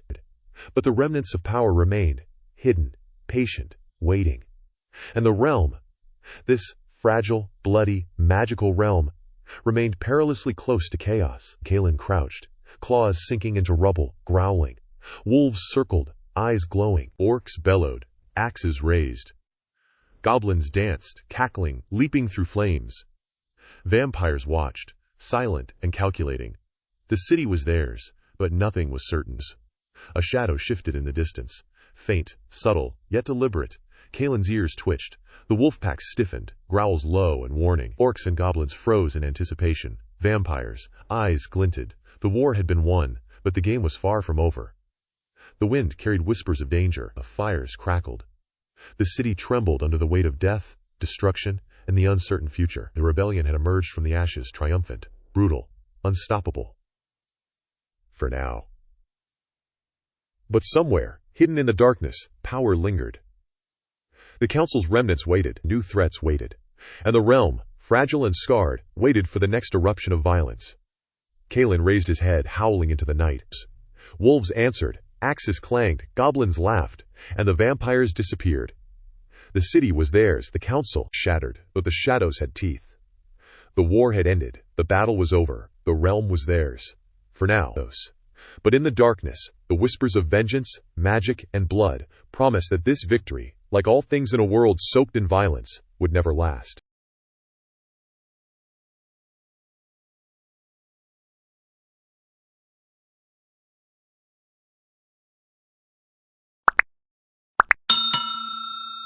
I would like to thank you for watching the video to the end. To encourage us to make more videos, please like, subscribe, comment, as well as share.